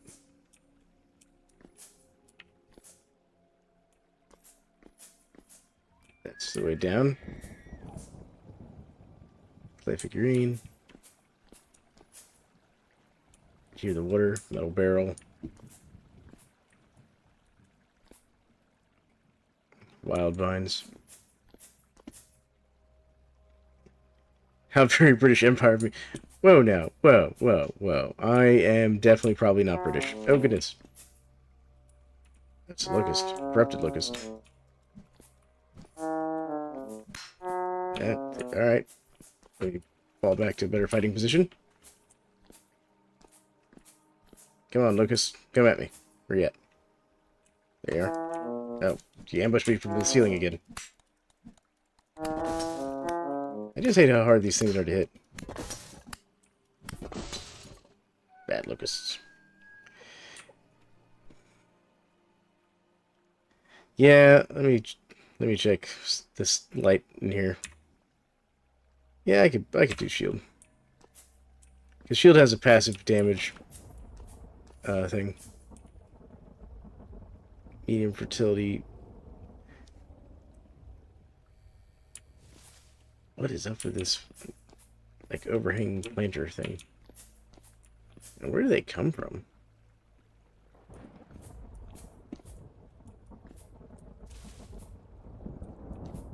Well, this is an interesting place.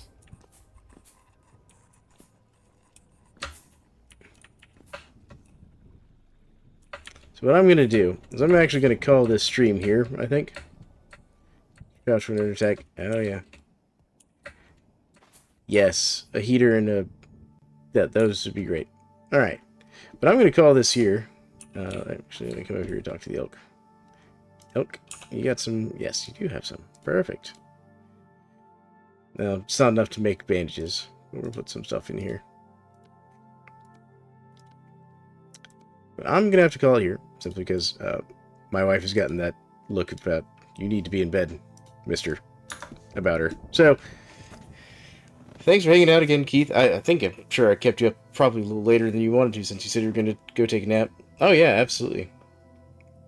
Yeah, his outing was pretty good. He gets a little overwhelmed with large crowds, so we only got to hang out at the science festival thing for about 3 hours before he was kind of like, you know, overly stressed by it, and it was too much. But he got to play with some robots that they had from some of the local robotics teams and competitions. And funny enough, we actually ran into one of my wife's co-workers there, because my wife works at a part of a engineering college here in town. She's like a grants coordinator for them to help them with like research grants and stuff.